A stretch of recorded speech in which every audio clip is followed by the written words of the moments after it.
Hello and good morning to everyone. I would like to welcome you to the OActive conference, From Modeling to Clinical Predictive and Interventional Tools to Treat Osteoarthritis.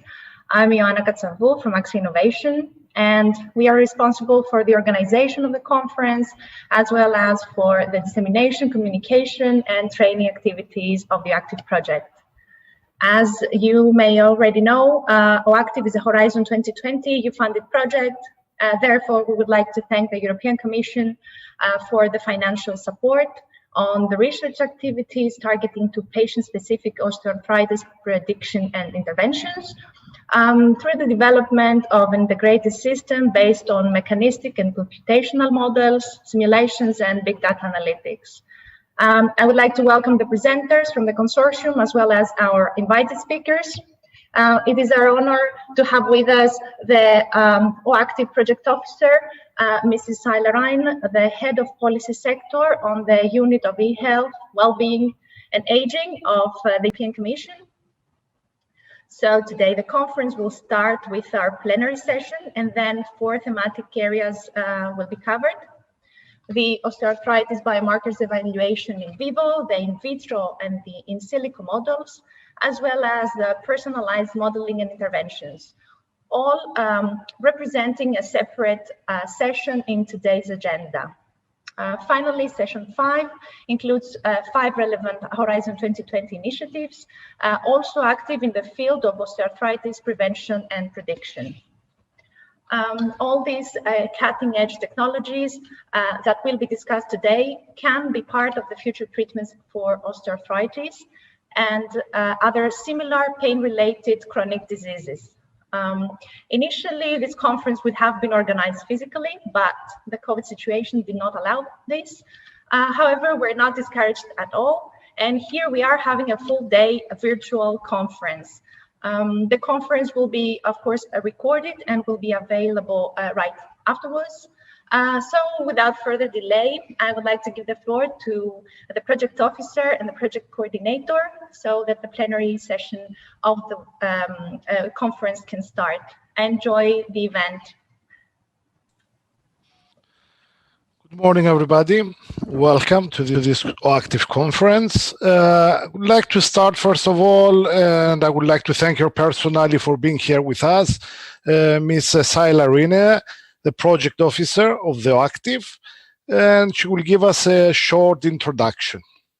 Saila.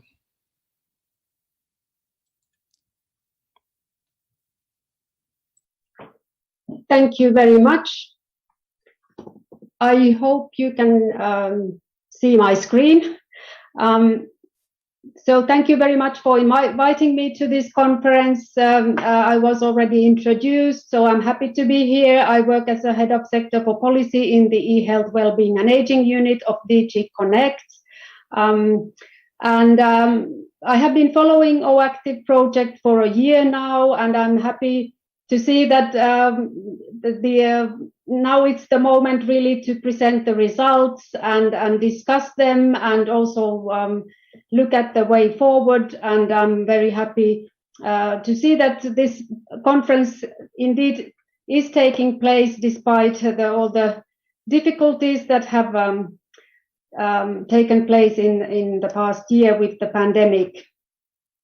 So I will give a brief overview of the Commission priorities in digital transformation of health and care in general, and specifically for AI and data and digital twins. The 3 main pillars of the digital transformation of health and care in Europe that the Commission has been promoting since 2018 already by publishing a communication. Those main pillars were outlined there, and they are very relevant still. So first of all, to make sure that citizens have secure access to and possibility to share health data across borders with their healthcare providers.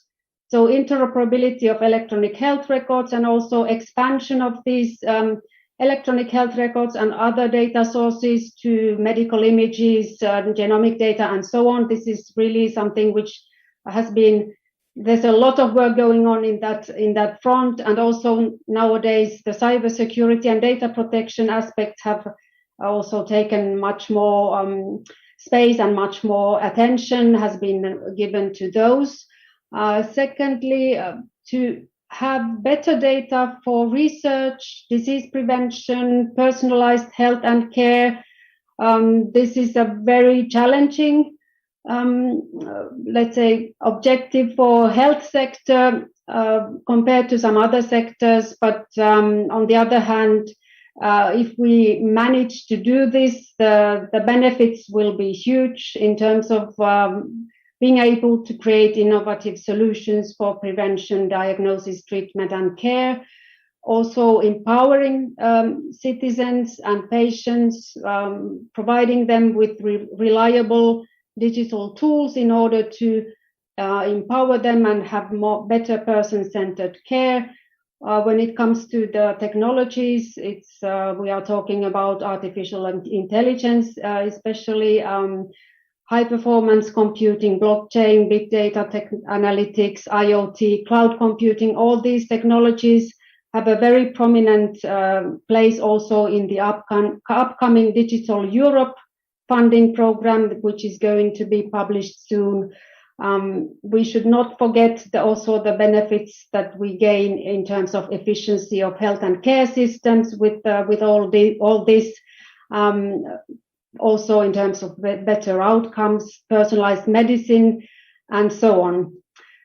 When it comes to data, the big picture is really something that the Commission has been also sort of been working on for several years already. So to build a European data strategy, data governance mechanisms in order to have free flow of data across sectors and countries, really unlocking the data from various sources, not only within a sector, but across sectors in full respect of the GDPR, and to have a horizontal framework for data governance, and also, of course, the technical tools for data pooling and sharing, standards, interoperability, also the sectoral data governance, such as for health. There are plans and work going on in terms of European health data space and governance mechanisms in healthcare.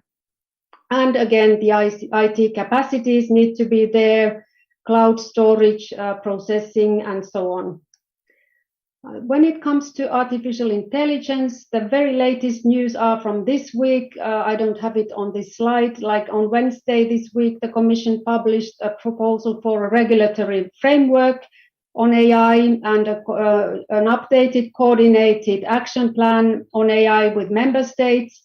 So this really is the result of work, again, of many years of different consultations, white papers, and other initiatives around AI in the European Union. And now we have the legislative proposal put forward, and again, it will take time, and there's a long process ahead, but it's an important milestone for AI in Europe.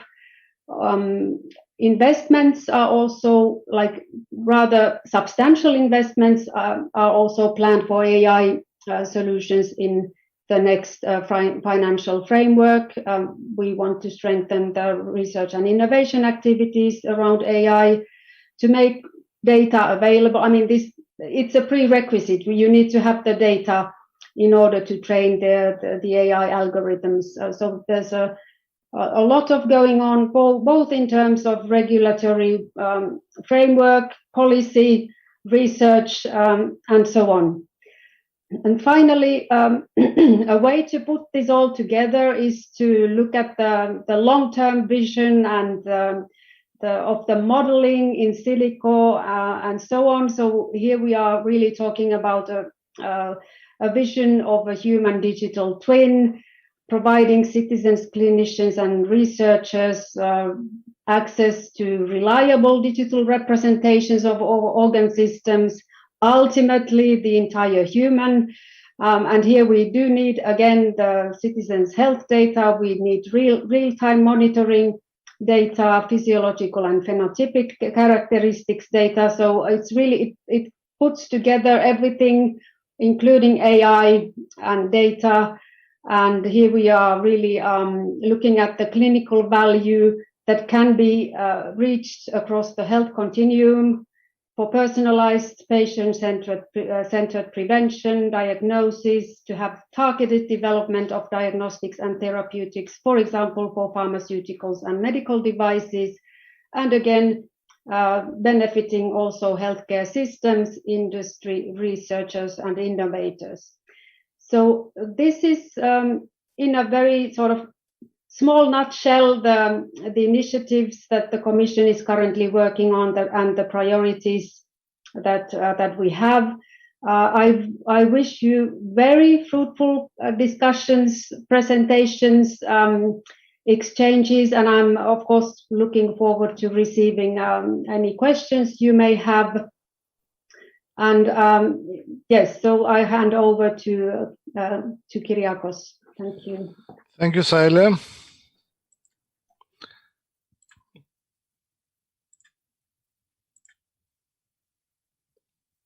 So, good morning again, everybody. I'm Kyriakos Felekis. I'm the OActive coordinator, and I will give you a very brief overview of the OActive project vision, what we set out to do, and it's like a preview of what you are going to see later on today in the conference.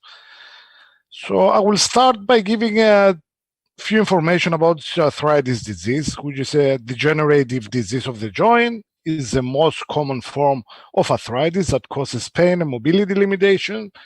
It's quite a complex disease in both biochemical and biomechanical factors are involved.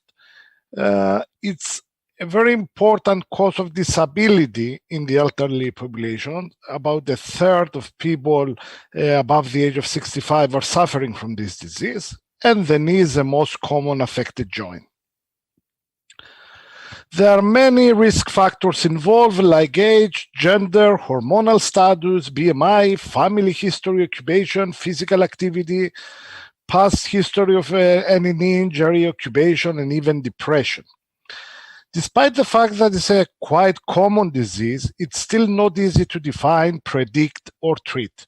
The progression is very poorly understood, and of course that will result in lack of prevention and treatment options for patients. So what we set out to do with OActive 3.5 years ago, approximately, was to perform a holistic multi-scale analysis by using mechanistic computational models, simulation, and machine learning in osteoarthritis. We'll integrate in a hybrid model system various information from patients, such as biomarkers, environmental factors, behavioral and social risk factors. And the goal was to generate robust predictors for new personalized intervention for better diagnosis, prognosis, and delaying the onset of the disease. All this will end up in a personalized intervention in the form of an augmented reality game that will make the experience of patient more enjoyable in order to have a gait retraining. The technology was validated in VITRO systems, human population, and on large data registries. We are 13 partners in this consortium from 7 different European countries. We have 5 SABs and 8 research centers. The duration of the project was 36 months and total funding on 5 million euros. This was our approach with the different work packages of the project. As you can see in the very center, we have the hybrid model, where this model will receive data from multiple levels, from tissue level, full body biomechanic measurements, organs, biochemical and inflammatory biomarkers, behavioral and social determinants data. And the hybrid model will actually give personalized predictors that will end up in a personalized gate retraining system. Of course, as I said, the validation will take place in 3 different levels. And of course, we have the dissemination and the exploitation of the results of the project. Now, we have 3 different cohorts in OActive from 3 different countries. Spain, where we have young patients for early osteoarthritis detection. Cyprus, where we have elderly patients with established osteoarthritis. And Greece, where we have athletes with post-traumatic osteoarthritis. And of course, we utilize 2 big data registries from USA, the Osteoarthritis Initiative with more than 5,000 patients included, and from the UK Biobank with more than 10,000 patients included. Now, from all these patients, we determine levels of biomarkers, serum biomarkers for bone and cartilage degradation, from inflammatory biomarkers, and we also search for novel biomarkers like microRNAs in urine and blood, and the metagenomic analysis of the microbiome. We also collected information about social determinants like socioeconomic factors, environmental factors, lifestyle, occupation, and physical activity. All these were fed into the hybrid model. We also had mechanistic data, images and gait data from the patients, MRI data, X-ray data, and of course, gait analysis data. And again, all these informations were modeled and fed into, again, the hybrid model. We also receive data from tissue level, where we actually grew osteochondral tissues in bioreactors in continuous flow that mimic actually the knee joint. And we're able to apply certain forces on the well in an in vitro system that actually mimics the forces received by the knee and measure certain outcomes like substances released by either cartilage or bone. We managed to develop a multi-parametric data set in OActive from our cohorts. And it's according to our knowledge in regards to the parameters mentioned, the largest one exists right now. And of course, these will continue, will remain available even after the end of the project and being enriched. Now, the data that enter into the hybrid model, as I mentioned before, they will generate a personalized prediction that will go into an intervention, augmented reality game that will allow the patient retrain their gait in an attempt to actually slow down the progression of the disease. You will see all this in more detail from my colleagues from the OActive Consortium throughout today's presentations. And I would like to thank everybody from listening, and I wish you a very fruitful and educational conference. Thank you very much. And I would like now to give the floor to my colleague from Timelex, Mahubishu, from giving us an introduction about the ethical related activities of the OActive project. Mahub. Yes, good morning, everyone. So I'm going to walk you through what we did in the frame of OActive to support ethics and data protection. Thank you, Kyriakos, for the introduction. So my name is indeed Mahubishu. I'm a legal consultant at Timelex, which is a law firm based in Brussels, which specializes in IT and data protection, and we regularly take part to EU projects. So the output of what we did in the project has been formalized in a 5-step methodology to support compliance in terms of data protection and ethics. So the first step is to identify the ethics and safety objectives that are relevant to your project, and then you need to map out your environment, the data flows, the parties involved, etc. Then the third step is whether or not you should perform a data protection impact assessment. Fourth step is the actual implementation of compliance measure and their monitoring. And finally, the fifth step is preparing for what happens after the project. So first step, the identification of ethics and safety objectives.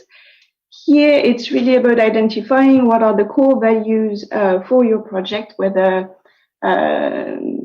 they conflict with each other or not. But this is not about going too deep into the detail. It's really about mapping out what's happening out there. So to do that, you need to obviously consider what your project is about and what are the needs you have. And you will consider the field ethics standards, good practices, and legal requirements. So concretely, you will look at European and national legislation applicable for ethics and personal data protection, and also potentially additional rules. You would also need to consider your local requirements. So here we're talking about subnational level, regional, provincial, also for your organization. You should be also mindful of the applicable EU rules from various funding programs you depend on. And finally, you should also consider soft law designed for your field. And for example, in OActive, we considered a lot the World Medical Association principle of Helsinki on clinical trials.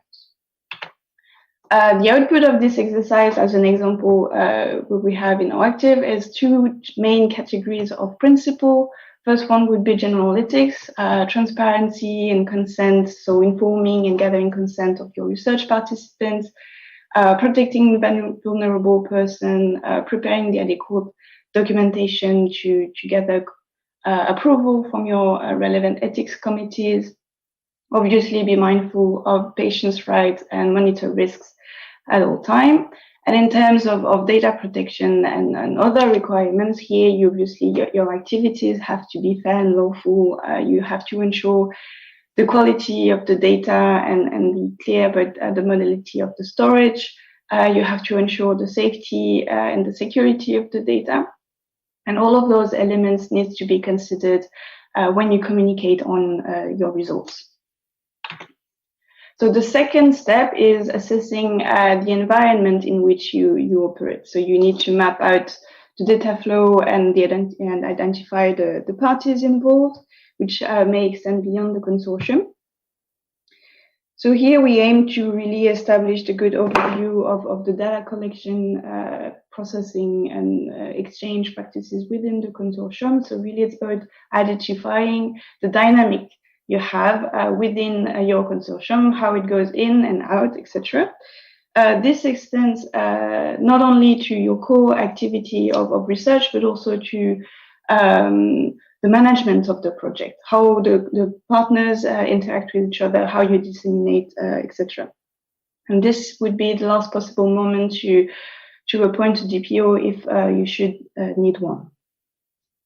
So now that we have all of those environments, whether or not the question now is you should perform a data protection impact assessment.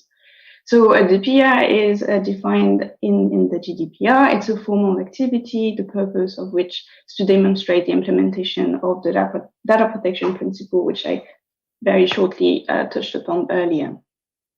So in principle, you would perform a DPI when your processing activity is expected to have high risks on the rights and fundamental freedoms of the data subjects, which will happen, for example, when you develop a new technology.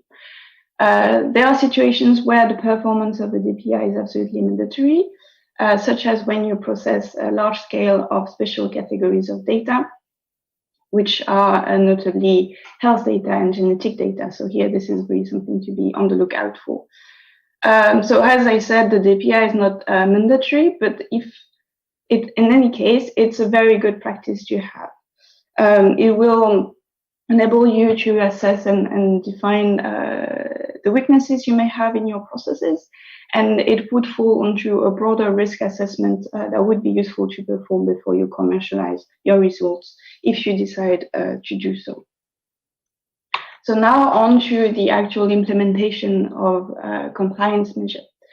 So here you need to have ethics and data protection governance mechanism that will encourage the partner to identify and flag ethics and data protection issues so that you can address them promptly.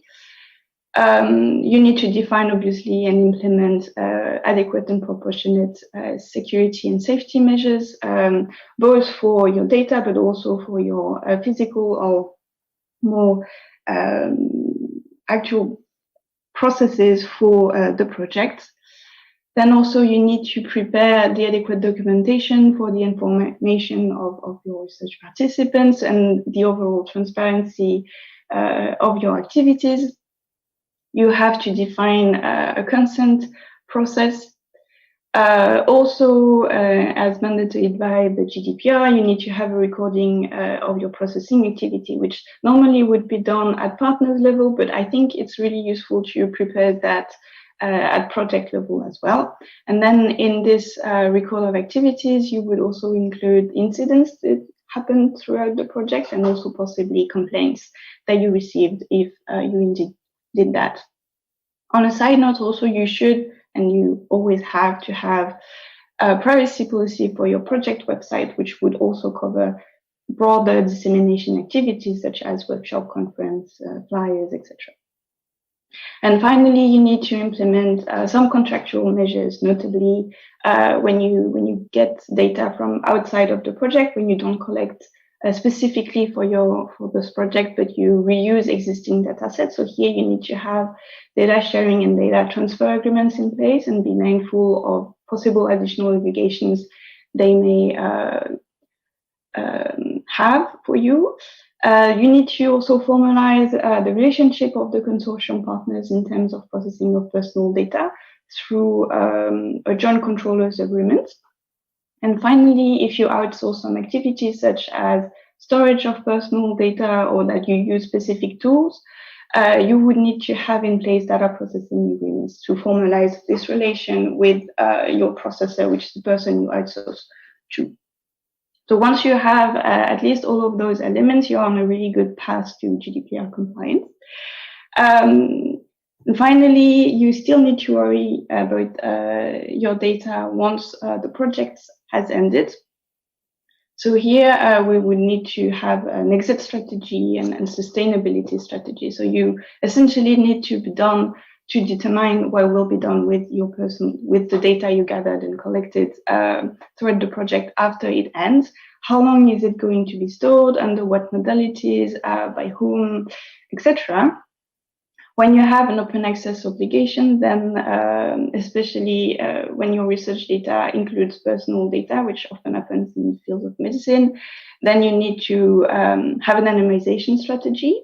And if it's not feasible or reasonable, then you need to also think of alternative solutions to be able to share your research data. And finally, at the closure of the project, you need to check your legacy system to be sure that you don't have unnecessary duplications of data and data sets lying around at the end of the project. So this methodology we very briefly went over is presented in more detail in a dissemination document we prepared and which is available on the OActive website under the dissemination material, in which you will find additional information and tips. Okay, so this is it from my side. I thank you for your attention, and if you have any questions, please don't hesitate. You may also send me an email.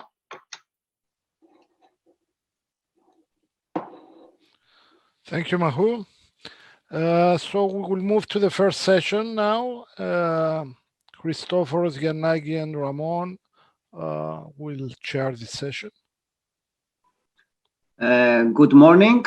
I would like to welcome you to the first session of the final conference of the OActive project entitled Osteoarthritis Biomarkers Evaluation in VIVO.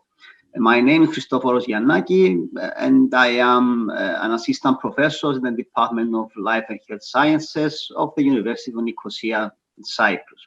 I will be chairing this session with Dr. Ramon Meseguer from Lleida Technological Center in Spain. In the current session, the length of the presentations will be 15 minutes, including the time for questions and discussion. The audience can put their questions on the chat box on the right of the video window. The first speaker is Dr. Dimitrios Karathanasis from Greece. The presentation title is The Oxymoron of Shoulder Arthropathy. Are biomarkers the key to the optimal therapies? Dr. Karathanasis, the floor is yours.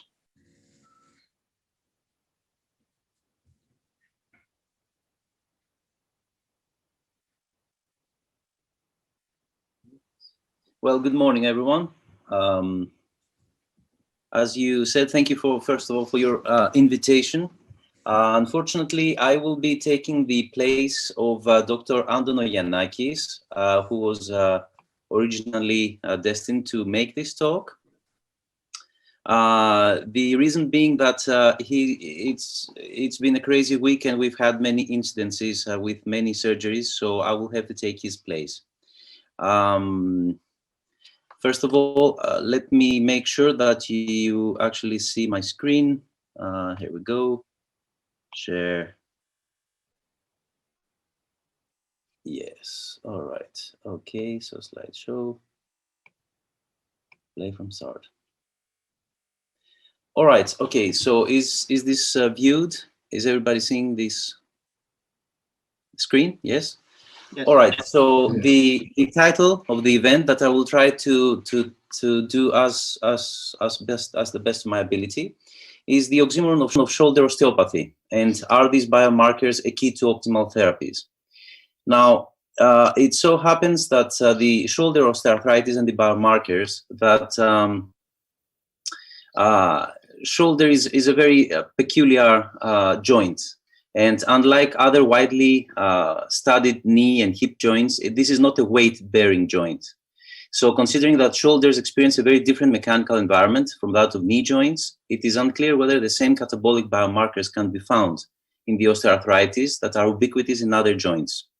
So although this is mostly focused on the knee, we are a team that is absolutely focused on shoulder. So we have a lot of interest to see how we can bring these two researchers together to better our understanding and prediction of patient future. So we will start with some basic anatomy features of the shoulder.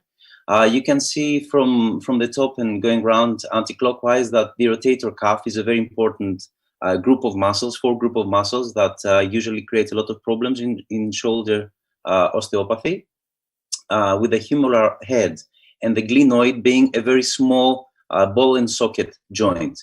So because there is such a high range of motion in the shoulder, that brings a lot of difficulties, and it is very different to the knee or the hip joint, which is the reason why we have so many accidents and surgeries and so forth. And because this is a very different anatomy, it also brings about that there is possibly other biomarkers being introduced and implicated that are very important in our understanding. Okay. Now, shoulder osteoarthropathy definition. Okay, there are two ways to define what osteoarthritis in the shoulder is, and that is the patient's symptoms, pain, and quality of life, and the clinical endpoints. Now, as far as those are concerned, we have the measurable differences in physiology, such as range of motion, tissue changes, etc. And these are usually being shown in an MRI type, okay, in MRI type of imaging examinations.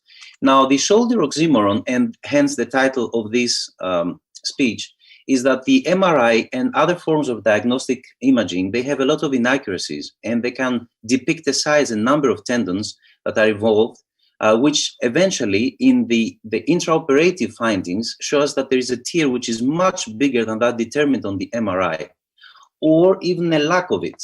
Okay, that's the first problem. The second is that the pain sensation contradicts the findings. We have patients who are experiencing a lot of pain with very small tears, and on the contrary, we have patients with very large tears with extreme damage that are living life normal without much pain, and that is strange. Also, we have the issue whereby we operate similar cases with similar findings, similar osteoarthropathies or tears, but we get very, very different rehabilitation and pain sensation and evolution of the post-surgical rehabilitation. And that is another problem.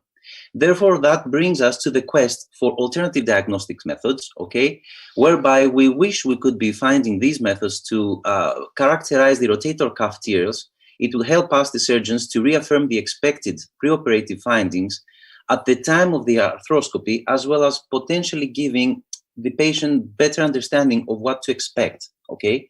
So it would help us to improve the healing potential and also better the quality of life. And that's where the biomarkers come. So about our clinic, unfortunately, Dr. Andonaianakis cannot be with us, so we have a picture of him. He is one of the most renowned worldwide shoulder specialists. We have a complete team of surgeons and physiotherapists and biochemists and biologists, whereby we use all kinds of tools available right now, such as arthroscopy, arthroplasty, and biologics, with the use of stem cells and PRP and biologic therapies. And this gives us a very good picture of what is going on and what is not happening, which really brings us to the biomarkers and how we would like to proceed further. So as far as shoulder osteoarthropathy development, in a healthy joint, the joint surfaces are covered by vitreous cartilage. Okay, these ligaments that hold the bones at the proper distance, the muscles of the ligaments and the tendons connect the muscles onto the ligaments. Now, the development, it follows a standard series of steps. And that is, first of all, we have the destruction of the vitreous cartilage. The cartilage does not have long healing capacity, okay? Therefore, it is damaged and it is very difficult to create new cartilage unless you're very, very young. The treatments of this purpose can only work with very young people and small lesions. And the cartilage is what causes inflammation, and that's where we get the inflammation biomarkers. The ligaments also lose their elasticity, and the patient's movement is limited. The bones are also being deformed, and they no longer fit together. We already have a very small synovial joint, and that makes it even harder. So the main symptoms of arthritis is pain and stiffness. The pain is usually not constant, not all day long, but it really depends on the patient's activity and tolerance of pain. Stiffness at the earlier stages is not continuous, it is elastic, but as the disease progresses, it becomes more and more permanent. It is what we call inelastic. Now, the shoulder OA types, osteoarthritis types, there is 4 main types, and there is another one which is indirectly linked. The first one is post-traumatic arthritis after an accident. The dislocation of the arthroplasty, which is due to recurrent dislocation, the shoulder coming in and out completely. The inflammatory arthropathy, which in this case is an autoimmune disease whereby the immune system attacks its own bodies, like rheumatoid arthritis, and the osteoarthritis, which is due to the hereditary burden of cartilage due to construction. Now, in all of these cases, as they develop in the same way, but they have different causation, the cause of arthritis is very different. In the case of shoulder in particular, there's another type of arthritis, and that is very important, called rotator cuff arthroplasty. This arthropathy is caused by sprains in the rotator cuff petal, and it is unique to the shoulder because the tendon, this rotator cuff, unlike other joints, holds it together. This is a very loose joint, okay? So when there is a rupture in this rotator cuff, then the bones are being displaced, and that affects the cartilage. So we see very different biomarkers have been registered because although we have osteoarthropathy, the biomarkers are not the same because they are not linked to the same causation. So that is another oxymoron with this particular joint. So here we come to the shoulder biomarkers. So what are these shoulder biomarkers and why would they be useful to us? Well, we see the typical chondrocyte type of markers that have been very well investigated in other joints, such as the knee, which is the main part of this Congress. But we wish to stress the importance of one particular biomarker, which is quite new, which is the connexin 43, CX43, a gap junction protein. Now, this gap junction protein is specialized to communicating cell structures present in the plasma membrane of cells. They are made up of connexin monomers that you can see here. Okay, this is a monomer, a transmembrane protein, and they make up these monomers. They assemble to form a hemi channel. Now, hemi channels come together to provide a pathway for direct intercellular communication when paired with a hemi channel into an adjacent cell. Now, the resultant gap junction, that's how it's called, this gap junction here, cell 1 and cell 2 that you can see in the picture, they permit the direct exchange of second messengers and metabolites and ions, such that are between coupled cells.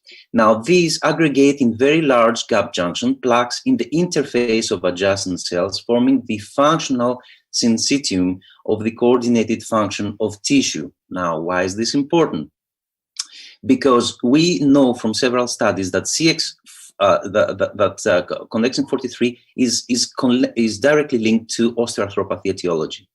Synovial biopsies from patients with osteoarthropathy, also in our cases, have shown an increase in this expression of this protein and also an increase in the size and number of the gap junction plaques. Now, if we analyze this ex vivo, we also see that there is a pharmacological inhibition of CX43, reduces the basal and interleukin 1b stimulation production and collagenase activity, which is usually linked with the efforts of the body to decrease osteoarthritis symptoms. So this connexin 43, affects the responsiveness of the cells to the extracellular cues by modulating signal transduction. And we know that signal transduction must be very important because that's how we understand the differences between patients and one patient from another with the same treatment. There must definitely be a very important signal in there.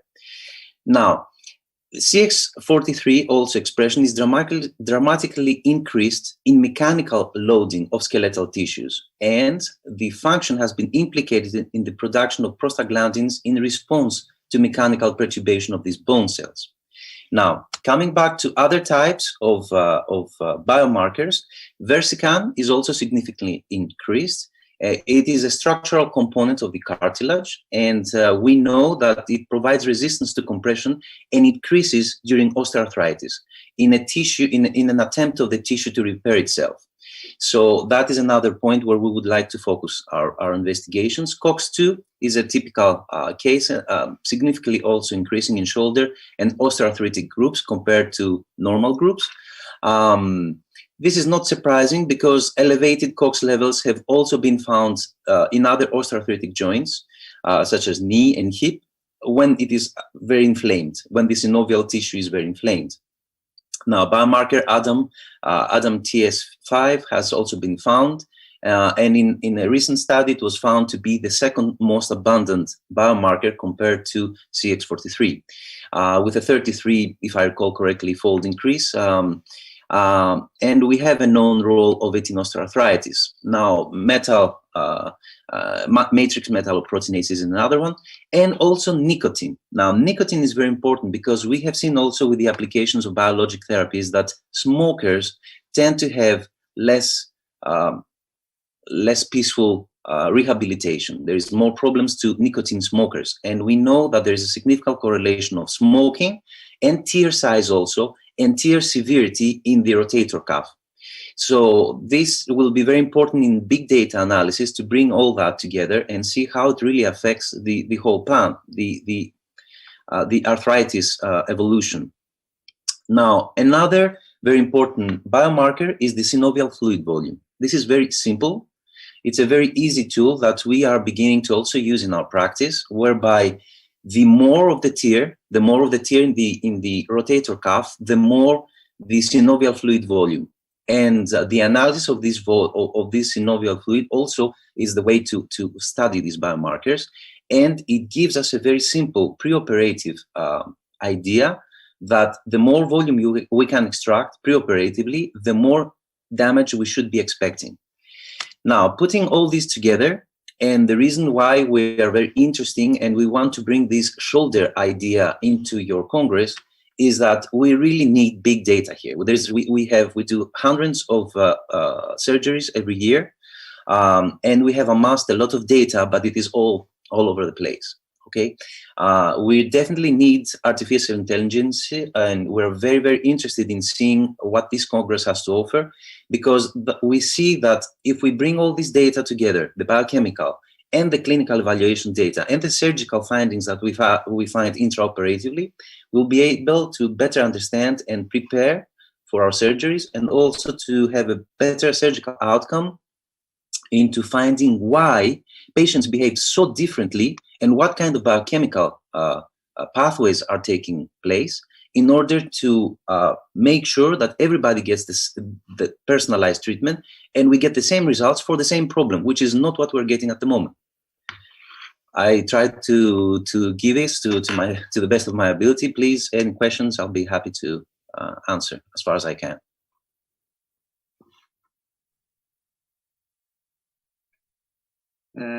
Thank you, Dr. Karathanasis, for your excellent speech. Just to remind to the audience that they can use the chat box for their questions. One question, are there any specific biomarkers in addition to those you studied for monitoring the progression of osteoarthritis in general? Yes, absolutely. There is more. The ones that we have indicated in this speech are some of the most basic ones and the ones that we had time to pay more attention to. There is definitely a lot more, although we do not really understand how important each one is and which ones we should focus more. As I said, because of the etiology of osteoarthritis in the shoulder, has many different causations, very different to the ones in the knee and the hip. That also gives us the oxymoron, hence the title, that although we face osteoarthritis, very different markers are coming up that shouldn't be there. And the reason being that we have a different tissue problem, which is causing eventually the osteoarthritis. However, the genetics and the genes that are being expressed are not the expected ones because the problem is very different. The causation is very different. Okay, thank you very much. I have also a question. From those biomarkers, most of them are from synovial fluid or also the more... Synovial fluid. Yes, synovial fluid, yes. Okay. All right.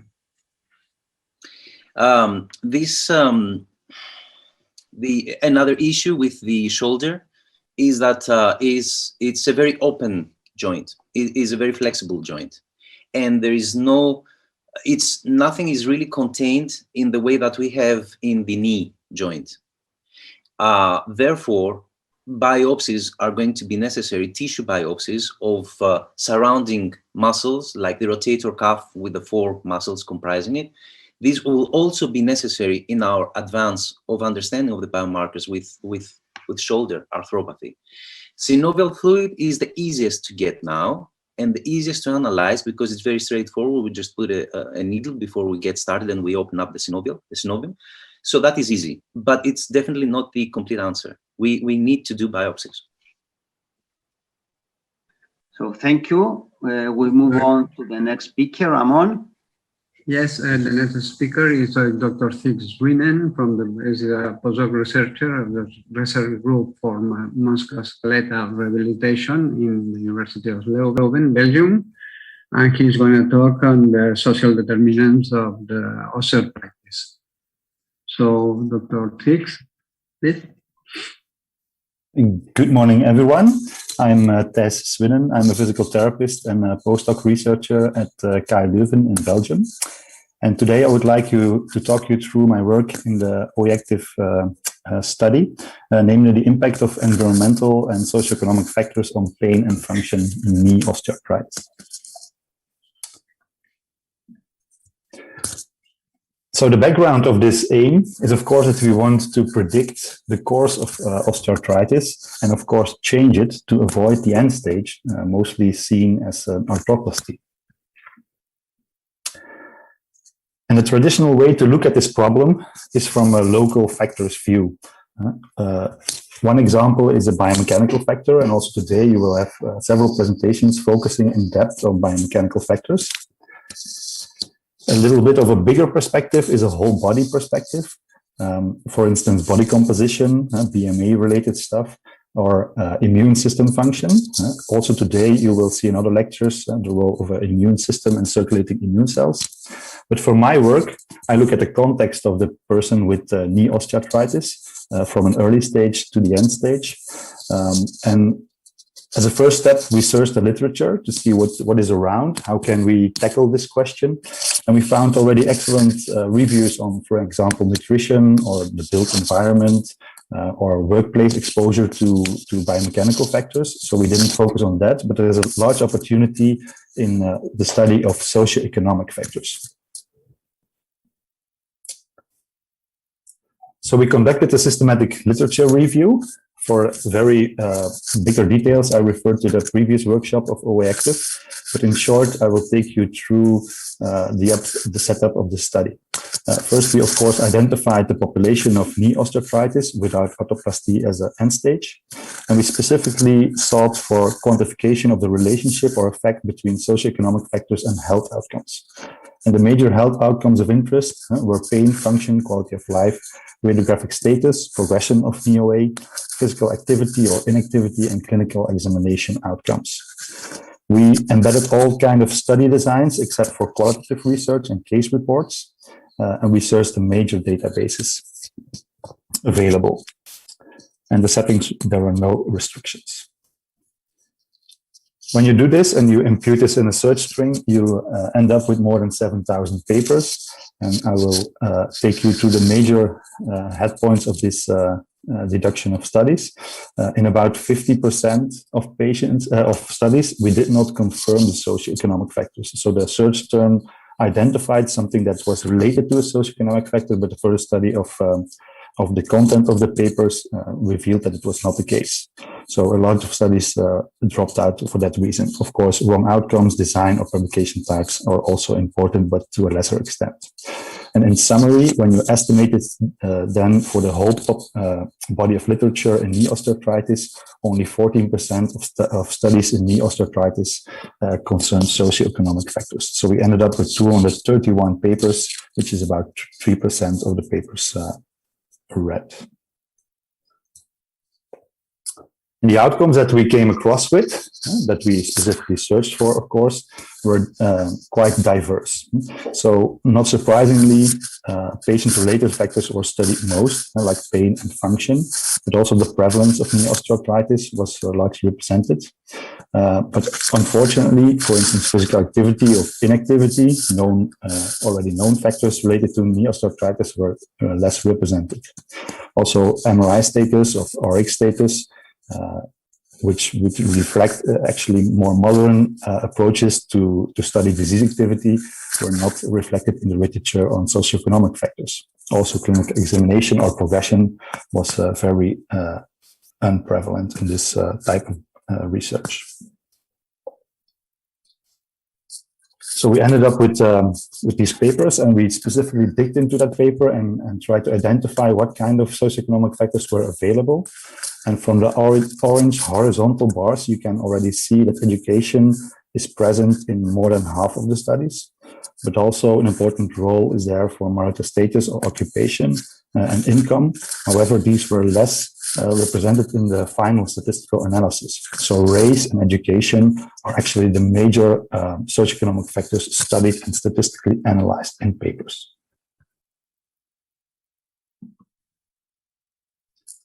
Then we come to the first hiccup in this body of literature. When you look at the three major factors that were found, you can see that the way they were measured is quite diverse. For example, when you look at education, quite classically, you have a categorization of the years that someone had schooling. But this categorization was sometimes dichotomized in very large categories, for instance, less than 12 years of education or more than 12 years, which is quite a broad classification, or it was represented as a continuous score. So when you combine study data, the definition for this socioeconomic factor was quite diverse, and you cannot pool this data easily. Similar for income, an often used approach is that you really ask patients the amount of money that they earn. But in other studies, they try to have some interpretation of this amount of money because of country differences, and they really ask patients whether they have problems coping with paying the bills after they earned their money each month, which is of course a totally different outcome. For race, things are more straightforward. You have easy categorizations in white and black race, but also some more extended categories, but these are quite comparable. The quality of research on socioeconomic factors was judged by diverse quality rating scales, but because the majority of our studies were cross-sectional cohort studies, and to an even lesser extent longitudinal studies, we focus here in this presentation on the Newcastle-Ottawa scale, which we used for quality judgment. And what you see here is the individual studies listed for cross-sectional studies. And the scale, when you simply sum up the criteria, ranges from 0 to 11. And what you immediately see is that the quality of studies is quite low, with some studies exceeding the 5 out of 11 criteria limit, but not very much study.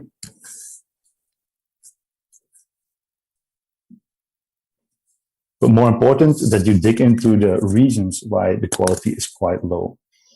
And as you can see here, the knee-away case definition, but also the statistical test used in each paper was actually quite good in comparison to other criteria.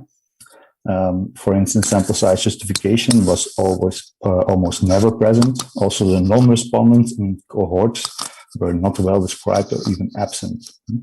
Another issue that was quite often praised was that the outcomes were not corrected for disease-related factors or other confining factors.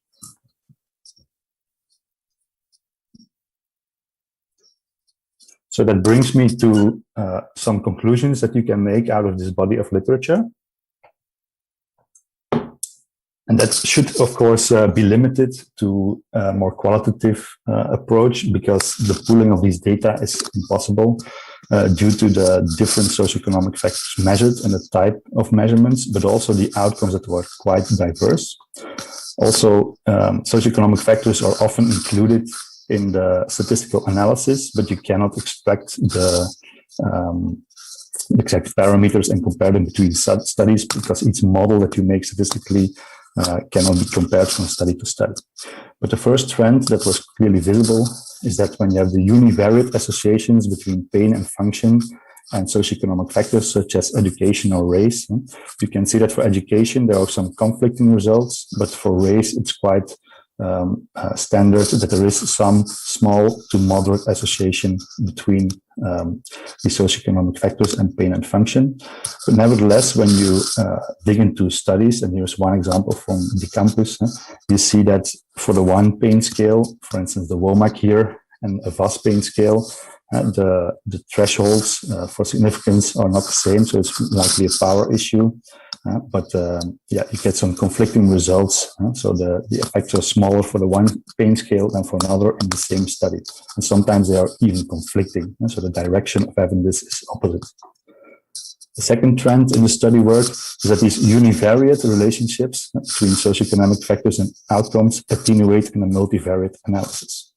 And also here I give an example from Allen 2012, when where the outcome was the WOMAC pain, and the WOMAC was dichotomized in a higher pain score or lower pain score, and then compared what the effect was between Afro-American race versus a white race. And you see that in the univariate association, there is a significant odds ratio that gives a detrimental outcome score for Afro-American race. But when you put it in a multivariate association, this the effect is much smaller and significance was not reached. So again, even the fact that, despite the fact that the population sample in these kind of studies is quite big, the statistical thresholds were not met. The third trend that you can see in this body of literature is that few studies try to explain the working mechanisms behind socioeconomic factors. For instance, here in the study of Goodwin, 2013, they investigated the link between race and heat pain tolerance. But they also measured experience of perceived discrimination. And what you saw is that actually beyond the effect of race, probably related to biological aspects, the experience of perceived discrimination was explaining a part of the total variance in heat pain tolerance. So this means that a part of the effect relates to discrimination, among other things that are related to race. But these are one of the few studies doing this kind of analysis. And the fourth trend in this body of work is that socioeconomic factors associate with treatment outcome. But also here, few studies exist. But for instance, Lee, 2019, compared in their randomized controlled trial, physical therapy and Tai Chi. And afterwards, they had a look at patients' clusters based on group-based strategy cluster modeling. And they identified one cluster with lower WOMAC function and no improvement over time. And here they clearly established that black race has some 7-fold increase in the risk of belonging to that deterioration group and or no improvement group. Similar for education, when you're highly educated, you have less risk to belong to that worse outcome group. So in conclusion, some take-home messages. Few studies really focus on socioeconomic factors in knee osteoarthritis. And as mentioned, these factors are very methodologically differently measured in the literature. So we should ask ourselves the question, shouldn't we standardize this type of outcomes and come up with a feasible course set? And last, socioeconomic factors have impact on knee OA, but the mechanisms are really unexplored. Nevertheless, the few studies that exist really show promise for individualized and targeted interventions based on these socioeconomic factors. So thank you for attention, and the floor is open to questions, I guess. Okay, thank you very much, Nick. I think that we have time maybe for one question. If not, you can write the question and we will transfer to Tix to answer it in the chat or even in the mail. Okay, so let's go to the next speaker. So, Christopher. So we have a last-minute change in the agenda. We will continue with the presentation from Dr. Christos Papaneophytou, inflammation and degradation biomarkers in osteoarthritis patients. Immediately after, we will have the presentation from Dr. Ramon Mesenger. So, Christos, the floor is yours. Thank you, Christoforos. Good morning, everyone. My presentation is divided into 3 parts. I will start with some general information about knee osteoarthritis and the current methods that are used for its diagnosis and their limitations. I will then discuss the potential of biomarkers as predictors of the structural progression of knee osteoarthritis. In this project, we wanted to test the hypothesis that there is a relationship between radiographic severity of knee osteoarthritis and changes in biomarkers of joint metabolism. And therefore, in the last part of my presentation, I will present part of our results. So knee osteoarthritis is a common cause of chronic pain and disability in elderly people. And the estimated prevalence of knee osteoarthritis among adults over 60 years of age is approximately 13% in women and 10% in men. Now, from a physiopathological perspective, knee osteoarthritis is a whole joint disease involving structural modifications of the articular cartilage, subchondral bone, and it also involves the disruption of the synovial membrane and joint space narrowing. However, the changes in articular cartilage are the most critical. The gold standard method for assessing joint damage and measuring joint space width is the plane radiography. In addition, the Kellgren and Lawrence system, known as the Kell grade scale, is widely used for classifying the severity of osteoarthritis using 5 grades based on the radiographic findings of joint space narrowing, osteophytes, sclerosis, and bone deformity. A Kell grade of 2 indicates intact joint without any features of osteoarthritis, and the subsequent grades 1 to 4 represent increasing severity of the disease. Despite extensive research in this field, early diagnosis of knee osteoarthritis remains a challenge due to the limited signs and symptoms presented during the early stages of the disease. The gold standard method is not suitable for the early detection of the disease, and by the time osteoarthritis is detected on the radiograph, significant cartilage degradation has already occurred. MRI is a more sensitive method. It is capable of detecting cartilage damage in the absence of symptoms. However, this method is limited by cost, time, and availability. Therefore, it's an urgent need for the identification of alternative methods for the early detection and monitoring the progression of knee osteoarthritis. Another way for assessing structural changes in osteoarthritis is by monitoring the levels of biochemical markers that are released in biological fluids, including blood and urine, during the process of tissue turnover. These biomarkers are easily to measure using commercially available ELISA kits. Changes in the serum levels of specific biomarkers of bone and cartilage metabolism, either increase or decrease, have been implicated in the pathogenesis of knee osteoarthritis, and therefore they could be used for identifying patients at high risk for developing osteoarthritis and for assessing therapeutic responses. In general, biomarkers in osteoarthritis can be categorized using the BIPED classification scheme proposed by the Osteoarthritis Biomarkers Network. One of the aims of the OActive project was to determine the levels of two biomarkers of cartilage metabolism. The first one is the COM, that is a biomarker of cartilage degradation. The second one is the P2CP, a biomarker of cartilage synthesis, and hyaluronan, a biomarker of synovitis, as well as the levels of three pro-inflammatory biomarkers, TNF-alpha, IL-1 beta, and IL-6, in healthy individuals and in patients with early and late knee osteoarthritis. Also, we wanted to evaluate the serum levels of these biomarkers in athletes. So in this project, we wanted to examine whether the levels of these specific biomarkers differ among the four groups, and if their levels are correlated with the radiographic severity of knee osteoarthritis and knee pain. For the determination of serum levels of the 6 biomarkers, we follow the workflow shown in this figure here.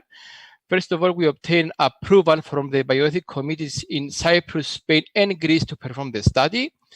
We also prepare a questionnaire to collect specific information from each patient. Also, we developed specific standard operation processes for blood correction, serum isolation, processing, and storage.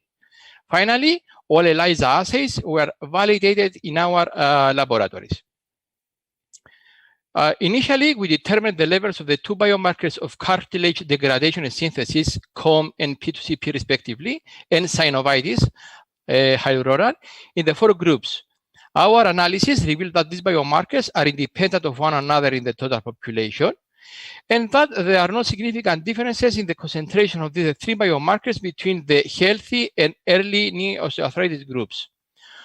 Also, the levels of COM in the athletes group were significantly lower compared to that in the late osteoarthritis, indicating a lower cartilage degradation in the former group.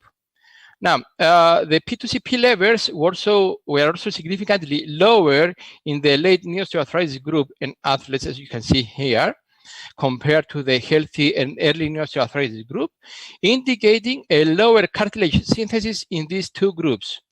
Moreover, there were no significant differences in the hyaluronan levels among the four groups. We subsequently assessed further the correlation between the biomarkers of cartilage degradation and synthesis, COM and P2CP, in the healthy group and the two groups with early and late knee osteoarthritis. Interestingly, our results reveal a moderate positive correlation between the two biomarkers in the early knee osteoarthritis group, suggesting that both the degradation and synthesis of cartilage are elevated in this group. On the other hand, in the late stage osteoarthritis group, there was a weak negative correlation between the two biomarkers, suggesting a lower rate of cartilage synthesis in this group. We then examined the correlation between the levels of the three biomarkers and the radiographic severity of knee osteoarthritis, and therefore here we excluded the athletes from this analysis. Because the majority of the participants in the late knee osteoarthritis group had both knees affected, we employ a bilateral 9 scale that uses the mean KL grades of both knees to assess the prevalence of knee osteoarthritis. Also, we divided the patients with established knee osteoarthritis into a mild group, and this group had patients with a KL grade of 2 in at least one knee, and a severe group with patients with a KL grade 3 or 4 in at least one knee, as you can see here.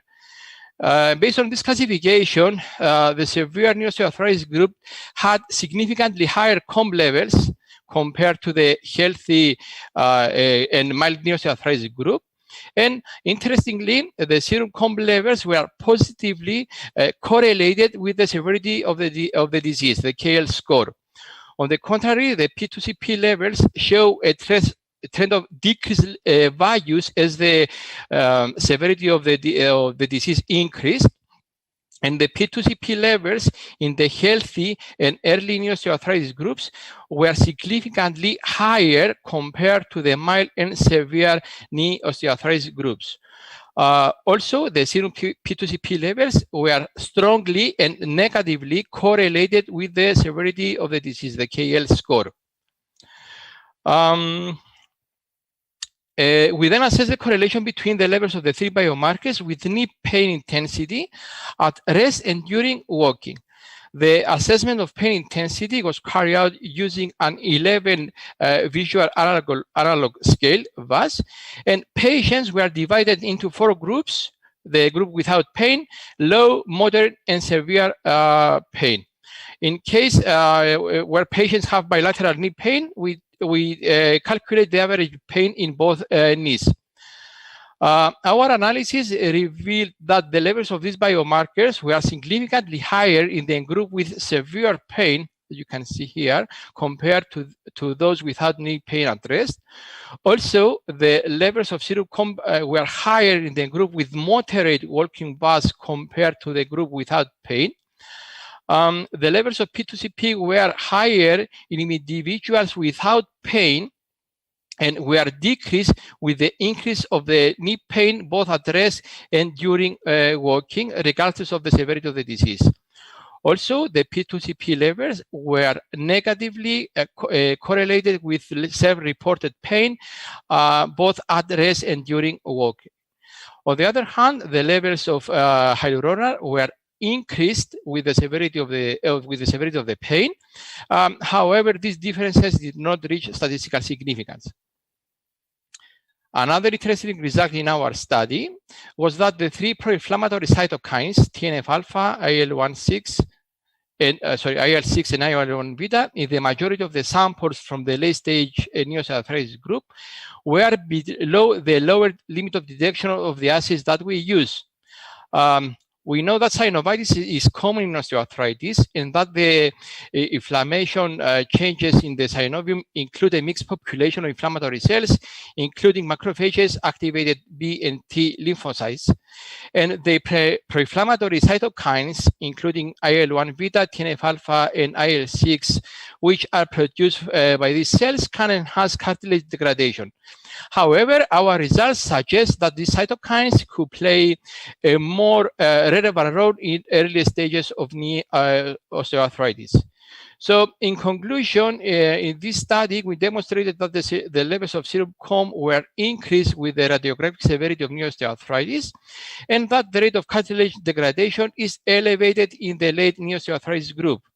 The most significant finding of this work was that the reduced serum levels of P2CP, which is a biomarker of cartilage synthesis, were correlated with the radiographic severity of knee osteoarthritis and pain intensity.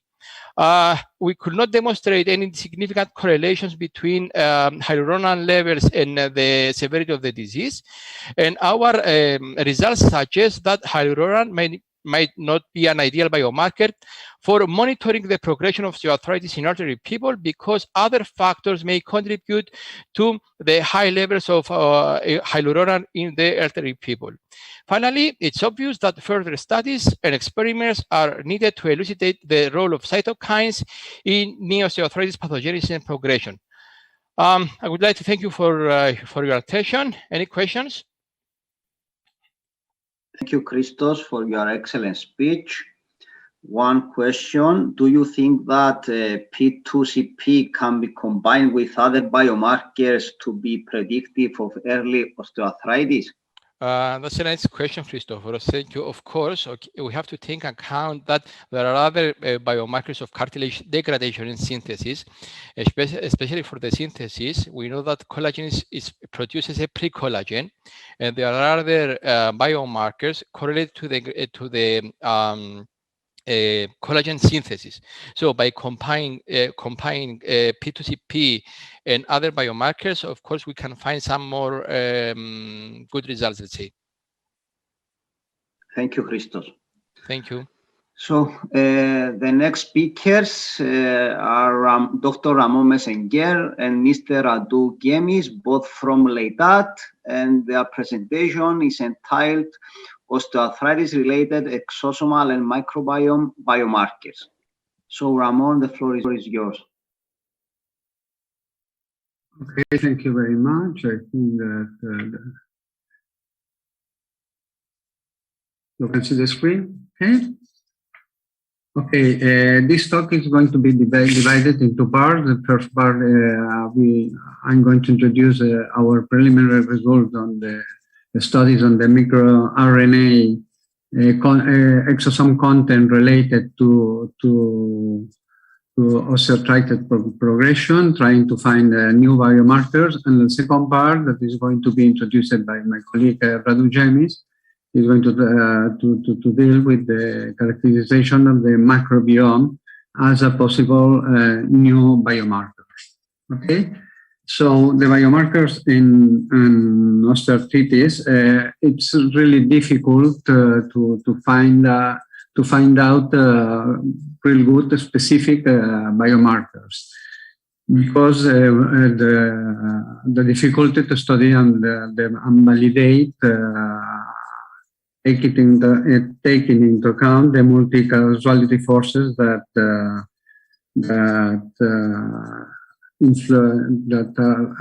affect the osteoarthritis. Sorry.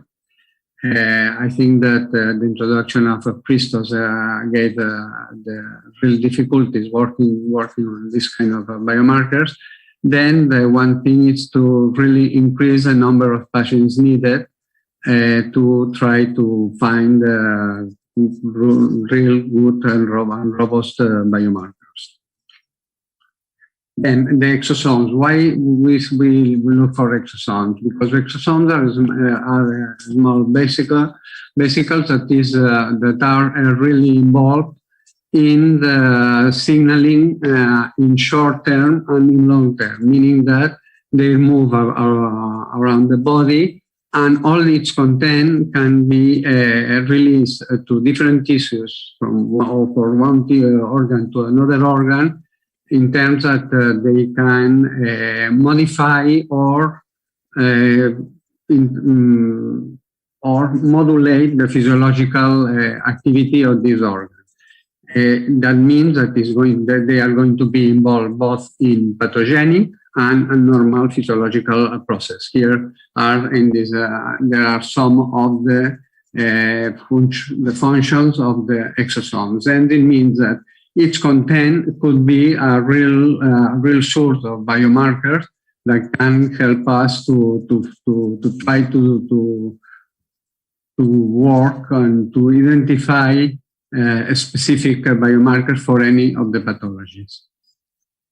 Then the objective, as I said, this is going to be the investigation of the exosomal content, in our case, the microRNA, and also the microbiome biomarkers, and also to develop a method to correlate and compare the concentration of biomarkers with the clinical diagnosis and the osteoarthritis stages. Okay, which is a study population. We use the same individuals, a little bit less because problems with recruitment during the COVID-19 and the amount of sample that we can get from those volunteers in the studies, in the clinical studies. So that we did is try to make different groups and to analyze the results of the microRNA content dividing, for example, in the or making groups, on males and females from each group from the hospital ULAFE.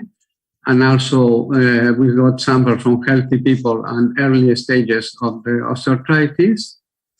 And also we did a subgroups from or taking the body mass index as a source of classification of the different groups, from normal, that is below 25, overweight, and obese. That was the classification. This we got a sample from plasma and urine. In the case of Cyprus Hospital and Animus, we got only plasma samples, and we did the classification in this case, in the case of the Cyprus, taking into account the KL scores 2, 3, and 4 for males and females, and also the body mass index in the same way as we did by ULAFE. And from Animus, we got the samples and we divided just in the same way, males and females, but of course normal, overweight, and obese people. The numbers are here that we use. Here is the workflow in the microRNA analysis that we did. First, we did an exosome purification, and we did a partial control of the extractions, trying to find out if there's enough purity of the exosomes. And for example, here is an example of plasma sample from Cyprus and ULAFE. It was 2 individuals, but the main diameter that we found in different cases was close to 100 nanometers. That is the expected size of the exosome. Then we go to the RNA extraction and cDNA, introducing in both cases a spike in microRNAs for control of the quality of the processes, and then we analyze in the quantitative PCR control, trying to find out if the amplification was the expected one.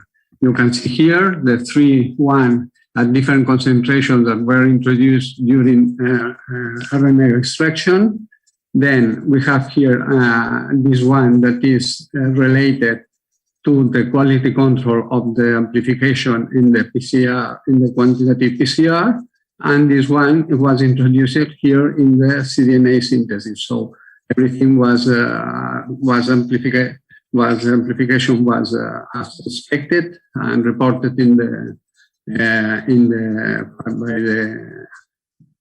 by Kiagen. And also in the panel, there were 2 microRNAs that are common in blood samples. And you can see from all the male and female that we have analyzed, have more or less the same values, and the amplification was the expected one. So we consider that all the samples that we select for this analysis on the Tangman open array, that includes 754 microRNA different validated microRNAs, because from this data, our idea is to select the microRNAs that we will use for the final validation using all samples. Anyway, we have some preliminary results, and that we have found are some microRNAs that are overexpressed, most of them. There is only one that is underexpressed, but most of them are overexpressed compared to the healthy individuals in the grade 2, 3, and 4.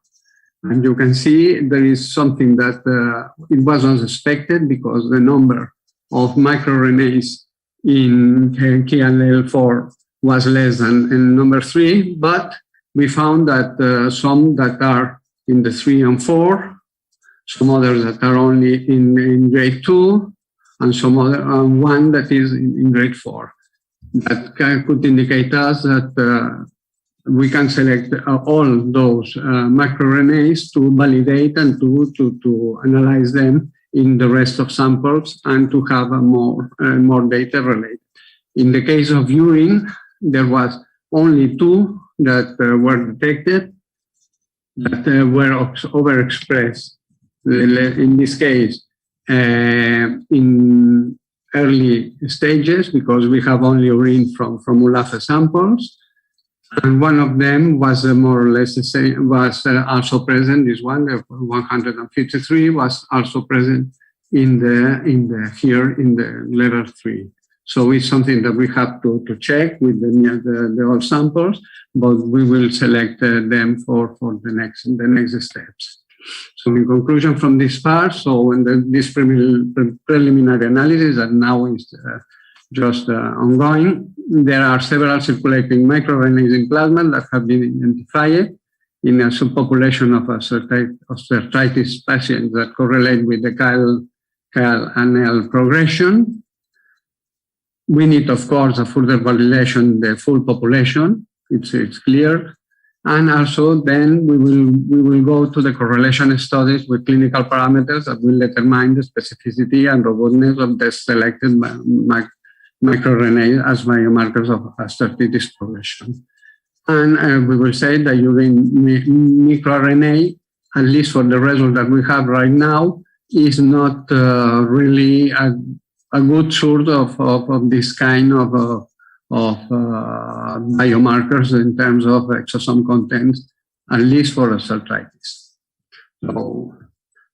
So I wish to thank the people who have been working in our laboratory, David Rovira, who is a master student, Marta Costa, Karma Calvis, and Selvi Bayot, that have been working in the analysis, extraction, and all the steps of the work. Okay, so Radu, it's your turn.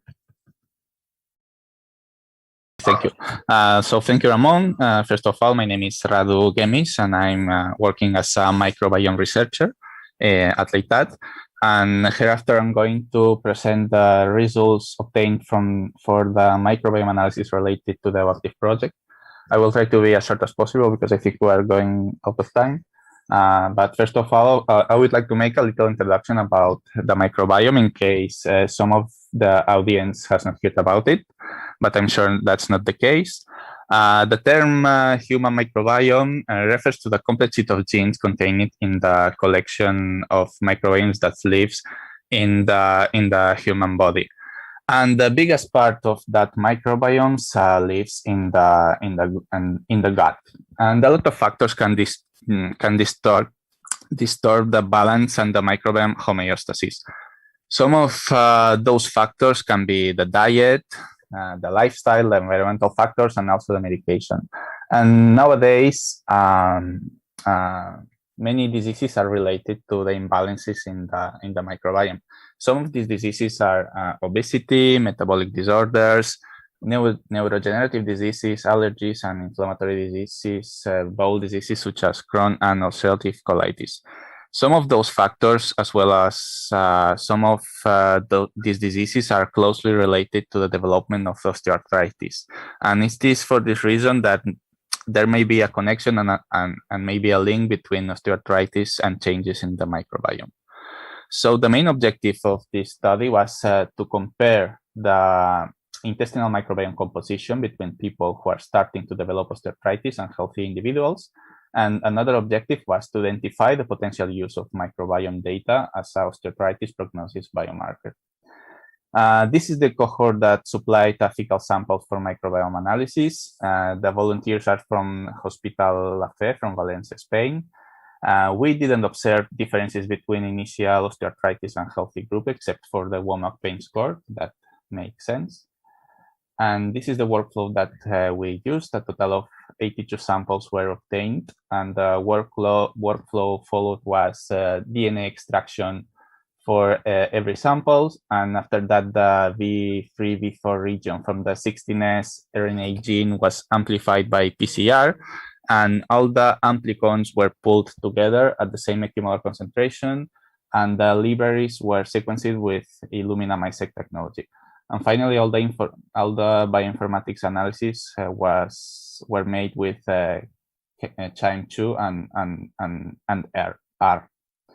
We obtained more than 11 million sequences, and the total of these sequences were clustered in 6,195 amplicon sequence variants with a very good percentage of taxonomical classification. When we look at a taxonomical distribution at phylum level for each volunteer, we can observe a high inter-individual variability, and also little increase in bacteroidetes ratio in some volunteers in the osteoarthritis group here in the left corner.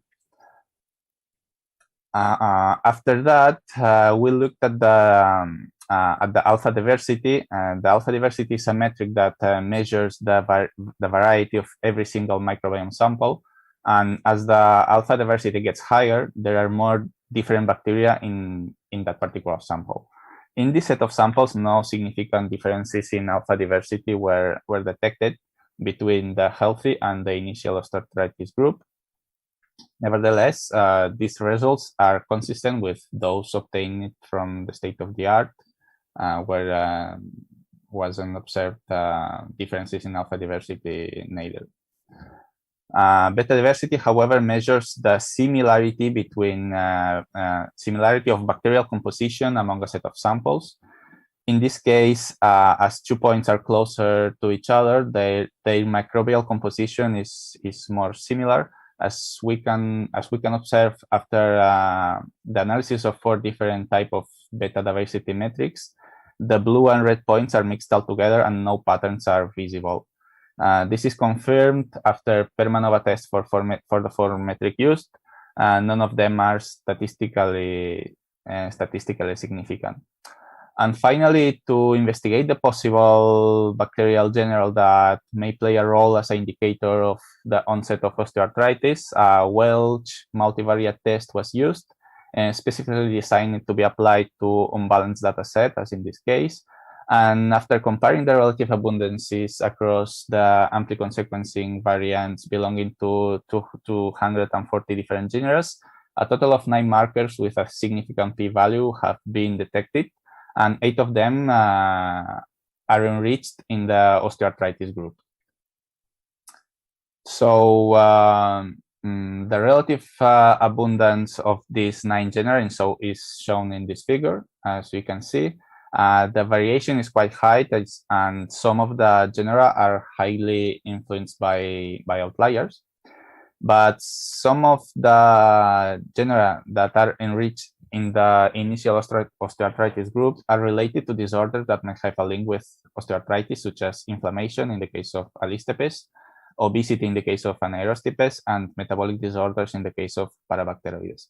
However, other genera enriched in the osteoarthritis group are more related to a healthy status, such as Coprococcus amdialisters, related to a better mental health, Barnesiella related with a lower rate of obesity, and Eubacterium hali related with a bigger shorty chain fatty acid production. So, as a conclusion, after we analyzed the microbiome from these volunteers, we can conclude that no significant differences were found in composition, alpha and beta diversity between the control and initial osteoarthritis group. Also, 9 potential bacterial biomarkers have been detected with a possible potential in the prevention of osteoarthritis development. However, these results need to be validated in a larger and independent cohort. And finally, we think that the inclusion of these 9 markers alongside the other variables generated during the project could help the predictive power of the models developed in the OActive project. So thank you for your attention. If you have questions. Thank you both. I don't see any questions, so thus we can proceed to the last speaker, Ramon.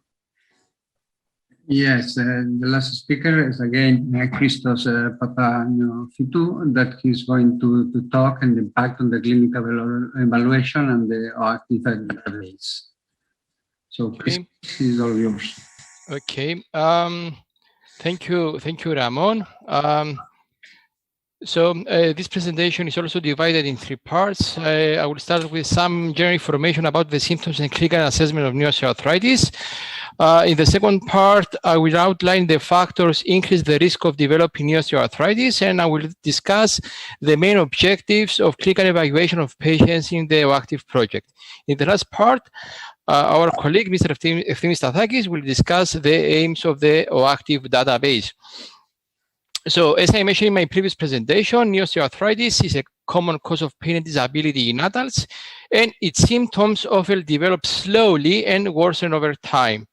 Common signs and symptoms of osteoarthritis include, among others, knee pain, knee stiffness and swelling, loss of flexibility, which together seriously decrease the quality of life of patients. Now, the intensity of the clinical symptoms may vary from each individual, and therefore the diagnosis of osteoarthritis is not made by a specific physical examination or test, but by a combination of physical examination findings, diagnostic imaging, and laboratory tests. Currently, diagnosis of new osteoarthritis is based on symptoms and confirmed with X-ray radiography, usually at late-stage disease when there is already permanent damage to the joint. Biochemical markers of bone and cartilage turnover had been proposed as tools for the diagnosis and prognosis of osteoarthritis. However, their use in clinical practice is limited. Therefore, in addition to biomarkers, there is an urgent need to identify and validate risk factors contributing to the development of new osteoarthritis, and importantly, it is essential to examine the associations among various biomarker levels, clinical evaluation, and the risk factors in order to diagnose osteoarthritis at early stages. From a medical perspective, the most common cause of new osteoarthritis is age, and therefore it is characterized as a wear and tear disease. However, other factors increase the risk of developing new osteoarthritis, including gender. We know that women are more likely than men to develop new osteoarthritis. Obesity, because weight increases the pressure on all joints, especially the knees. Also, certain occupations that include a lot of activity that can stress the joint are more likely to develop new osteoarthritis because of the constant pressure on the joint. Finally, the genetic and knee injury contributions to osteoarthritis are also highly significant.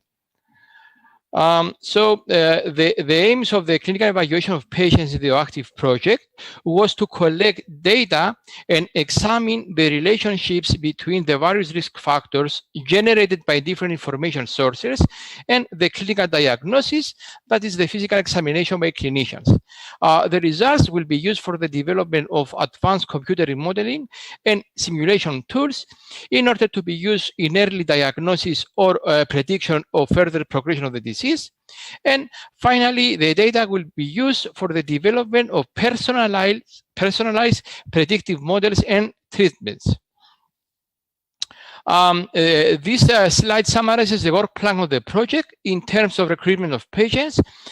We collect data from 3 different countries and 3 different centers. Patients, healthy individuals in high risk for developing new osteoarthritis, and patients with early stage new osteoarthritis were recruited at Hospital La Fe in Spain. The recruitment of patients with established new osteoarthritis was carried out at University of Nicosia in Cyprus, and the recruitment of athletes was carried out at Animus Rehabilitation Center in Greece.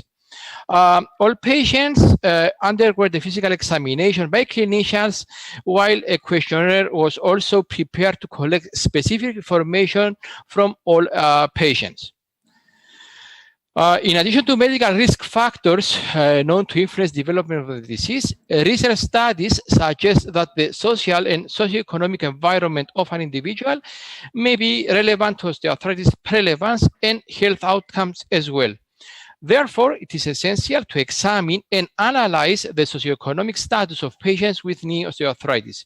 So in this project, the influence of other factors from different domains, such as environmental, social, economic, and lifestyle factors, will be examined. And here we have a nice example showing the association between alcohol consumption, smoking, and the prevalence of knee osteoarthritis, because alcohol and smoking may increase the inflammation in the joints of the knee. Now, for the recruitment of healthy individuals and patients with early and late knee osteoarthritis, we used well-established protocols and guidelines. For example, for the recruitment of patients with established knee osteoarthritis, we used the criteria proposed by the American College of Rheumatology. For the collection of data, we use different information sources and methods. Recruitment of patients was carried out by clinicians. The radiographic severity of patients was also carried out by clinicians. From all patients, we obtained blood samples to determine the levels of the serum biomarkers, while from some patients, we also obtained other biological fluids, for example, urine, to determine the levels of exosomal biomarkers. Also, the questionnaire was used to obtain specific information from all participants, including familial osteoarthritis, previous knee injury, occupational risk, and etc. Finally, several participants underwent gait analysis to assess individuals with conditions affecting their ability to walk. Overall, we managed to collect vital information from all participants, and this information will be included in the OActive database that Themis will present in a while, and will be also used for the development of a hybrid model for the early detection and monitoring the progression of knee osteoarthritis. This table contains a part of the data that we collected from the late-stage knee osteoarthritis group. And as is shown, we have information about the age, the body mass index, smoking habits, occupational risk, the results from the radiographic examination, etc. Some examples here now showing the correlation between the risk factors and the severity of the disease. So our preliminary analysis revealed some correlations between the medical risk factors and the radiographic severity of osteoarthritis. For example, there is a strong correlation between the age of the patients and the severity of the disease. There is also a strong correlation between the pain at rest and during walking and the severity of the disease, while there is a weak correlation between the body mass index and the KL score. Also, our preliminary analysis reveals some gender differences in serum biomarker levels. For example, the levels of serum COMB were significantly lower in women than in men. And in the total population, the levels of the P2CP, a biomarker of cartilage synthesis, were also lower in women than in men. Also, the levels of serum hyaluronan were lower in women than in men. However, these differences did not reach statistical significance.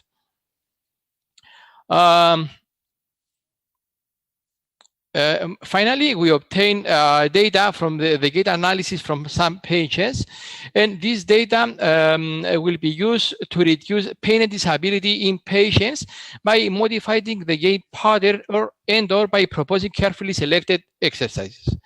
It is important to mention that currently there are no effective therapeutic treatments for osteoarthritis, and exercise has been recommended as the non-pharmacological treatment for osteoarthritis. So the conclusions from these parts, we collected information from 3 different cohorts at 3 different centers. We have data from the clinical evaluation, blood test results, radiographic evaluation, and so on. We also obtained data from the social life, sport activity, and so on from all participants. And as I mentioned before, this data will be used for the development of an advanced computer model and simulation tools in order to diagnose osteoarthritis at an early stage. Themis, the stage is yours. Thank you, Christos.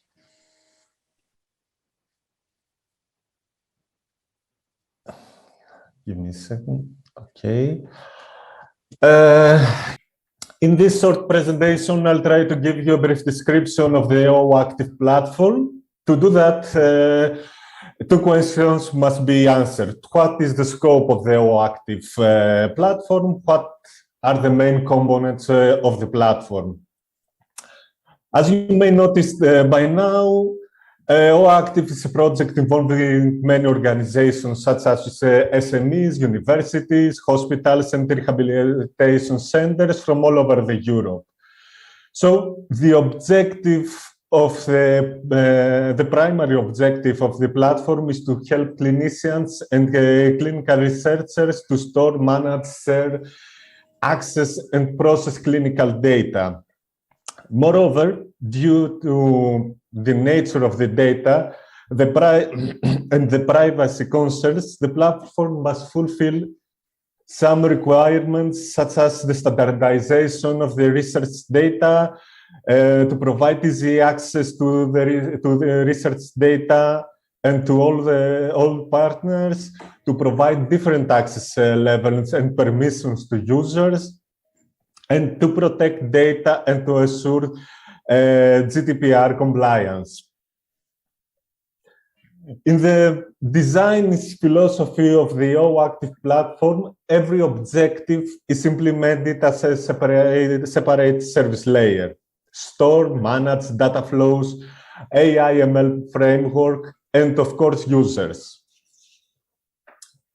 At this point, I must say that we use only open source software to build the OActive platform. For the cloud infrastructure, we select Amazon AWS Cloud as a robust and scalable solution. And the advantages of the AWS Cloud are mainly the scalability, as I said, the accessibility, mainly through APIs engine provided by the Amazon AWS, the accessibility, yes, I'm sorry, and the update security methods provided by the same services.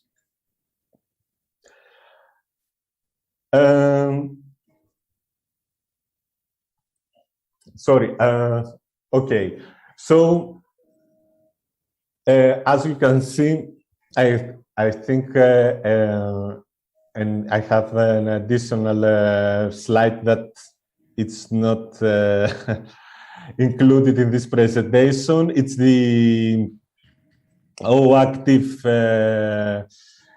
platform, the AI/ML framework that we use, what we provide to the partners, and deliver state-of-the-art software for the processing of clinical data, and focusing primarily on the AI/ML toolsets, such as IDEs for programming languages, such as Python or R statistics, and Jupyter Lab that can help researchers to implement their virus methods and algorithms more effectively. So that was my short presentation for the OActive platform. And I wait for your questions.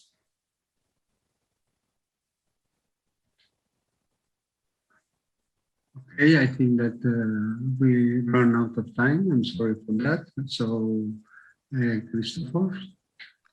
So this is the end of the session. We would like to thank the speakers for their very interesting presentations. We will have a 10 minutes break, and then we will continue with the second session of the conference. Thank you very much.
OActive is an EU-funded project coordinated by University of Nicosia, aiming to improve healthcare by transforming and accelerating the osteoarthritis diagnosis and prediction by using a combination of mechanistic computational models, simulations, and big data analytics.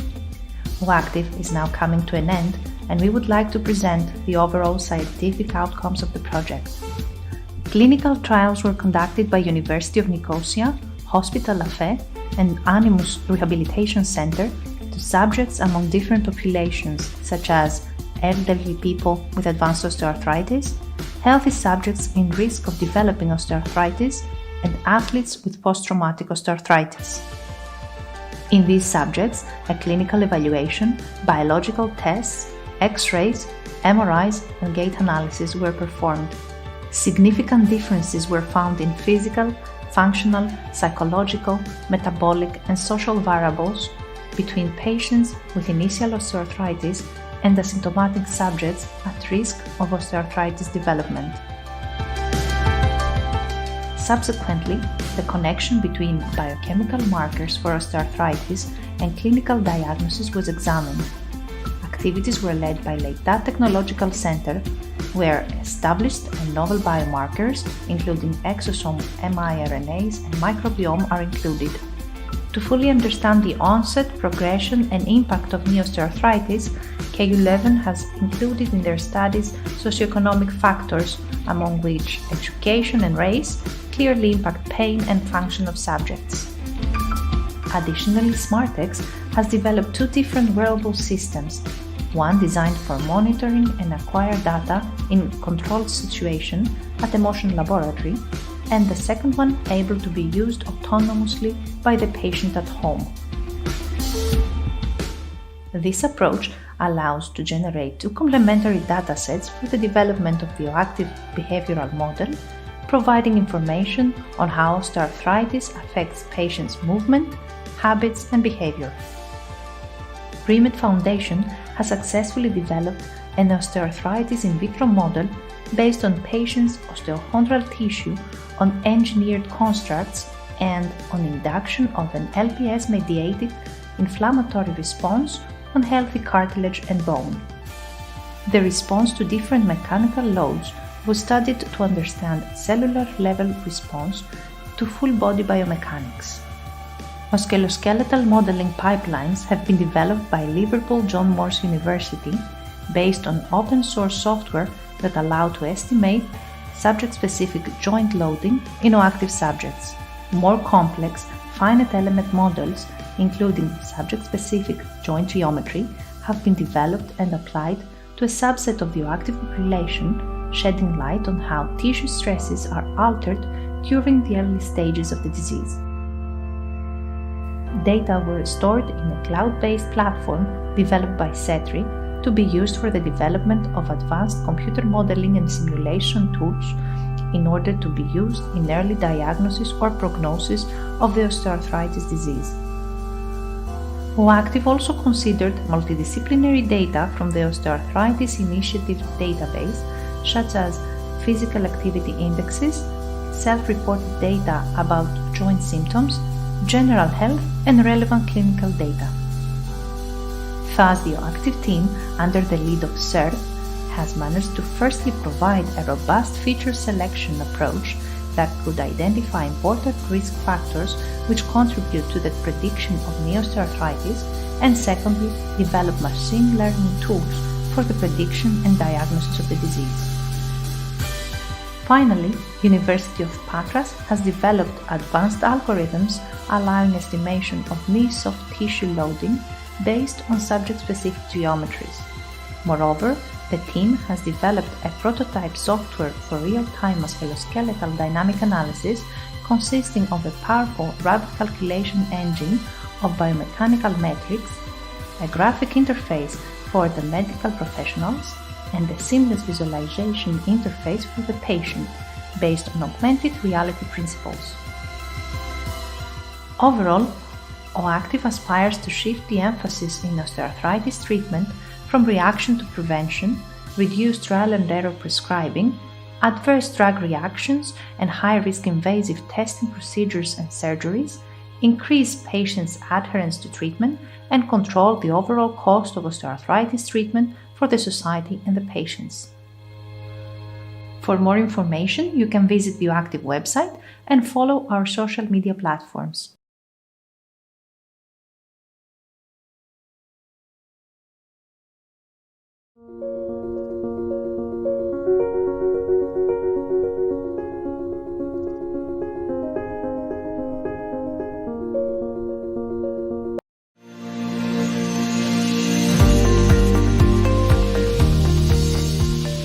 Hello, I'm Bill Baltsopoulos. I'm a professor of biomechanics and head of the Research Institute for Sport and Exercise Sciences here at Liverpool John Moores University, one of the academic partners of the OActive Consortium. OActive is a Horizon 2020 research and innovation action project under the Personalised Medicine Call with 13 partners from 7 different European countries. The project is about the development of advanced, personalised, multi-scale computer models for combating osteoarthritis. The vision of the OActive Consortium is to improve radically the healthcare of people with knee osteoarthritis. Osteoarthritis is a degenerative disease of the cartilage and the other tissues in the joints, and is the most common form of arthritis that causes pain, limits mobility, and reduces independence and quality of life in millions of people in Europe and around the world. Increasingly, it is not only people in the 60s or 70s or even older that are affected, but younger individuals, including athletes, in many cases years after a knee injury, for example, or after the end of the professional competitive career. The OActive project intends to make a significant leap forwards by adopting a multi-scale, holistic approach where patient-specific information from various levels, including cell, tissue, organ, and whole body, will be integrated and combined with information from other sources such as biochemical, inflammatory biomarkers, behavioral and social and environmental risk factors to generate robust predictors for new personalized interventions for delaying the onset and slowing down the progression of osteoarthritis. OActive targets patient-specific osteoarthritis prediction and interventions by using a combination of mechanistic approaches, phenomenological computational models, simulations, and big data analytics supported by a hypermodeling framework. Once constructed, these decision support models will be used to simulate and predict optimal treatments, better diagnostics, and improved patient outcomes. To overcome the limitations of the current treatment interventions, augmented reality-based interventions will be developed in a personalized framework, allowing patients to experience the treatment as more enjoyable, resulting in greater motivation, engagement, and adherence to the exercise and rehabilitation programs. The mission of OActive at the end is to improve healthcare by transforming and accelerating osteoarthritis diagnosis and prediction based on a more comprehensive understanding of disease pathophysiology, dynamics, and patient outcomes. Thank you for your attention and interest in OActive. If you want further information, please visit our website and social media platforms at oactive.eu.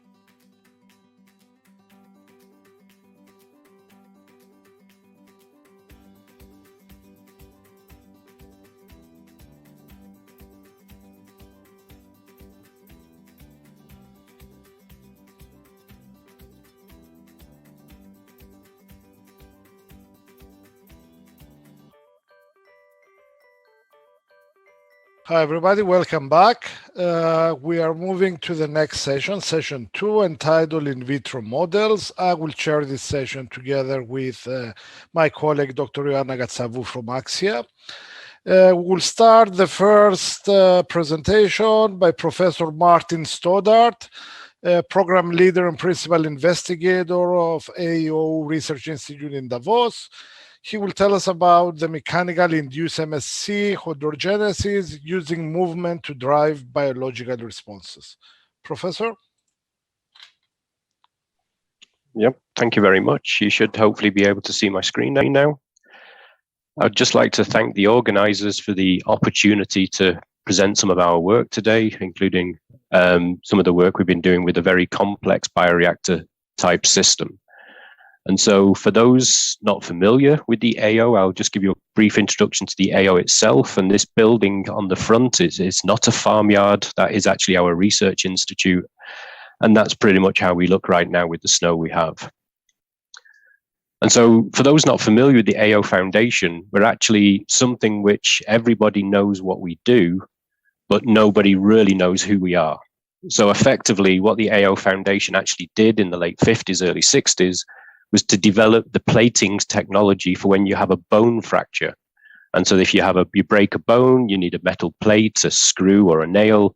A lot of these technologies were then developed by the AO Foundation in Davos and have been adopted worldwide. And what we also do now is still do a lot of education, training surgeons, and developing new techniques. But for the course of this particular project or this particular talk, I'm going to focus a little bit on articular cartilage. And so based on the consortium and the kind of people at this conference, you're all aware of what the cartilage is and what it does. All I really wanted to emphasize within this slide is this concept that cartilage has multiple layers, and these different layers have different functional roles. And so one of the questions we're asking when we're trying to recreate cartilage or recreate cartilage after damage is how can you reconstitute this functional property? The tissue itself is very simple. It only has a few cells and lots of matrix. And yet it's been incredibly hard to try to recapitulate some of this tissue and repair it in patients. And one question we ask as a clinical driven institute is, why has this been such a complicated aspect of repair tissue? So when you look at some of the current repair strategies we have, the most common one of the most common cell-based therapies is this autologous chondrocyte implantation. You would have a damage to the cartilage. You would take a biopsy of healthy cartilage, monolayer expand the cells so you have more chondrocytes, re-inject them under a patch or in a matrix to try to repair this focal damage. But actually the most common approach taken to try to repair cartilage is this microfracture technique. And then what happens is you have a defect, you would debride the edge of the cartilage to trim the edges, you would break through to the underlying bone, puncture holes into the bone, and then you would fill the defect with a mesenchymal clot. So one of the problems with these tissues are they tend to be fairly effective for the first few years, but over time, they just don't function in the long term. And so we get unsuitable cartilage.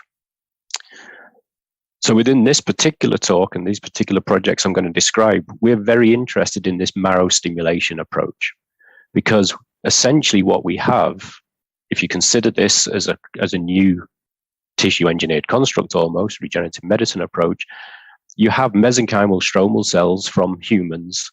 We know they can undergo chondrogenesis. And so one big question we've been asking over the last decade or so is, how can we use mechanics to drive the healing and control the healing response within this marrow clot?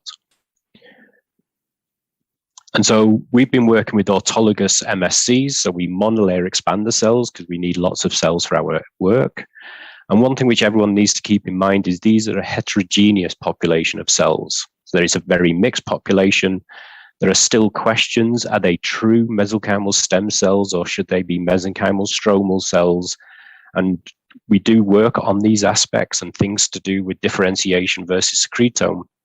But within the context of this talk, to be honest, it doesn't actually matter what you call the cells. It's just effectively, these are cells we have to hand.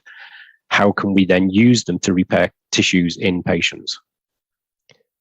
One of the reasons there's complication is that the isolation procedures for these cells is really quite basic. We would take bone marrow from patients, we plate it onto tissue culture plastic, and essentially what sticks is considered to be an MSC. And yet, although you see the use of these CD markers to try to characterize the cells, there is no specific and unique stem cell marker. So what we always need to consider is the markers do not provide any outcome of functional ability of the cells. And we know they can differentiate into cartilage, bone, and fat, and they can secrete soluble modulators, and there's various mechanisms of action.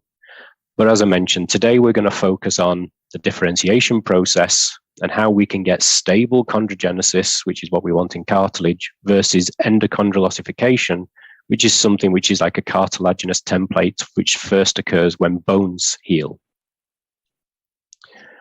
So when you look at MSC chondrogenesis as a function of cell phenotype, we know the progenitor cells can differentiate into pre-chondrocytes, and they can go towards stable chondrocytes or down this endochondral ossification or bone repair route. And we investigate the mechanical regulation of these processes. And when you look in the literature, there is a lot of work where people have taken stable chondrocytes with or without their pericellular matrix, mechanically stimulated them, and looked at the effect on phenotype. There's also a number of studies out there where people would take an MSC, they would induce chondrogenesis using the transforming growth factor beta protein, the classical protein used to induce chondrogenesis, and then they see how the mechanics regulates that differentiation process. In my lab, we've been very interested in how can we actually trigger the behavior of these cells purely by mechanics, and the reasons for that I'll come to shortly. So when you consider mechanoregulation of MSCs, which are now the cells within this fibrous clot, within the tissue which is regenerating within a patient, there have been some general assumptions about MSC work in vitro. The first one has been if you take MSCs, you culture them in static culture, you add transforming growth factor beta protein in a 3D environment with a hydrogel or a pellet culture, then you get chondrogenesis. Now, we question this assumption very early on for the simple reason being we know that the mechanical environment in the musculoskeletal tissue is crucial. So how can we disconnect the static culture from the mechanical environment and expect to see a relevant clinical response? We know rehabilitation protocols matter, yet this is all static. The second thing is when people did start to look at mechanical load, as I mentioned, there's already been a number of studies where they took chondrocytes, embedded them in hydrogels, for example, and started to apply uniaxial compression with a simple bioreactor system. Then when people transferred to MSCs, they took the same bioreactors using the same kind of uniaxial compression and then tried to investigate the study of MSCs. But what that assumes is that the same trigger which is useful for chondrogenic maintenance is the same trigger which is useful for inducing chondrocytes. And we always wondered whether that would be true when you consider the complex load normally applied in a patient during their rehabilitation protocols. So the way we approach this issue is we have a multi-axial bioreactor system, and essentially what this comprises of is a circular hip ball. It is an implantable hip ball, which is used in patients. We can rotate that hip ball, so we can turn it to apply shear. We can move it up and down to apply compression. We can rotate the holder, so we can completely mimic the articulating motion of various joints, such as the knee or the hip. And one advantage of this particular device is we can turn each individual motor off, so we can really start to dissect out what is the individual role of each factor. So for example, which is more important, compression or shear? And so I'll describe some of those studies where we've looked into these kind of questions. And so when we started with this with a PhD student many years ago, this is Ten Lee, we started with adult human bone marrow derived stromal cells or stem cells, MSCs. We embed them in fibrin, and then we hold everything together in a polyurethane scaffold because we need something we can actually load. So again, the fibrin in this case is not chosen as a good biomaterial for cartilage tissue engineering. It's chosen to mimic this clinical situation of microfracture. Adult MSCs in bone marrow, in a fibrin clot. And with the initial studies, when we look at collagen 2 and agrican, both classical markers of chondrogenic differentiation, we added the 10 nanogram TGF-beta protein, which induces the chondrogenesis. We mechanically stimulated, and what you can see is very little happened. It was very reproducible, but the load didn't do very much. Now, in our mind, this raised questions because we know the musculoskeletal system is heavily regulated by mechanics. So this data was consistent, but it just did not make sense from a clinical perspective. So then we asked the question, okay, in a patient, where would the TGF-beta come from? For the simple reason being is we would not have a PhD student injecting TGF-beta every 2 days like we do in cell culture. So then we did a dose response, and actually what you can clearly see is when you have no TGF-beta protein in the medium, you then get a robust increase in agrican and collagen 2 expression driven purely by mechanics. If you add some TGF, you lose some of this mechanical response. So it's a dose-driven curve based on how much TGF we are adding into the medium. So then what we did was from this point on, we stopped using TGF-beta in the medium, and so the studies now we perform all are purely mechanics. There's no serum, there's no exogenous proteins. We're driving everything purely by mechanics. And so then we can start to look at the different roles of the different mechanics. So for example, free swelling would mimic patient bed rest.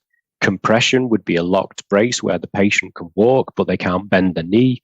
Shear would be something like CPM machines where you can bend the knee, but you don't weight bear. And compression and shear are both added together. And when you investigate how these mechanics regulate the differentiation of these cells, what we have also started doing more and more is we look at the marker we want, such as collagen 2, and we also look at this unwanted hypertrophy markers, which are indicating bone formation, such as collagen 10. And the reason we need to do this is collagen 2 expression may increase, but the increase may purely be due to the fact that we're compressing the scaffold, which means you're feeding the scaffold better, so metabolism goes up and all the genes go up. So essentially now when you compare the wanted genes to the unwanted genes, so this is resting cartilage versus hypertrophic cartilage, interestingly, compression alone did absolutely nothing for these markers compared to free swelling.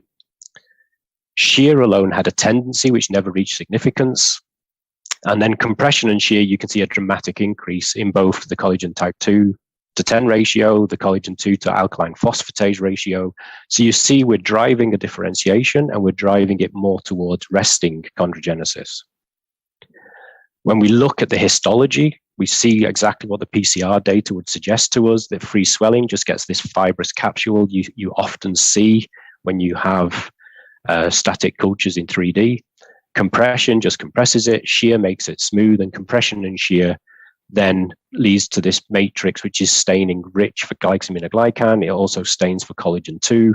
So we're quite confident we're driving more resting articular cartilage. And that brings us down then to the mechanism. How does this work? And so what we've been studying is, of course, TGF-beta is an obvious place to look. And the various groups listed below are not so relevant, but what we're looking here is at active TGF-beta. If you consider it, when we give TGF-beta to the cultures, we give active TGF-beta. When cells make it, they make latent TGF-beta. So the question is, how do they activate it? And what we know from our studies is the cells produce a little bit more TGF, but when we load with our compression and shear, we can actually activate the protein. And we've managed to do this in a cell-free system. So we tested our construct with no cells, we added latent protein, and we can activate it purely by mechanics. So at the moment, our working hypothesis is the shear at the interface activates the protein, the compression then pushes that active protein into the scaffold, and that's why we need a combination of both factors. And we know this is stiffness related. Another thing we can do is look for detrimental markers. So for example, one thing when we add TGF-beta protein and induce chondrogenesis, or whether we add load and induce chondrogenesis, we see nitric oxide production only when we have mechanical load. So we can use this system to look for unwanted markers which are missing in static culture systems. This is a slightly different mechanism to the classical mechanical activation of TGF-beta within cartilage, where you have the TGF-beta the latent TGF-beta associated with the ECM, and then during force in the matrix, you then activate the protein mechanically. And so what we believe is that this TGF-beta activation by mechanics depends on the matrix surrounding the cell. So this darker bar is this physical, actual cell-free activation of the protein. The lighter blue is this matrix-assisted activation. And so we believe at early stages where it's MSCs with no pericellular matrix, this direct activation is much more important. As the matrix matures, as you go through chondral progenitor, immature chondrocyte and chondron, then later on this direct is less important, and it's actually the matrix-assisted enzymic type activation, which is much more key. And then what we've been doing to try to further improve the complexity of this device is we started to investigate things like hyaluronic acid. This would be in synovial fluid. In a patient, it would be exposed to this. It's been proposed to be regulating mechanics and changes the friction coefficient. First, we looked statically. So we took our normal medium, added high molecular weight hyaluronic acid, and in static culture during differentiation, what we realized is this already by itself improved GAG synthesis, it decreased collagen 10 hypertrophy, and increases matrix deposition. Then when we further superimpose our compression and shear, we get an increased GAG. This is very much at early time points. The Col2-10 ratio is dramatically improved using this HA-derived medium. And again, the safranine and collagen 2 staining is also dramatically improved. So in conclusion, hopefully I've managed to convince you that the chondrogenesis by mechanical loading is not the same as when we're giving growth factors in static culture. This is also true for chondrocytes and tissue engineering. We've shown that in previous studies. And this gives us an insight into some of these, how would these cells react to a rehabilitation protocol? How would they generate unwanted markers which potentially we're missing? And how can we optimize or decrease the activation of TGF-beta? Because in OA serum, synovial fluid, there's actually normally too much TGF-beta protein. And we're further increasing the complexity with medium, or you can see on the left in the middle here, we have an osteochondral plug model we're developing where we take viable cartilage and bone and we can put tissue in there to see. And ultimately, we're hoping not to use tissue engineering, but regenerative medicine approaches where the rehabilitation protocol is as important part of the surgery as the surgery itself. And so with that, I'd like to thank all the group members who have done this work. There's been a lot of active PhD students and postdocs, and I'd be happy to take any questions you might have.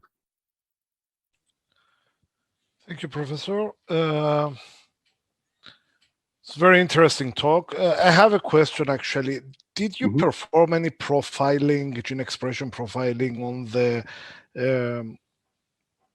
tissue versus a normal tissue and see how much resembles that? Yeah, I mean, we took a couple of different approaches. When we've worked with chondrocytes in the past, we've looked at the final histological evaluation. And actually what you see, particularly when you apply compression and shear versus compression alone, you actually get a much more histological resembling tissue than you do with compression alone or static culture. So the collagen 2 expression particularly is more evenly distributed, but also we get a layer of lubricin. The lubricating protein appears on the top of the construct, which we believe would protect it for longer term. We have done extensive PCR characterization of these constructs. And again, we're quite confident. We're pushing, it's not perfect, but we're pushing them more towards a resting rather than a hypertrophic. And it's the main reason we want this osteochondral plug, because I believe once you have viable signals, the soluble signals from the bone and the cartilage, that will add a layer of 3D patterning to the cell location combined with the mechanics, and then the cell will have a much better 3D orientation. And at the moment, we're also looking at things like microRNA regulation to see what's the underlying control mechanisms. But those studies are ongoing. Very good, thank you. All right. Okay, so Joanna, we can move to the next Yes. Yeah, I'm just trying to stop sharing, but I can find the. So thank you, Professor Stoddard. I would like to give the floor to Mrs. Nuria Noguera Ferrer, the co-founder and CTO of Tecnología Regenerativa, QRM, from Spain, presenting the QRM cytokine, a lab-in-a-box technology to treat osteoarthritis. As in all presentations, you are encouraged to add your questions in the chat box on the right of the video window, and the answers will be given after the presentation. Nuria, the floor is yours. Hello, thank you for inviting me. My name is Nuria Noguera. I'm one of the co-founders of the company Tecnología Regenerativa QRM. It's a young Spanish company based in Barcelona. It's a small company. Now we are a team of 6 people with different backgrounds: biology, engineering, physics, and biomedical engineering. We are focused on the development, manufacture, and commercialization of medical devices for use in the field of regenerative medicine. With our medical devices, we want to promote the standardization and scalability of autologous regenerative therapies, making this type of therapies cost-effective and reaching the largest number of patients possible. To fulfill our mission, we develop a technology that we have called lab-in-a-box. What we mean with lab-in-a-box is that we develop our products according to the following requirements. They must make possible point-of-care treatments. They must be a closed system, keeping biological product sterile. They must be a plug-and-play device in the physician office. They must be a highly automatic device. And finally, they must be easy to use. Our first lab-in-a-box product is QRM cytokine, that you can see it in the picture. It's a medical device to obtain an autologous blood-derived product to treat osteoarthritis. It consists of a processing device and a single-use consumable. The single-use consumable is filled from a sample of patient blood. Then the consumable is inserted in the processing device, and after half an hour, the doctor has the blood-derived product ready to inject into the patient joint. Autologous blood-derived products have the intention to fill the gap that exists in the osteoarthritis treatment, a gap between drugs and surgery. Drugs such anti-inflammatory, corticosteroid injection, and hyaluronic acid injection. Although these treatments can relieve pain temporarily for some patients, they may not address the biological mechanism causing the disease. On the other side, we have surgery, joint replacement. There are many patients too young for joint replacement that they need another solution urgently. There is significant interest in understanding how intra-articular injections made from autologous blood could alleviate symptoms and potentially intervene in the progression of the disease. There is in vivo and in vitro evidence that suggests that these therapies can interrupt cartilage matrix degradation driven by pro-inflammatory cytokines.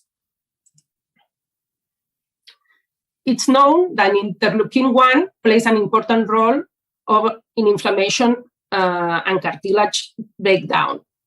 Inhibition of this cytokine might limit inflammation and matrix degradation. Consequently, inhibition of this protein may constitute an effective osteoarthritis therapy. Some strategies for inhibiting the biological activities of interleukin-1 include use of interleukin-1 receptor antagonists and use of interleukins 10, 4, 13 that increase the production of interleukin-1 receptor antagonists.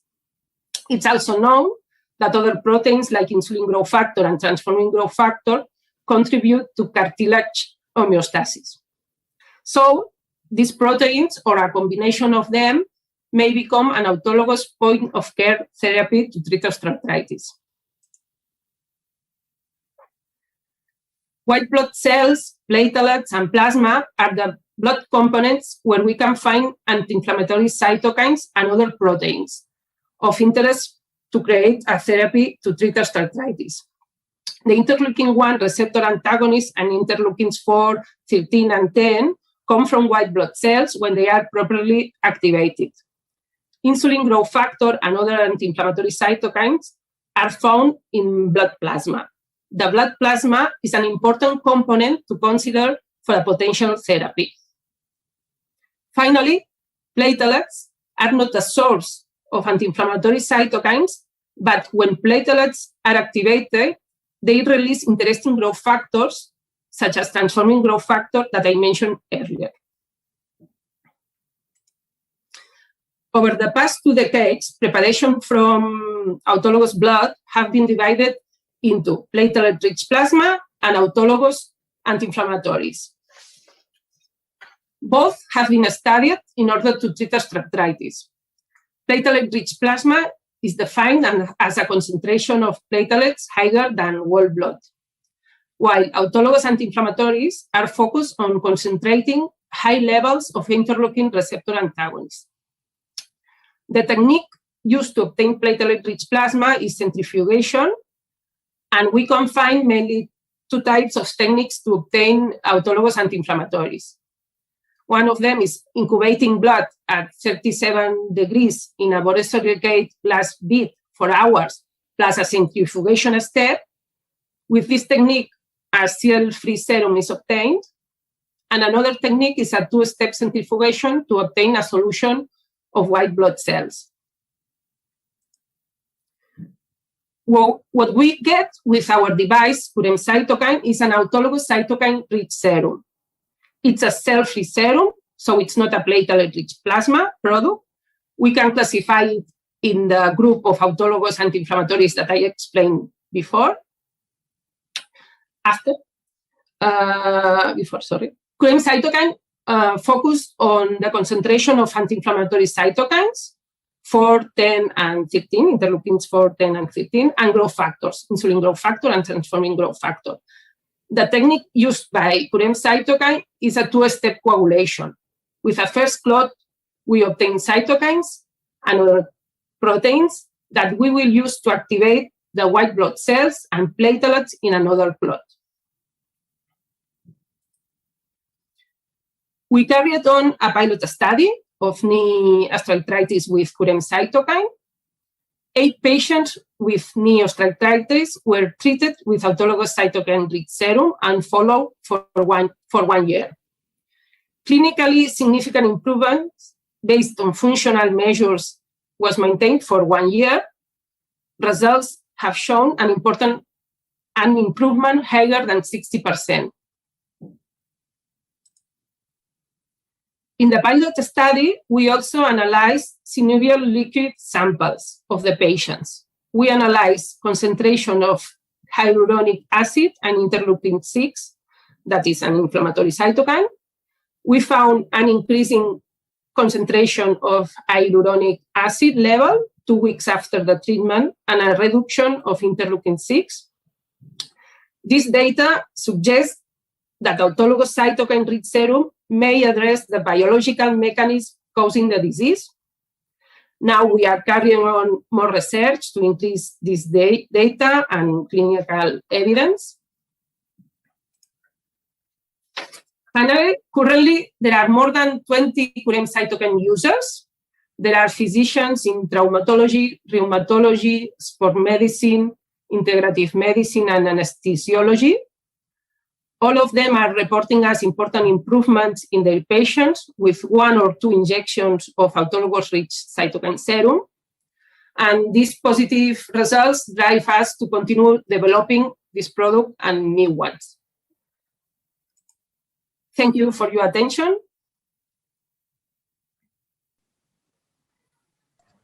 Thank you, Nuria. Are there any questions? I can ask something if there is no other question. Sure. In this pilot study, did you have males and females as well? Yes, we are. Did you notice any difference between them? No. It's a small pilot study, and we yeah. don't detect a difference. Yeah. Thank you. You're welcome. All right.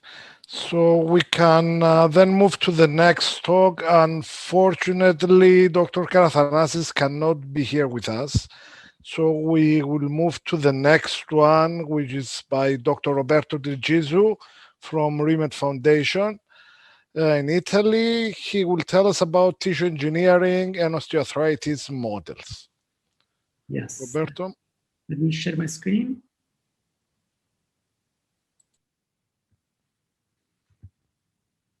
Okay. Oh, sorry. Can you see my screen?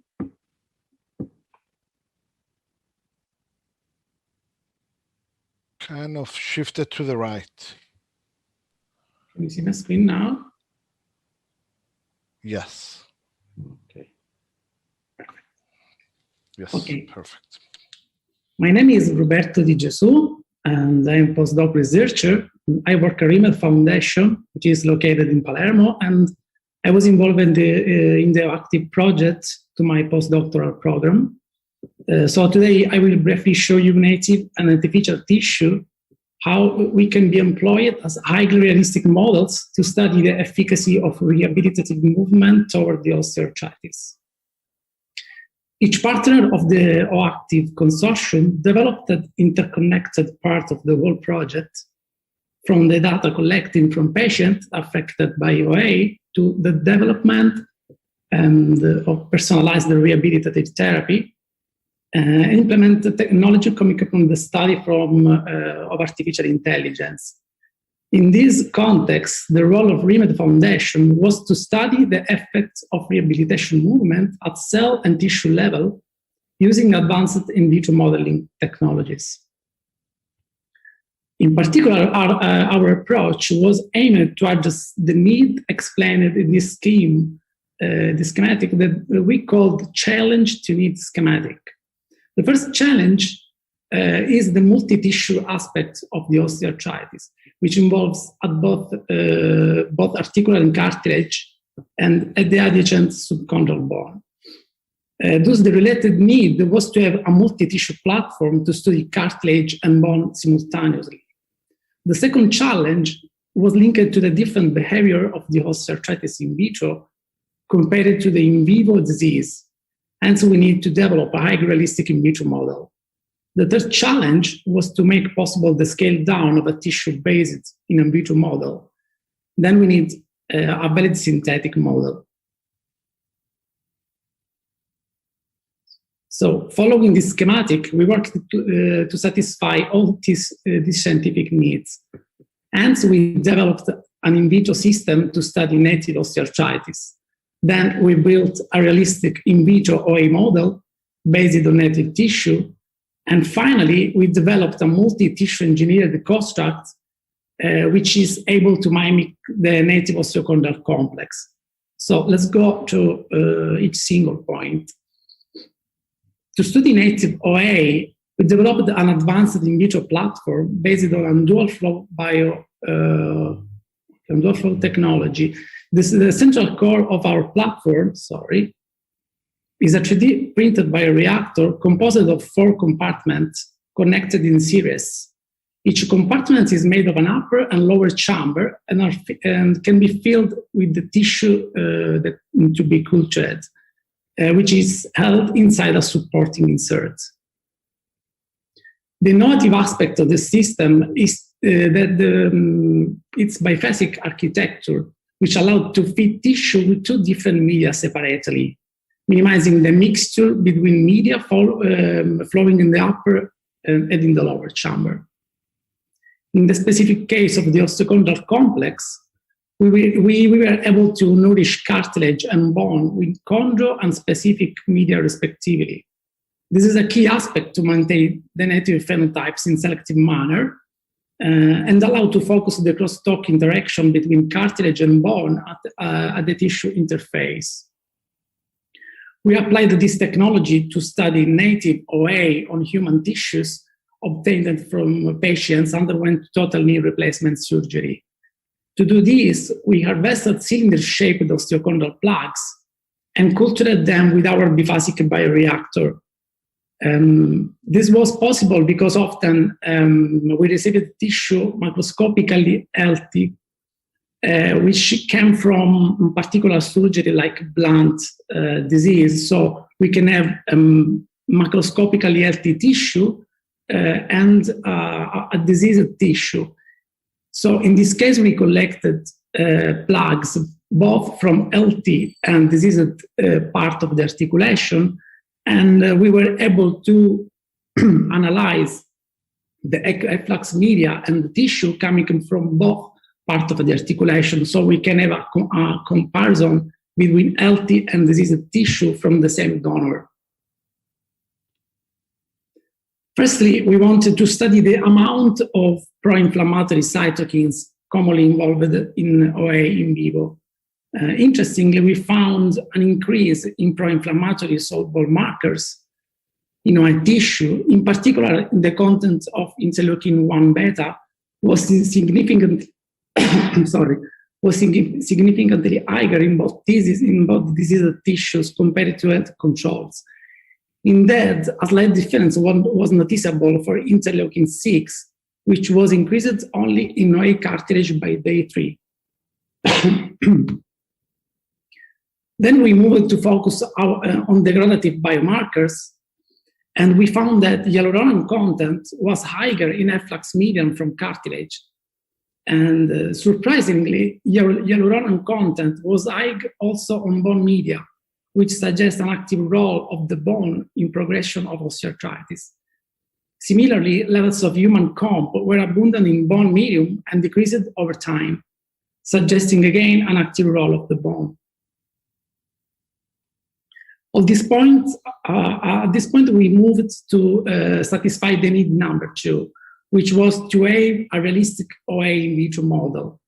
To do this, we developed a realistic OA model based on native healthy tissue. In this case, we need to start from healthy tissue to overcome the main problem linked to the shortage of healthy human donors. So we used porcine tissue, which are macroscopically and genetically similar to human tissues.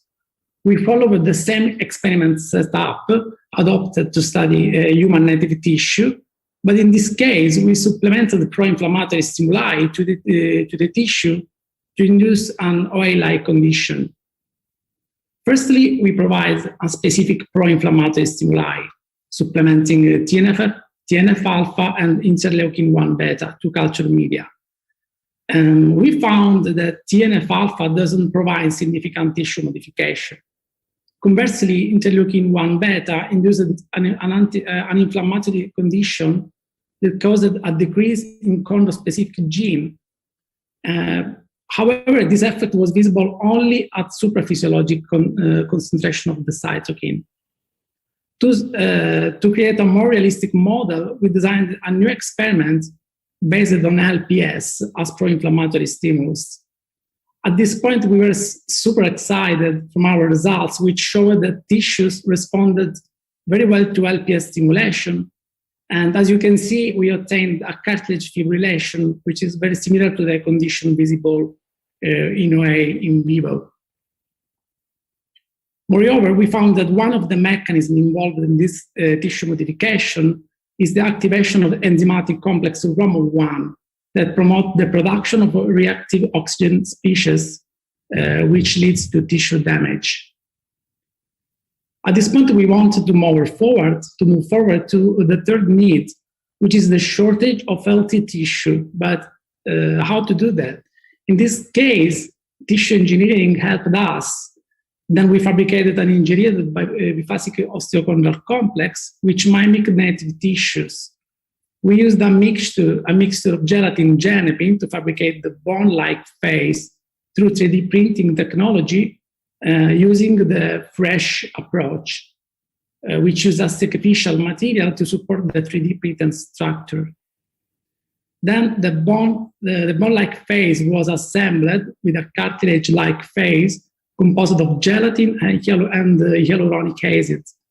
The construct was then cellularized with human MSCs from bone marrow and differentiated using the same experimental approach.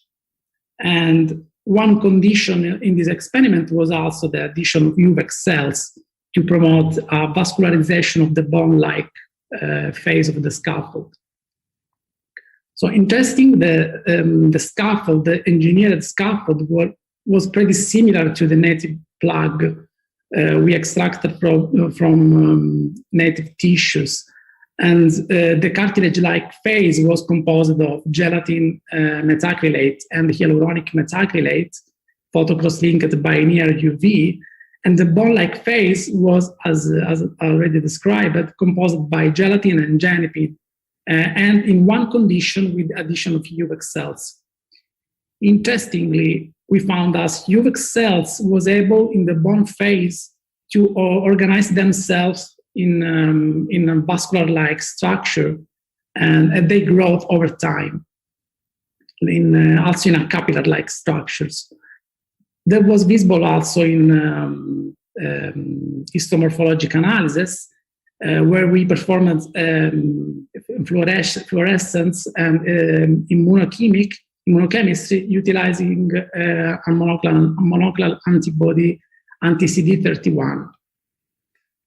So we can conclude saying that the vascular endothelial cells are able to support the bone-specific gene expression that we analyzed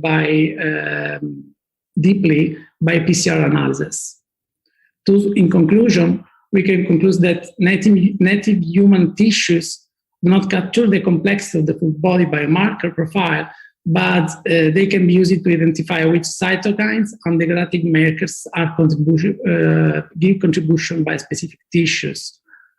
We can say also low levels of LPS can be used to induce an OA-like phenotype in a model in vitro, and this platform is valuable for screening intervention. And finally, we can say that engineered osteochondral constructs are scalable models for screening and increasing their biological complexity by incorporating a vascular component, resulting in a more biomimetic model. So I want to thank you, everyone, in particular OActive project, that give me a possibility to grow scientifically, and was not only science, as you can see.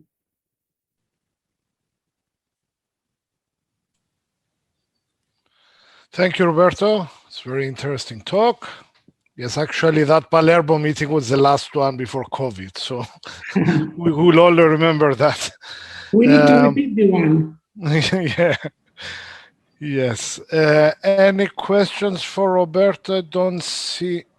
Could I put Martin here? Could I potentially ask a question, if I may? Sure. Yeah. That was very, very interesting work. So nice job. One question I would have is when you looked at the relative effect of TNF and IL-1 on the native tissue, that's one of the questions which comes up clinically quite often, which is the relative contribution of what molecule. Do you have anything from your data which would give an indication, or have you considered combining molecules to see if one by itself is not the trigger? It could require multiple molecules, because I think that would be a really useful system to try to answer some of those clinical questions. Oh, that's a nice question. Actually, the point is that maybe I read some paper in the literature, and I saw that maybe in vitro and with our system, the TNF-alpha, we were unable to see the effect because it stayed entrapped in the cartilage extracellular matrix. So we weren't unable to see any effect to this due to this problem. So it should be interesting to study a combination of both molecules, and we can see if there is some synergic effects. Okay, thank you. Sure.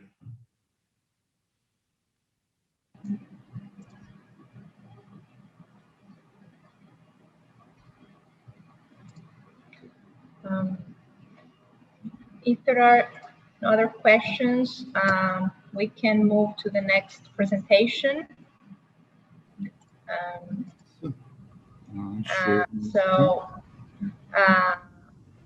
We will now move to the presentation regarding the in vitro musculoskeletal models presented by Dr. Riccardo Gottardi, the principal investigator of Riemann Foundation in Italy.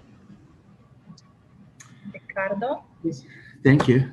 And I think I'll pick up the story where Roberto ended and try to reconnect it with everything else in OActive, where our role was really to try to find a platform, establish a platform to establish the effective rehabilitation of the cells at tissue level, and use the platform to provide some insight to the other work packages in the project. And when discussing in vitro models, there are some limitations that need to be acknowledged, but at the same time, the limitations are also the opportunities that are open to us. So one thing that is clear is that in vitro model does not capture the full story. And following up exactly from Martin's question, in vivo, there is a much greater accumulation of all signals, all cytokines, and a lot of the things that are observed in biomarkers is are level way higher than that can be produced in vitro models. And so that an in vitro model doesn't really fully capture that body level complexity, the body level sheer quantity of molecules produced and accumulated in the body. At the same time, that's also an opportunity because that allows us to identify what each tissue contributes to the whole system, because we are in a simple model. And that's the other limitation at the same time. In vitro models do not capture the complexity of multiple tissue interactions as all the different tissues that occur in the joint. We have to make choices when we study them, and that actually offers the opportunity to dissect the specific mechanism of tissue-tissue interaction. So we lose the complexity, but using in vitro models, we can gain a lot in the depth of analysis that we can do, which goes generally well beyond what is available with just clinical markers. And so why are in vitro models important? Well, we can scale them up for screening, and we can do this in-depth mechanistic analysis. And so the overall question that we had was what type of exercise promote cartilage repair, and which ones may in fact make OA worse. And as the first talk of this session by Dr. Storded very clearly showed, this is a very important question. And movement is a very important driver in all biological responses.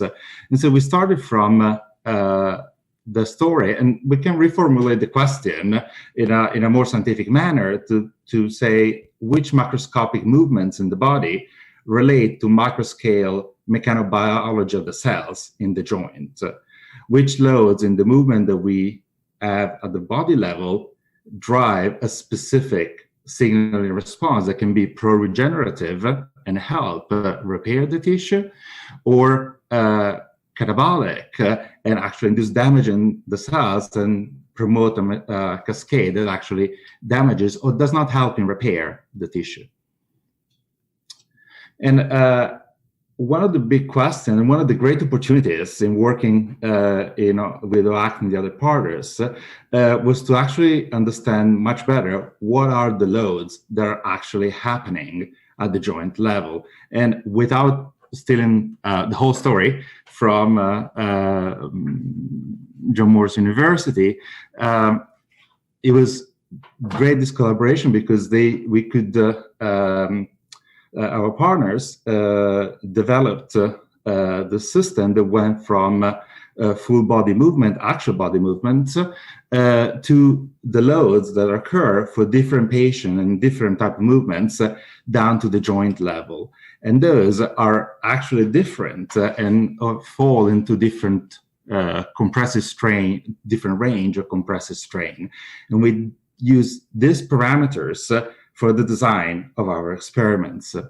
And the very first model that we tried was the microfracture repair model, where cartilage tissues was harvested from juvenile bovine knees, create a local defect, and it was filled with a model of repair, a microfracture containing fibrin and mesenchymal stem cells. And we tested it separately using pure compression or pure shear, mild shear, always in the presence of TGF beta, really just to see what is the contribution, all the other biochemistry being equal or similar, of these two components. And what came out is that in these conditions, the mechanical compression was the main driver of prochondrogenic gene expression.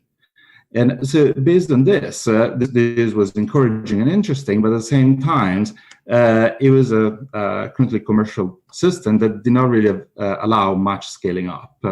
And so we went on and developed a system that could actually do scale up and actually allowed to do this more in-depth analysis of the whole system. We called it a high throughput mechanical activator for cartilage engineering, primarily because the acronym becomes HIP-MAZE, and it was a really cute name. And that's a system, and it is controlled by software interface, and this multi-well system with a customized piston lid is placed in right there where the arrows indicate, and there is dynamic base that moves in the X and Y axis, and linear actuator that moves in the Z axis to applied load, and force sensor to measure how much load is applied. How it works in practice, here's just a video with an exaggerated movement to give the idea, where the pistons come down, and this is just to show without the lead, but there is the appropriate lead otherwise, come down and generate cyclic loading that activates the system, which looks like this. There are 6 pistons that come down on the 24-well plate, and then it gets activated, and then it gets moved, and we activate 6 more wells, and it translates, 6 more wells, translate, 6 more wells. This allows a moderate throughput of 24 samples that allows really a rapid analysis of a number of different conditions. And how do we define the loads that we apply? Well, based on the biomechanics modeling. And what we found was extremely interesting. We compared the unloaded tissues with loaded at a physiologically level of compression, the healthy level of compression for the cartilage, or a super physiological, there is a higher level when more OA patients, and compare it to also an IL-1 beta exposure. And what is interesting is that even in the OA patients or in the OA levels, we do see a little bit of an increase on these prochondrogenic genes, not at the same level as we see in healthy level of physiological loading, but still interesting to observe how the tissue is still trying to repair, and loading has a moderate positive effect, even when it is beyond what is the physiological level. And on the other hand, there is a exposure to pro-inflammatory cytokines that drives a very rapid catabolic pathologic cellular phenotype. And so we have to play with all these different elements to define what's the ideal type of loading to generate a regenerative response. But we have this great platform now that combines a number of engineered constructs, different ways of induced OA, depending that can be tailored to the specific models that we are validating or comparing, and that we can use to understand how the given movements activate mechanobiology at the cellular level, at the same time design a mechanobiological response, starting from a pro-regenerative mechanobiological response, design the rehabilitation intervention that can be applied in vivo to help patients improve their health. And so this is how it plays with the how we're able to work together with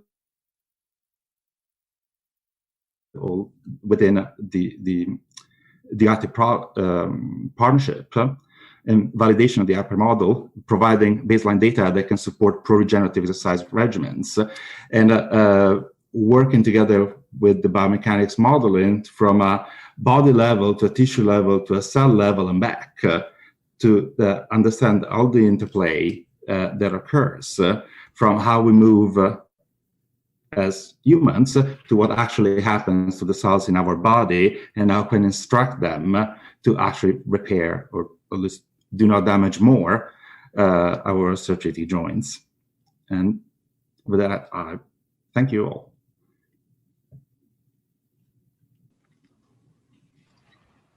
Thank you, Ricardo. Are there any questions for Ricardo? Since this is the last presentation of the session. I think we are also miraculously on time. Yeah. Maybe I can ask a question then. Sorry to interrupt me again. Again, very nice work, Ricardo. Well, I would just like to get your opinion on something, because it's a topic which comes up for discussion quite a lot when we start to use osteochondral plug and tissue-based models, and that's the question of time. So essentially, we're trying to shorten, ourselves included, we're trying to shorten the time frame in which these damages occur. Do you think that's going to in some way bias the results we will get because we're being super aggressive in the initial stages of in inducing the degeneration? Well, that's a very good point. And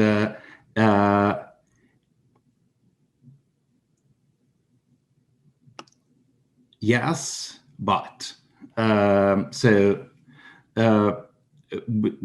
as with all in vitro models, there are some choices that need to be made on how much we want to replicate native tissue and what type of phenomenon we want to model.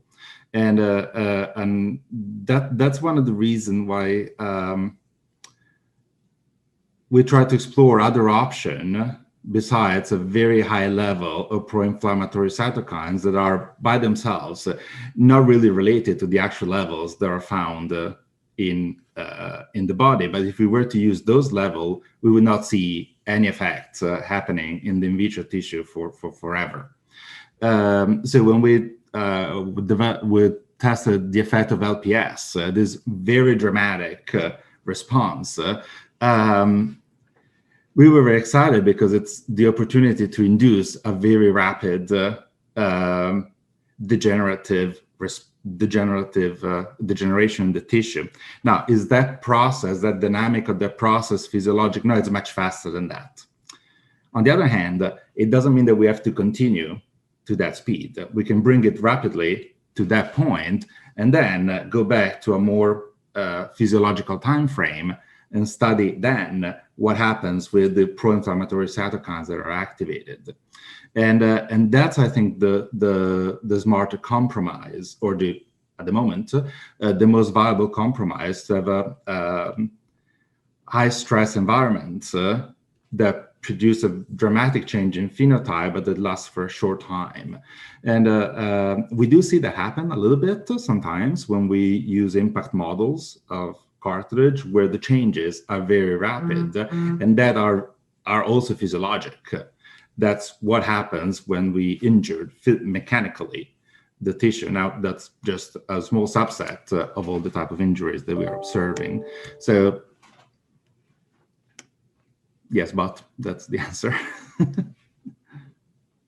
Okay, thanks for the answer. I think we should discuss this in future as well. It's like I say, it's a challenge which we don't have a very good answer to in our group either right now, but it's going to come more and more as the models gain in complexity. So thank you. Now, a small note on that. when we increase the throughput of the mechanical systems, like the mechanical activation system that we can have, that's the advantage, because then we can afford to run the system for longer because we have a larger number of tissue. And that's the other trade-off that we are always have to play with inducing a disease rapidly, because we cannot do it in many replicates to do a study. Now, if we increase the number of replicates, we can afford to use a little bit more time for each of them, because in the end, we'll be using the same amount of time overall. So that's another way of looking at that problem, which we're trying to tackle the problem by we're very enthusiastic about these platforms that open a whole set of new opportunities.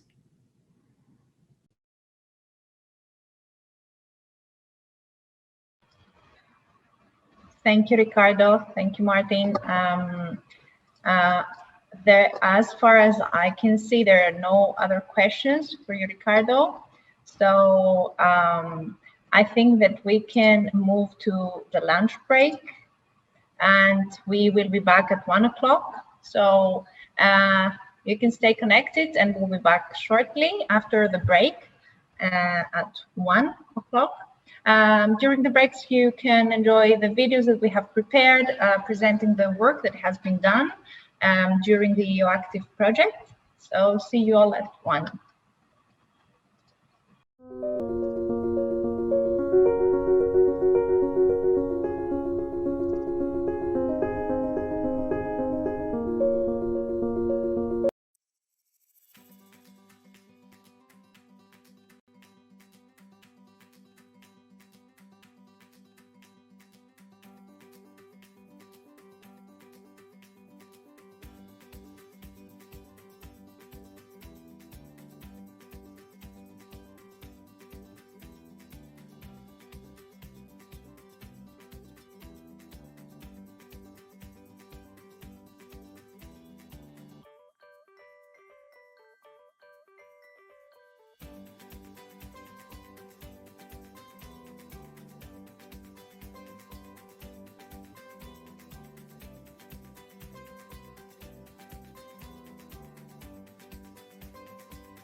OActive is an EU-funded project coordinated by University of Nicosia, aiming to improve healthcare by transforming and accelerating the osteoarthritis diagnosis and prediction by using a combination of mechanistic computational models, simulations, and big data analytics. OActive is now coming to an end, and we would like to present the overall scientific outcomes of the project. Clinical trials were conducted by University of Nicosia, Hospital Lafay, and Animus Rehabilitation Center to subjects among different populations, such as elderly people with advanced osteoarthritis, healthy subjects in risk of developing osteoarthritis, and athletes with post-traumatic osteoarthritis.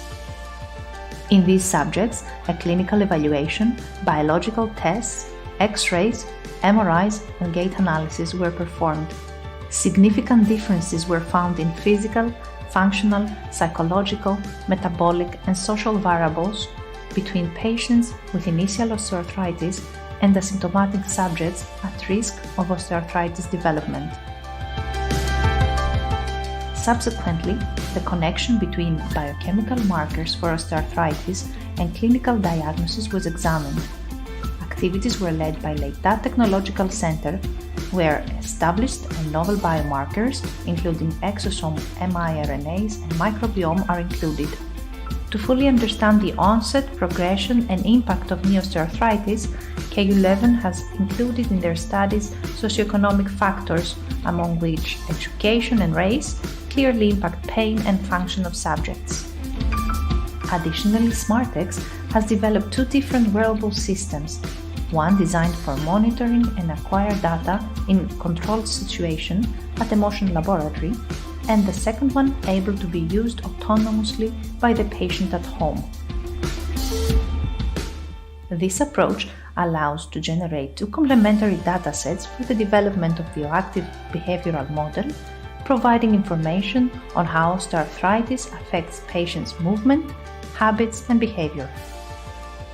REMED Foundation has successfully developed an osteoarthritis in vitro model based on patients' osteochondral tissue on engineered constructs and on induction of an LPS-mediated inflammatory response on healthy cartilage and bone. The response to different mechanical loads was studied to understand cellular-level response to full-body biomechanics.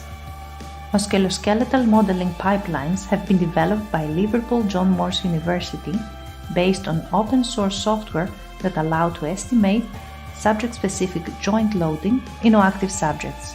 More complex, finite element models, including subject-specific joint geometry, have been developed and applied to a subset of the OActive population, shedding light on how tissue stresses are altered during the early stages of the disease. Data were stored in a cloud-based platform developed by CETRI to be used for the development of advanced computer modeling and simulation tools in order to be used in early diagnosis or prognosis of the osteoarthritis disease. OActive also considered multidisciplinary data from the Osteoarthritis Initiative database, such as physical activity indexes, self-reported data about joint symptoms, general health, and relevant clinical data. Thus, the OActive team, under the lead of CERT, has managed to firstly provide a robust feature selection approach that could identify important risk factors which contribute to the prediction of knee osteoarthritis, and secondly, develop machine learning tools for the prediction and diagnosis of the disease. Finally, University of Patras has developed advanced algorithms allowing estimation of knee soft tissue loading based on subject-specific geometries. Moreover, the team has developed a prototype software for real-time musculoskeletal dynamic analysis consisting of a powerful rapid calculation engine of biomechanical metrics, a graphic interface for the medical professionals, and a seamless visualization interface for the patient based on augmented reality principles. Overall, OActive aspires to shift the emphasis in osteoarthritis treatment from reaction to prevention, reduce trial and error prescribing, adverse drug reactions and high-risk invasive testing procedures and surgeries, increase patients' adherence to treatment, and control the overall cost of osteoarthritis treatment for the society and the patients. For more information, you can visit the OActive website and follow our social media platforms.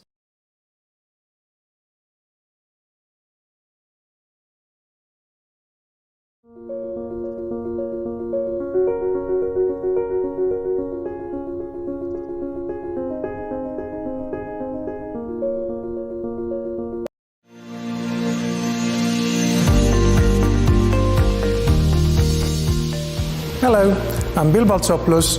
I'm a professor of biomechanics and head of the Research Institute for Sport and Exercise Sciences here at Liverpool John Moores University, one of the academic partners of the OActive Consortium. OActive is a Horizon 2020 Research and Innovation Action project under the Personalised Medicine Call with 13 partners from 7 different European countries. The project is about the development of advanced, personalised, multi-scale computer models for combating osteoarthritis. The vision of the OActive Consortium is to improve radically the healthcare of people with knee osteoarthritis. Osteoarthritis is a degenerative disease of the cartilage and the other tissues in the joints, and is the most common form of arthritis that causes pain, limits mobility, and reduces independence and quality of life in millions of people in Europe and around the world. Increasingly, it is not only people in the 60s or 70s or even older that are affected, but younger individuals, including athletes, in many cases years after a knee injury, for example, or after the end of the professional competitive career. The OActive project intends to make a significant leap forwards by adopting a multi-scale, holistic approach where patient-specific information from various levels, including cell, tissue, organ, and whole body, will be integrated and combined with information from other sources such as biochemical, inflammatory biomarkers, behavioral and social and environmental risk factors to generate robust predictors for new personalized interventions for delaying the onset and slowing down the progression of osteoarthritis.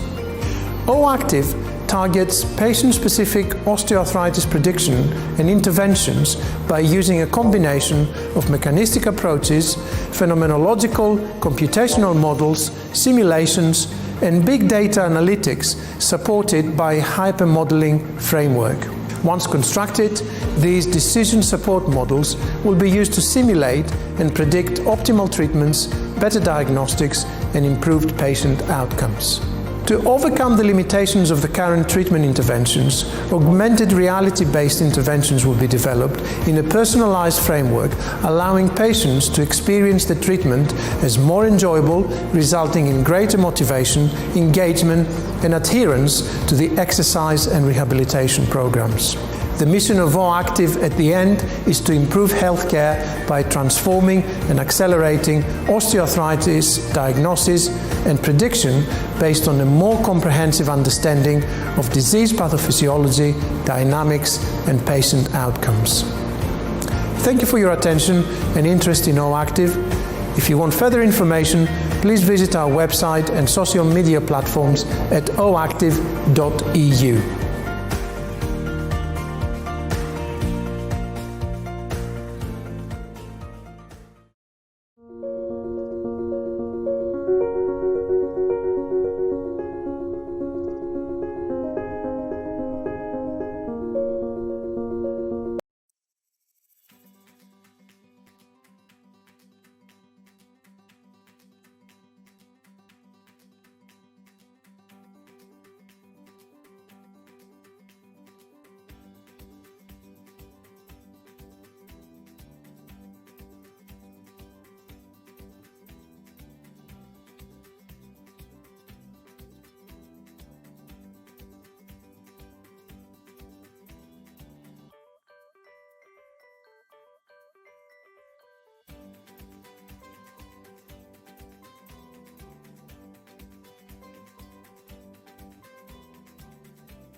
OActive is an EU-funded project coordinated by University of Nicosia, aiming to improve healthcare by transforming and accelerating the osteoarthritis diagnosis and prediction by using a combination of mechanistic computational models, simulations, and big data analytics.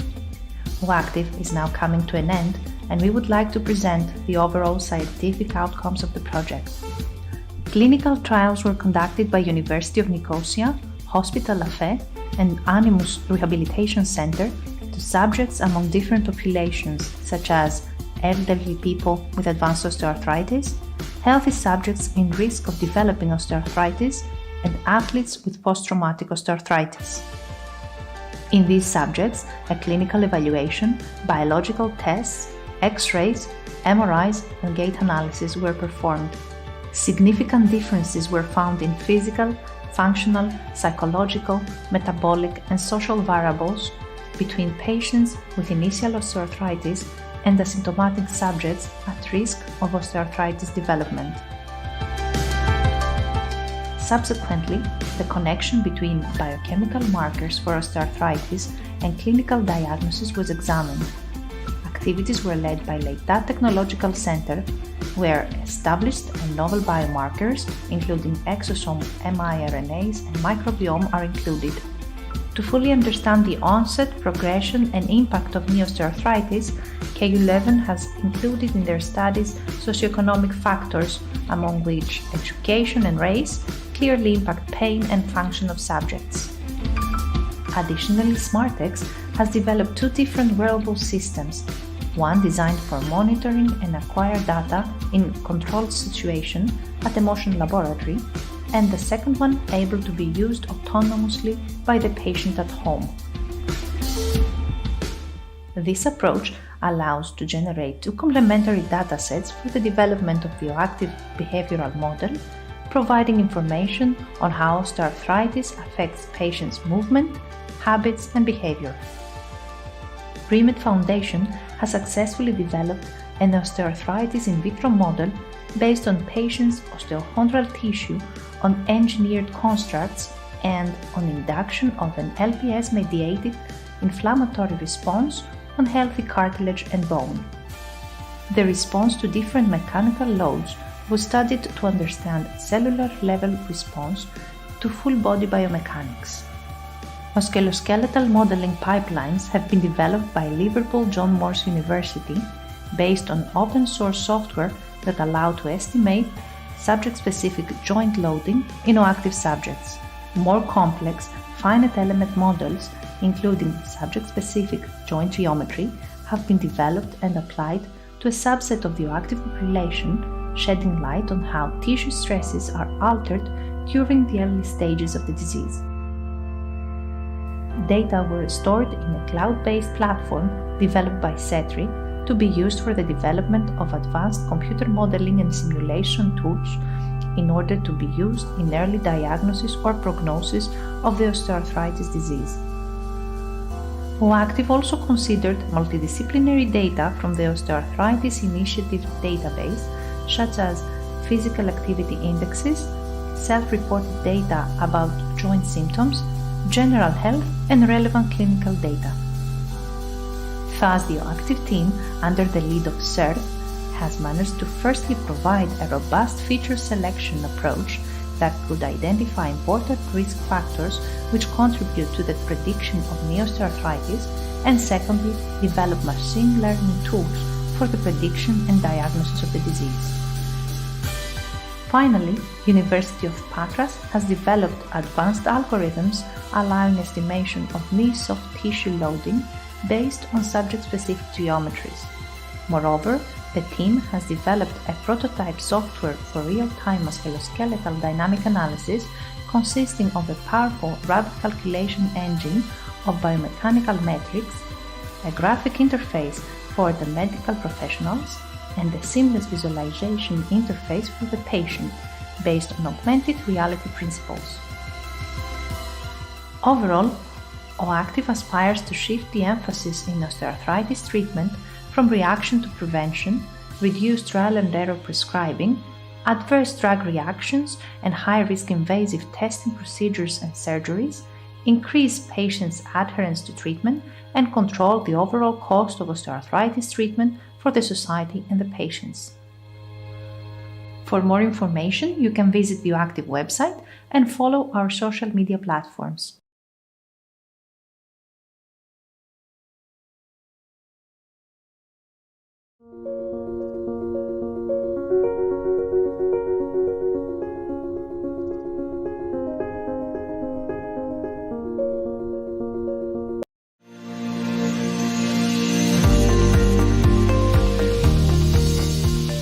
Hello, I'm Bill Baltsopoulos. I'm a professor of biomechanics and head of the Research Institute for Sport and Exercise Sciences here at Liverpool John Moores University, one of the academic partners of the OActive Consortium. OActive is a Horizon 2020 Research and Innovation Action project under the Personalised Medicine Call with 13 partners from 7 different European countries. The project is about the development of advanced, personalised, multi-scale computer models for combating osteoarthritis. The vision of the OActive Consortium is to improve radically the healthcare of people with knee osteoarthritis. Osteoarthritis is a degenerative disease of the cartilage and the other tissues in the joints, and is the most common form of arthritis that causes pain, limits mobility, and reduces independence and quality of life in millions of people in Europe and around the world. Increasingly, it is not only people in the 60s or 70s or even older that are affected, but younger individuals, including athletes, in many cases years after a knee injury, for example, or after the end of the professional competitive career. The OActive project intends to make a significant leap forwards by adopting a multi-scale, holistic approach where patient-specific information from various levels, including cell, tissue, organ, and whole body, will be integrated and combined with information from other sources such as biochemical, inflammatory biomarkers, behavioural and social and environmental risk factors to generate robust predictors for new personalised interventions for delaying the onset and slowing down the progression of osteoarthritis. OActive targets patient-specific osteoarthritis prediction and interventions by using a combination of mechanistic approaches, phenomenological computational models, simulations, and big data analytics supported by a hypermodeling framework. Once constructed, these decision support models will be used to simulate and predict optimal treatments, better diagnostics, and improved patient outcomes. To overcome the limitations of the current treatment interventions, augmented reality-based interventions will be developed in a personalized framework, allowing patients to experience the treatment as more enjoyable, resulting in greater motivation, engagement, and adherence to the exercise and rehabilitation programs. The mission of OActive at the end is to improve healthcare by transforming and accelerating osteoarthritis diagnosis and prediction based on a more comprehensive understanding of disease pathophysiology, dynamics, and patient outcomes. Thank you for your attention and interest in OActive. If you want further information, please visit our website and social media platforms at oactive.eu.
OActive is an EU-funded project coordinated by University of Nicosia, aiming to improve healthcare by transforming and accelerating the osteoarthritis diagnosis and prediction by using a combination of mechanistic computational models, simulations, and big data analytics.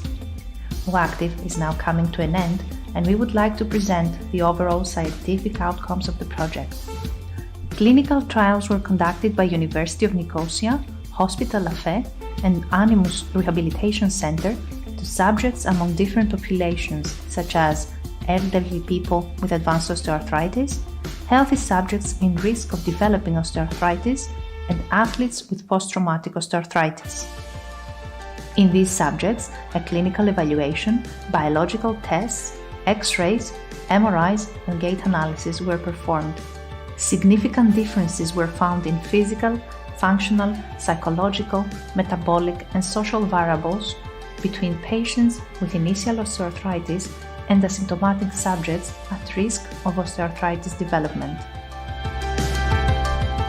Subsequently, the connection between biochemical markers for osteoarthritis and clinical diagnosis was examined. Activities were led by Leitat Technological Center, where established and novel biomarkers, including exosome miRNAs and microbiome, are included. To fully understand the onset, progression, and impact of knee osteoarthritis, KU11 has included in their studies socioeconomic factors, among which education and race clearly impact pain and function of subjects. Additionally, SmartX has developed two different wearable systems, one designed for monitoring and acquire data in controlled situation at a motion laboratory, and the second one able to be used autonomously by the patient at home. This approach allows to generate two complementary datasets for the development of the OActive behavioral model, providing information on how osteoarthritis affects patients' movement, habits, and behavior. Remed Foundation has successfully developed an osteoarthritis in vitro model based on patients' osteochondral tissue on engineered constructs and on induction of an LPS-mediated inflammatory response on healthy cartilage and bone. The response to different mechanical loads was studied to understand cellular-level response to full-body biomechanics. Musculoskeletal modeling pipelines have been developed by Liverpool John Moores University based on open-source software that allow to estimate subject-specific joint loading in OActive subjects. More complex, finite element models, including subject-specific joint geometry, have been developed and applied to a subset of the OActive population, shedding light on how tissue stresses are altered during the early stages of the disease. Data were stored in a cloud-based platform developed by CETRI to be used for the development of advanced computer modeling and simulation tools in order to be used in early diagnosis or prognosis of the osteoarthritis disease. OActive also considered multidisciplinary data from the Osteoarthritis Initiative database, such as physical activity indexes, self-reported data about joint symptoms, general health, and relevant clinical data. Thus, the OActive team, under the lead of CERT, has managed to firstly provide a robust feature selection approach that could identify important risk factors which contribute to the prediction of knee osteoarthritis, and secondly, develop machine learning tools for the prediction and diagnosis of the disease. Finally, University of Patras has developed advanced algorithms allowing estimation of knee soft tissue loading based on subject-specific geometries. Moreover, the team has developed a prototype software for real-time musculoskeletal dynamic analysis consisting of a powerful rapid calculation engine of biomechanical metrics, a graphic interface for the medical professionals, and a seamless visualization interface for the patient based on augmented reality principles. Overall, OActive aspires to shift the emphasis in osteoarthritis treatment from reaction to prevention, reduced trial and error prescribing, adverse drug reactions and high-risk invasive testing procedures and surgeries, increase patients' adherence to treatment, and control the overall cost of osteoarthritis treatment for the society and the patients. For more information, you can visit BioActive website and follow our social media platforms.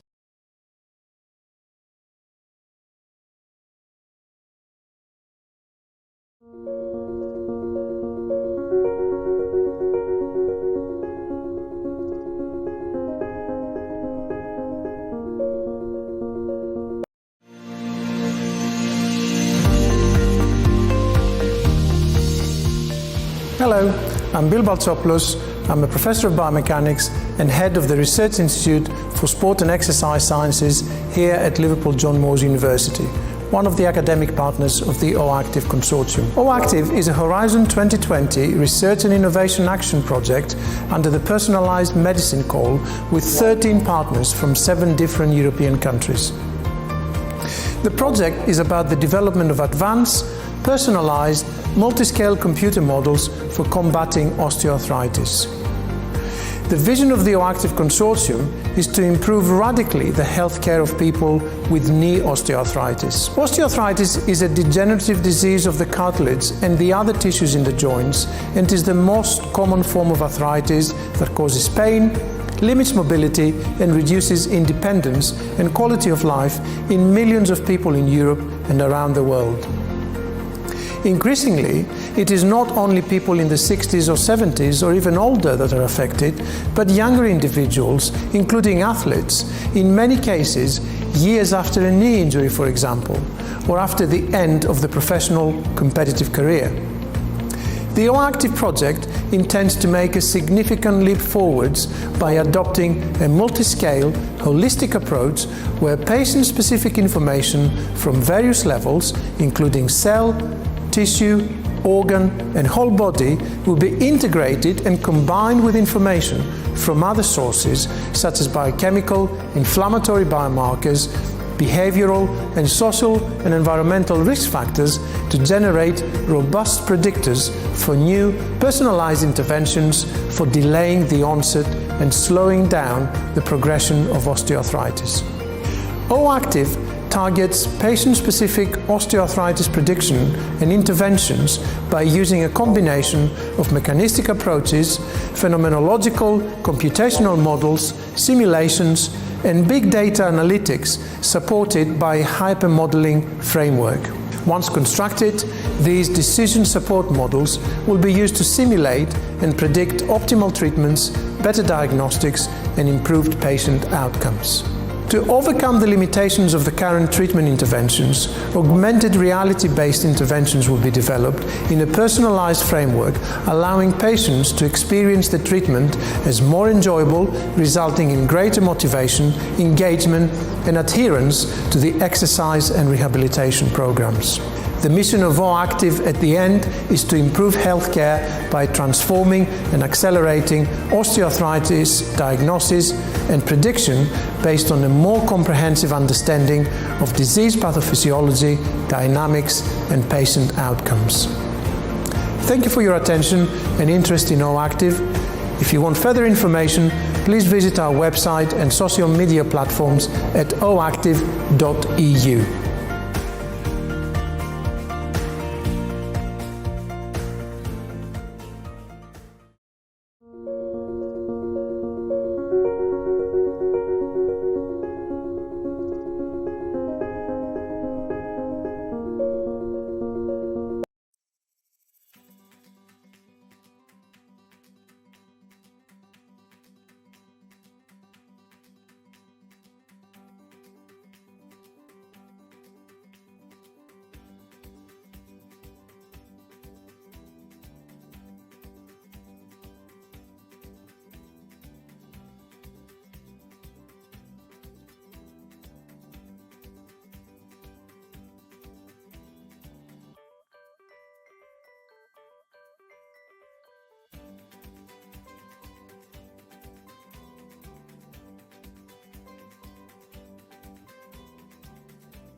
OActive is an EU-funded project coordinated by University of Nicosia, aiming to improve healthcare by transforming and accelerating the osteoarthritis diagnosis and prediction by using a combination of mechanistic computational models, simulations, and big data analytics.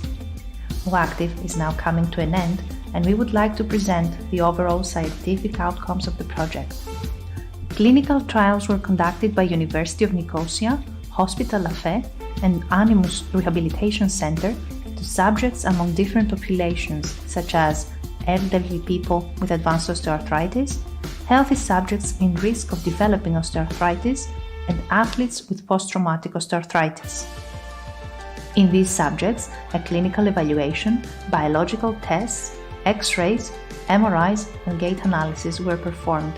Significant differences were found in physical, functional, psychological, metabolic, and social variables between patients with initial osteoarthritis and asymptomatic subjects at risk of osteoarthritis development. Subsequently, the connection between biochemical markers for osteoarthritis and clinical diagnosis was examined. Activities were led by Leitat Technological Center, where established and novel biomarkers, including exosome miRNAs and microbiome, are included.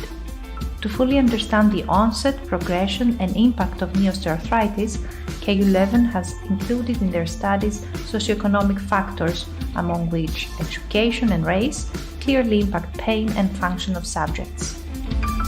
Additionally, SmartX has developed two different wearable systems, one designed for monitoring and acquire data in controlled situation at a motion laboratory, and the second one able to be used autonomously by the patient at home.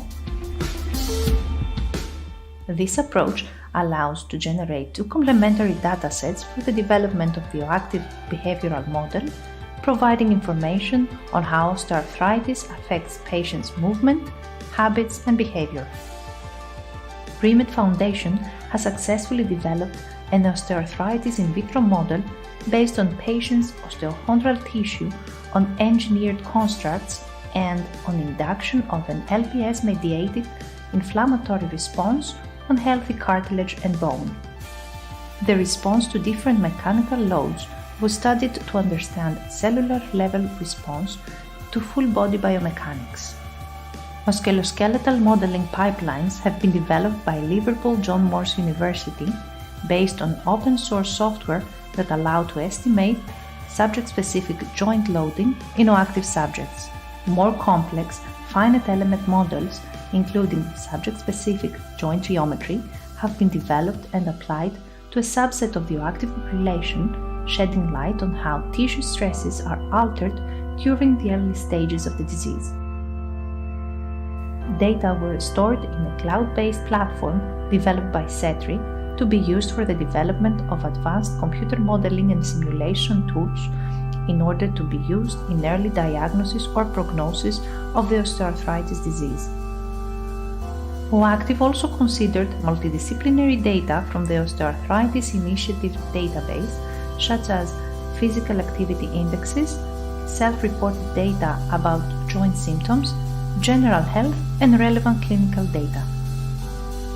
Thus, the OActive team, under the lead of CERT, has managed to firstly provide a robust feature selection approach that could identify important risk factors which contribute to the prediction of knee osteoarthritis, and secondly, develop machine learning tools for the prediction and diagnosis of the disease.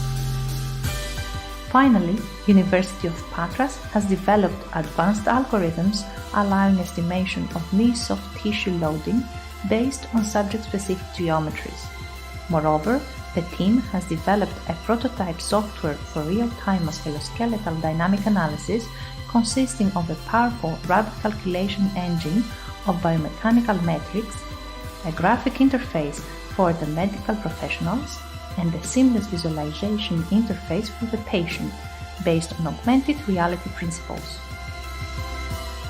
Overall, OActive aspires to shift the emphasis in osteoarthritis treatment from reaction to prevention, reduced trial and error prescribing, adverse drug reactions and high-risk invasive testing procedures and surgeries, increase patients' adherence to treatment, and control the overall cost of osteoarthritis treatment for the society and the patients.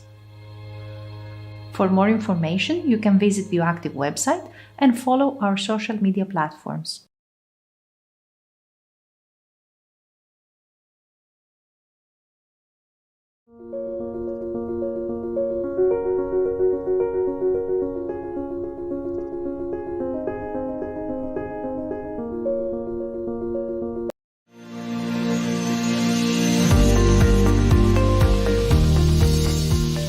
Hello, I'm Bill Baltsopoulos. I'm a professor of biomechanics and head of the Research Institute for Sport and Exercise Sciences here at Liverpool John Moores University, one of the academic partners of the OActive Consortium. OActive is a Horizon 2020 Research and Innovation Action project under the Personalised Medicine Call with 13 partners from 7 different European countries. The project is about the development of advanced, personalised, multi-scale computer models for combating osteoarthritis. The vision of the OActive Consortium is to improve radically the healthcare of people with knee osteoarthritis. Osteoarthritis is a degenerative disease of the cartilage and the other tissues in the joints, and is the most common form of arthritis that causes pain, limits mobility, and reduces independence and quality of life in millions of people in Europe and around the world.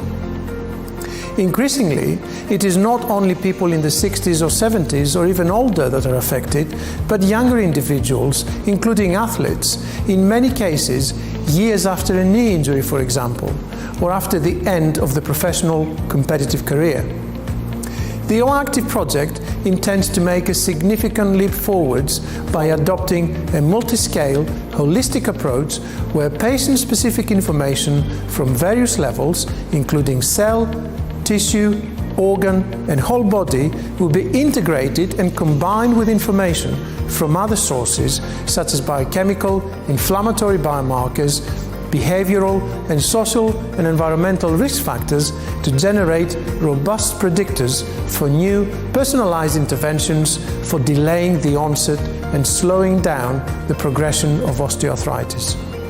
OActive targets patient-specific osteoarthritis prediction and interventions by using a combination of mechanistic approaches, phenomenological, computational models, simulations, and big data analytics supported by a hypermodeling framework. Once constructed, these decision support models will be used to simulate and predict optimal treatments, better diagnostics, and improved patient outcomes.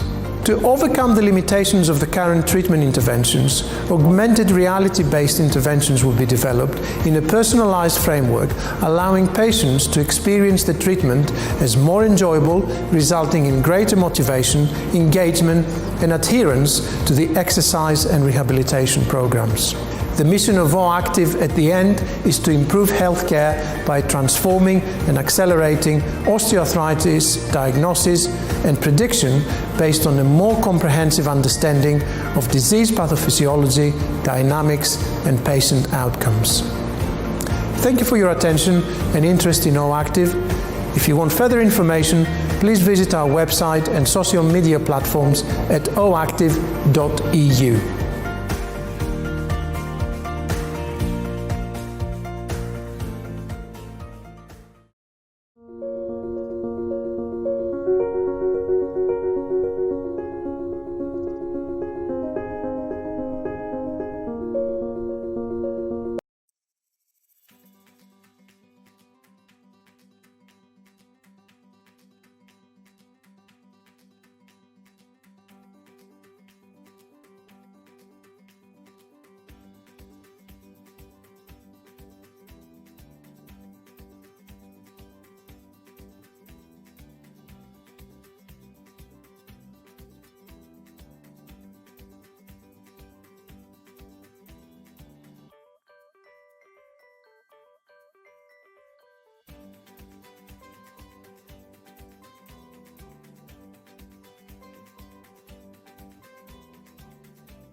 OActive is an EU-funded project coordinated by University of Nicosia, aiming to improve healthcare by transforming and accelerating the osteoarthritis diagnosis and prediction by using a combination of mechanistic computational models, simulations, and big data analytics.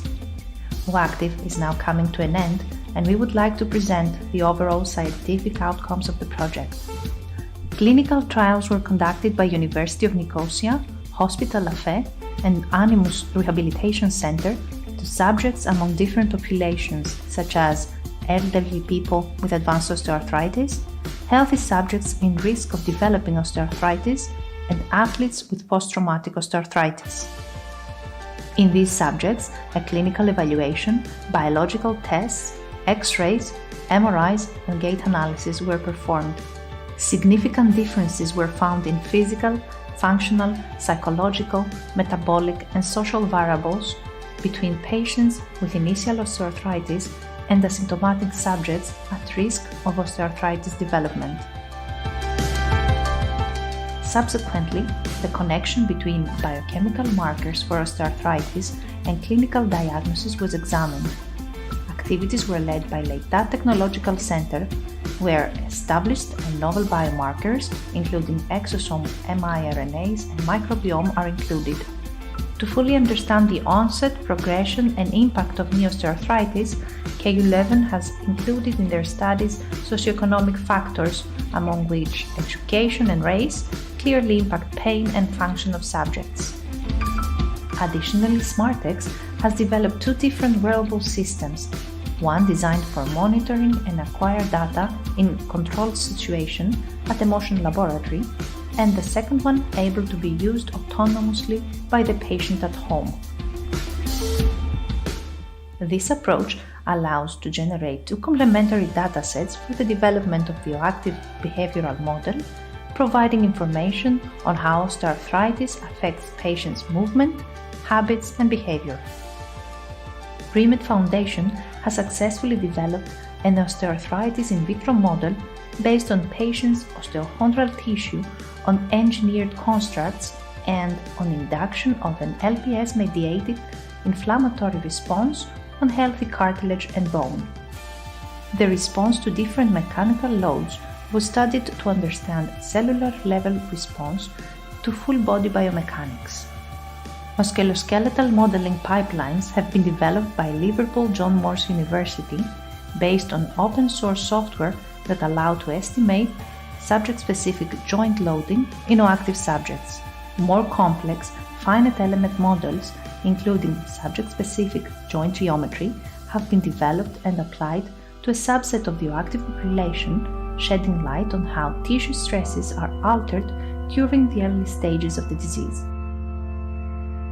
Data were stored in a cloud-based platform developed by CETRI to be used for the development of advanced computer modeling and simulation tools in order to be used in early diagnosis or prognosis of the osteoarthritis disease. OActive also considered multidisciplinary data from the Osteoarthritis Initiative database, such as physical activity indexes, self-reported data about joint symptoms, general health, and relevant clinical data. Thus, the OActive team, under the lead of CERT, has managed to firstly provide a robust feature selection approach that could identify important risk factors which contribute to the prediction of knee osteoarthritis, and secondly, develop machine learning tools for the prediction and diagnosis of the disease. Finally, University of Patras has developed advanced algorithms allowing estimation of knee soft tissue loading based on subject-specific geometries. Moreover, the team has developed a prototype software for real-time musculoskeletal dynamic analysis consisting of a powerful rapid calculation engine of biomechanical metrics, a graphic interface for the medical professionals, and a seamless visualization interface for the patient based on augmented reality principles. Overall, OActive aspires to shift the emphasis in osteoarthritis treatment from reaction to prevention, reduced trial and error prescribing, adverse drug reactions and high-risk invasive testing procedures and surgeries, increase patients' adherence to treatment, and control the overall cost of osteoarthritis treatment for the society and the patients. For more information, you can visit BioActive website and follow our social media platforms.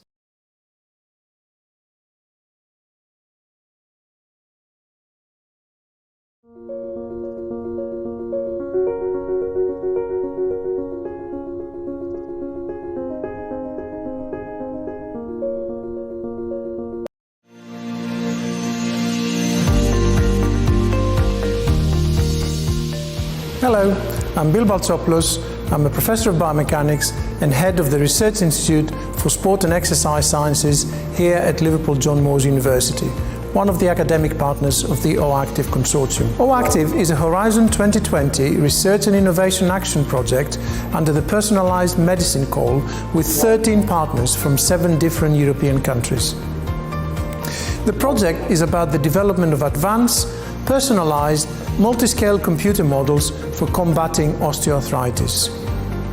The vision of the OActive consortium is to improve radically the healthcare of people with knee osteoarthritis. Osteoarthritis is a degenerative disease of the cartilage and the other tissues in the joints, and is the most common form of arthritis that causes pain, limits mobility, and reduces independence and quality of life in millions of people in Europe and around the world.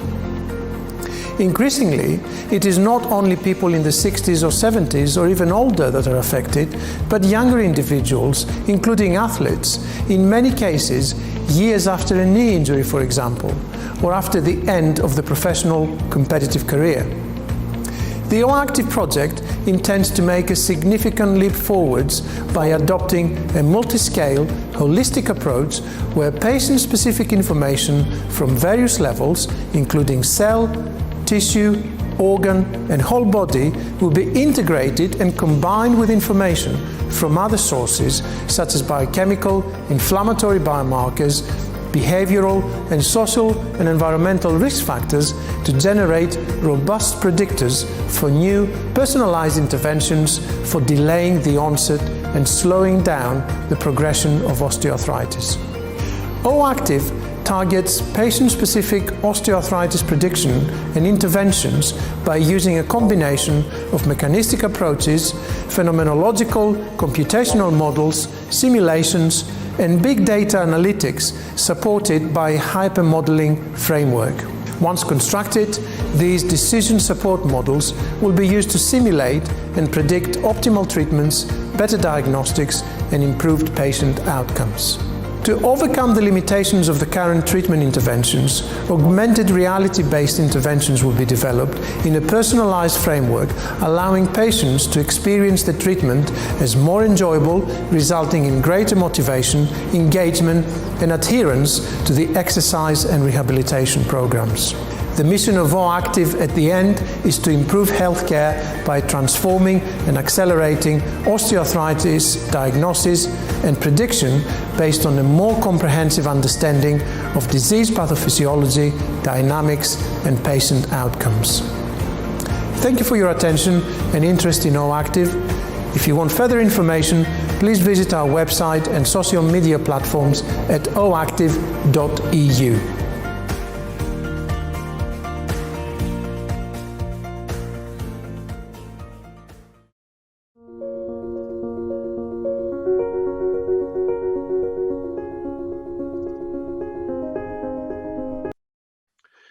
Hello, everyone. Thank you for joining us for this third session of the OActive conference. This session is on in silico models. So we have 2 presentations from the work that we've done in OActive, but also 2 invited presentations from Dr. Dario Cazzola from Bath University in the UK, and also Dr. Archondis Giannakidis from Nottingham Trent University, also in the UK. And the first presentation is the work that was done on musculoskeletal biomechanics and the modeling. related to osteoarthritis, and the work would actually be presented by Dr. David Bridgman, who is a postdoc researcher assigned in the working in the OActive project at Liverpool John Moores University. So, David, you have the virtual online floor.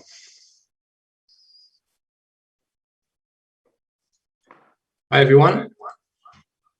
So let me share my screen.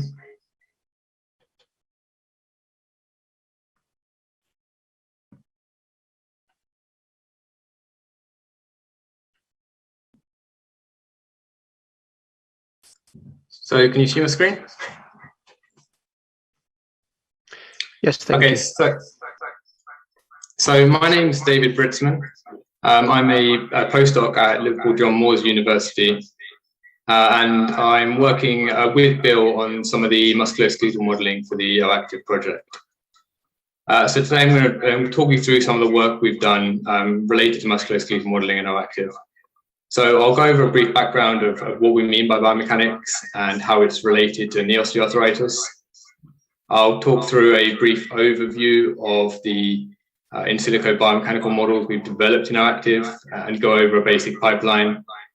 And then I'll talk about how we're applying that pipeline to learn more about joint loading in knee osteoarthritis subjects, looking at the effect of knee osteoarthritis on knee biomechanics and then the effect of knee osteoarthritis on cartilage stresses. And then I'll conclude and give some closing remarks. So to start with, it's probably useful to go over what we mean by biomechanics. So biomechanics is the study of the mechanical laws relating to the movement and structure of living organisms. And the key words here are mechanical movement and structure. So what we're trying to do is take a given movement or motion of subject, relate it to something we know about the anatomy or structure, and then use mechanical laws to derive some information about joint loading from the movement and the anatomy. So, So biomechanics is intimately linked to knee osteoarthritis. So biomechanical knee instability leads to abnormal cartilage mechanics, disrupted biomechanical signaling, and cartilage matrix degradation. And the important thing is that this is a forward feedback loop. So this cartilage matrix degradation further exacerbates the biomechanical knee instability, and the cycle continues.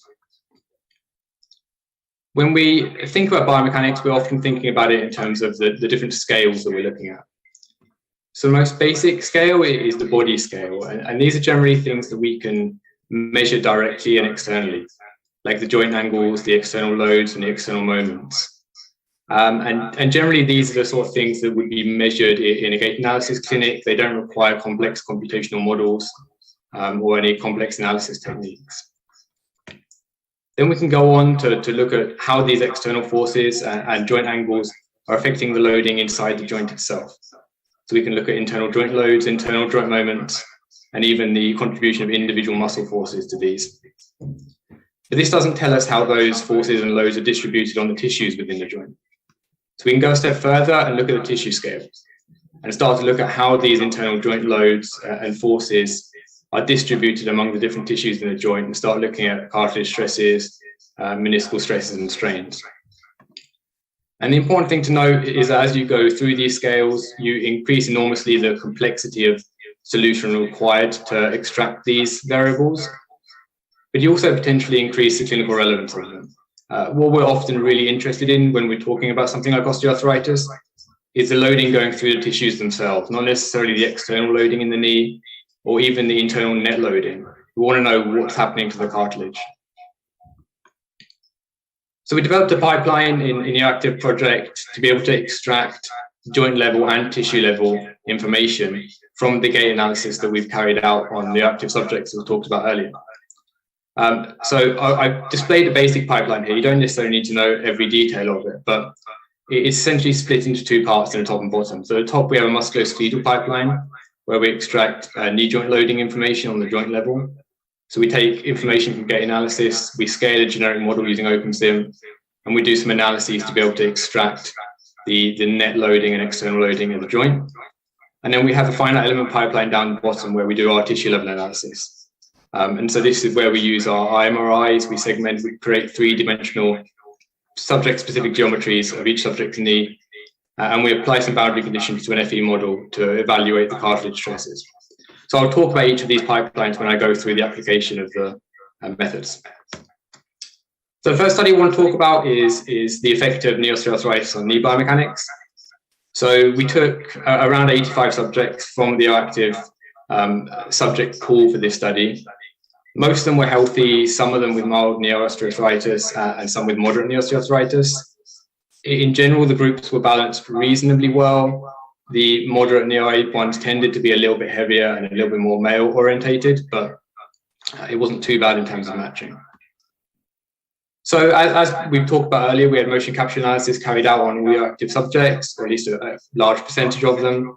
So we had markers placed on the lower limbs of the subjects, and they were asked to undergo different types of motion capture trials. So we had static trials where they just stood still, and then dynamic trials where they were asked to either walk or to step up and over an object.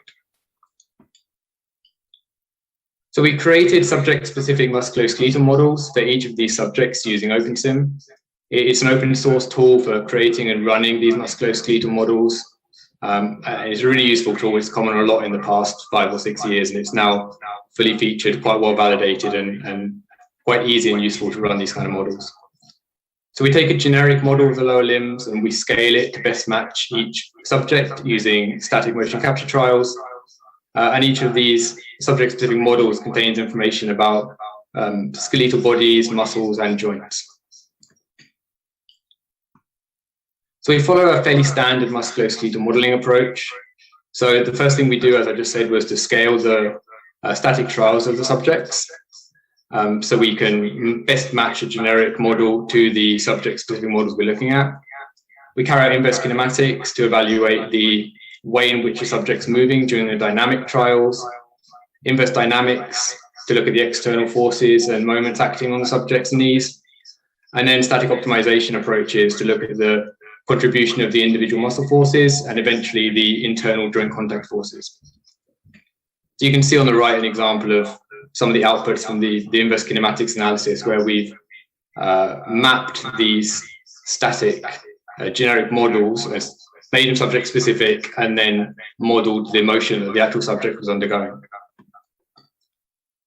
So I'm going to present some of the results from this analysis. It's not exhaustive. There are more variables we've looked at, but I just want to present the things that we found were significant and potentially have meaning. So here I've got the knee flexion angle, flexion moment, and joint contact force for the healthy mild knee OA and moderate knee OA subjects, and this is for walking. So what we saw was interesting. We actually saw that the mild knee osteoarthritis subjects had a reduced flexion angle during the first half of stance, a reduced flexion moment, and a reduced knee joint contact force. And this is perhaps the opposite of what you'd expect based on what I told you earlier about the role of biomechanics in knee osteoarthritis. But it's actually been seen before, and it's been hypothesized that this is actually a pain avoidance technique where these subjects walk with a stiffer leg to reduce the loading going through their knee during the gait cycle. Interestingly, we don't see a significant difference with the moderate knee OA subjects, but they don't exhibit the same kind of pain avoidance strategy that the mild knee OA subjects do. We don't know at this stage whether that's because they're unable to perform that kind of motion for some reason, or because the joint has degenerated to a point where it is not useful anymore. We see similar kinds of trends with the stepping trials. We don't see any changes in the knee flexion angle, but we see reductions in the flexion moment and joint contact force in mild knee OA subjects, this time during the second half of stance. And again, I should point out here that these are our joint level analyses. So these tell us what's going on a net level inside the joint, but they don't tell us how these forces are distributed among the different tissues within the body or in the knee. So we went on to carry out a second study, a more in-depth study looking at cartilage stresses. And we used a subset of the subjects that we used in the previous study. So 6 subjects in a healthy group and 6 subjects in a knee OA group. Most of them had a KL of 1, and there was, I think, 1 or 2 subjects with a KL of 2. And these were matched by age, gender, and BMI. So the first thing we did was try to create some subject-specific 3-dimensional geometries of the knee. So we take our MR data from our subjects that's collected in the clinical centers, and we segment this So we segment the femur tibia, the femoral and tibial cartilage, and the medial and lateral menisci. And so when we do this, we can create a three-dimensional model of the knee joint. So this is an example of one subject's knee, and so you can see the different tissues and how they're interacting. So we then go on to create our finite element model using this three-dimensional anatomical model of the knee. So we do this using FE-Bio. So again, this is an open source tool. It's a finite element tool specifically geared towards biomechanical analysis. It can be used for other things, but it's being widely used at the moment for biological musculoskeletal and biomechanical simulations. We had to define some of the interactions between the different elements of the model. So we define a frictionless contact between the cartilage surfaces and the cartilage with the menisci. We apply material properties to the cartilage and meniscal tissues. In this case, we model them as hyperelastic materials. We model the tibia and femur as rigid bodies. And then we have to give some information about how we want the bodies in the model to move. So we constrain the tibia fully, so it can't move. And then we allow the femur to translate vertically and also to abduct into a natural position. And then we constrain the vertical force and the flexion angle via boundary conditions. And these boundary conditions actually come from the musculoskeletal modeling pipeline that we showed earlier. So for each subject, we run two simulations. We take the peak knee joint contact force during the first and second half of stance and apply that as the loading to our model. And then we extract the knee flexion angle at these times and apply this as a rotational boundary condition. So you can see here an example of one of these models being run. So the knee is starting to flex, and then it's being loaded. And as it loads, you can see the stresses being distributed in the tissues in the joint. And as you can imagine, if you've got different kinds of subjects with different cartilage thicknesses, the distribution of these stresses will change. And so we looked at the effect of osteoarthritis on how these compressive stresses were distributed in the joint. So this is just one pair of subjects. I'll present some of the numerical data later on, but I think this gives you an idea of some of the differences that we're seeing between them. So here we've got the knee OA subjects on the left and the healthy subject on the right. And this is the tibial subject. We've got the medial and lateral side at first and second peak joint contact force. And so you can see that in the osteoarthritic subject, we have increased peak stresses and also a wider distribution of these peak stresses across the joint or the cartilage surface. We can also look at the femoral surfaces and we see similar trends. So again, we see increased stresses in the osteoarthritic subjects and reduced stresses in the healthy subjects at first and second peak. And so when we extract the peak stresses from these subjects, and this is for all 6 subjects now, what we found was there was a significant increase in the compressive stress in the medial knee of the osteoarthritic subjects. And this was at first and second peak joint loading. We also saw an increase in the compressive stress in the lateral side of the tibia, but this didn't reach a level of significance. And we saw similar things with the femoral stresses. So again, the medial stresses were significantly higher in the osteoarthritic group. The lateral stresses were increased, but it wasn't significant. And what I think is interesting here is when we go back and we look at the knee joint contact forces. So this is the joint level analysis that I was talking about earlier for these 6 subjects. So we can see that there's no significant difference between the osteoarthritic and healthy subject. And what this is telling us is that the increases in stresses that we're seeing in these subjects are not caused by the increase in loading, they're caused by changes in the anatomical geometry of the cartilage or menisci. And this is important because it goes to a sort of fundamental point, which is, can we realistically use these joint level analyses to give us meaningful information about the loading in particularly phenotypically different subjects? So when we've got osteoarthritic subjects, we know we expect changes in the anatomy or morphology of the menisci and cartilage, and we need to find a way of being able to model those changes because the biomechanics and the loading by themselves don't tell us what's going on in the tissues. So to conclude, we've shown that biomechanics play a key role in the osteoarthritis. We've presented some evidence that knee flexion angles, flexion moments, and joint contact forces are reduced in subjects with mild knee osteoarthritis. But we've also shown that evidence that the cartilage stresses are higher in knee OA subjects. And importantly, this is even without increases in joint contact forces. So I'd like to thank you for listening, and also thank everyone that's worked on this part of the OActive project. It's been a big group project, and certainly I've presented some of the work here, but it's the result of a lot of people's hard work and effort over the last 2 years. So I know a lot of you are in on the call today, so I'd like to thank all of you for your contributions and help. And obviously, if you've got any questions, then we'll find out.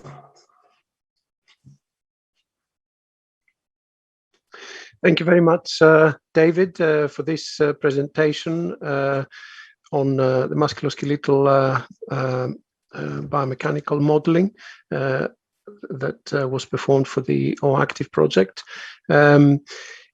If I have not received any questions, so what I would like to do is move on to the second presentation. And I would like to introduce Dr. Dario Cazzola. Dario, thank you very much for accepting to be one of the invited speakers in this session. Dario is a senior lecturer or associate professor at the Department of Health at the University of Bath, and I think it's great that Dario agreed to present his work, because his interests are also in modeling and simulation of human movement. He's particularly interested in SILICO methods and musculoskeletal modeling to understand the loading in the musculoskeletal system and the development of disease or indeed injuries in sports applications. He's very experienced in musculoskeletal modeling and finite element analysis, and applying these techniques for the assessment of loading. And without further ado, I would like to introduce Dr. Dario Cazzola. Thank you very much, Dario. Well, thank you, Bill. One of the best presentations of my life. Thanks a lot. So, introduction, apologies. Today, my idea is to give you an overview of what are the musculoskeletal modeling and methods that are used to estimate joint loading, which of course is very important in OA. And more specifically, the focus of my talk will be on something that you can call dynamic consistency. But what's dynamic consistency, and what is it related to? So it's not a made-up word. It's something that is related to two main areas of modeling. And if we think that when we do modeling, what we do, we create MSK models, so musculoskeletal models, which are essentially mathematical models, 2D or 3D, which include set of equations that describe how different anatomical segments are made up, or how different joints do behave. This kind of information also includes not only the structure of the body, but also what are the actuators. And so there are a set of equations also that are used to describe and simulate the behavior of our muscles. But this is just the first part of it. The whole story is also that you do need to run some computer simulation in order to use this kind of set of equations, these models. So to me, my view, and the focus of this talk, will be that in order to do our job in the right way, we need to be sure that what we do from an MSK modeling perspective has got some physiological consistency, which is related to the way in which we create our MSK models or FE models, and some physical consistency, which is the way in which we run our simulation. So the computer simulation usually do include some equality constraint, inequality constraints, or constraints in general that allow the model to obey the physics laws. And to me, it's very important that we ensure that this kind of overall dynamic consistency is ensured. So, and just a step back after that is related to why we want to do it.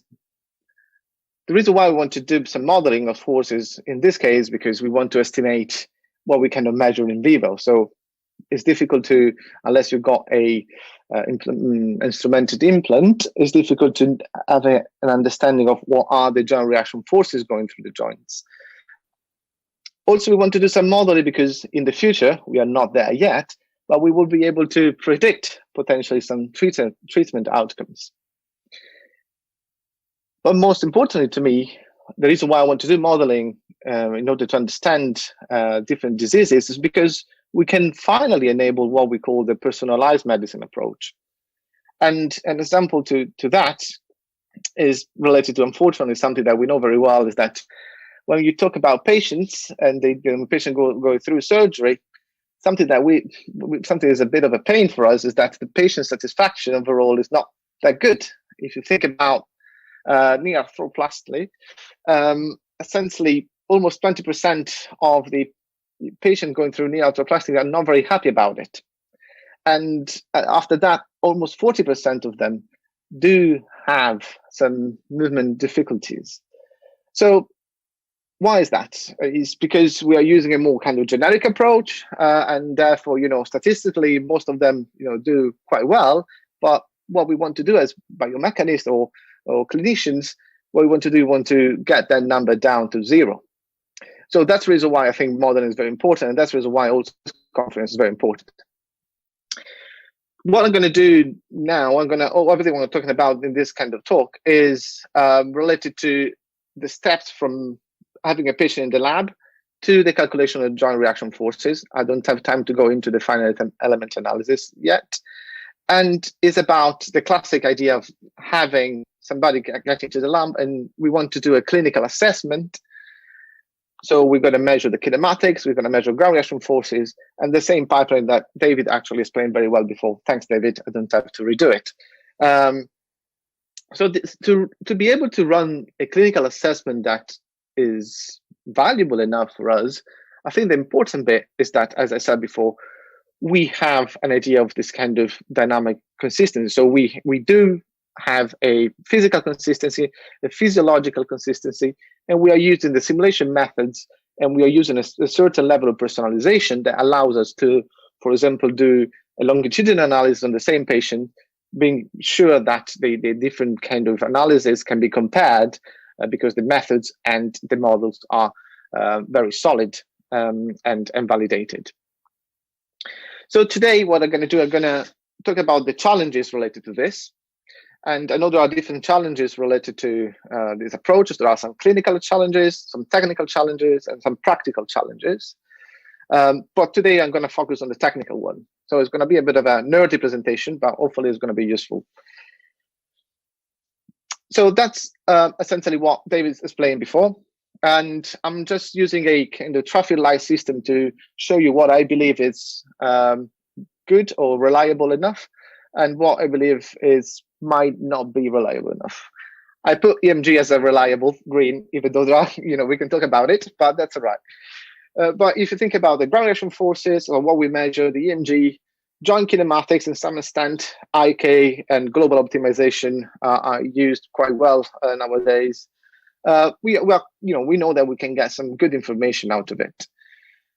Also, if you talk about inverse dynamics, or the calculation of the net joint moments and net joint forces, although there are different kind of software can do slightly different things, and there are some experimental errors related to that, still we kind of can calculate it quite reliably.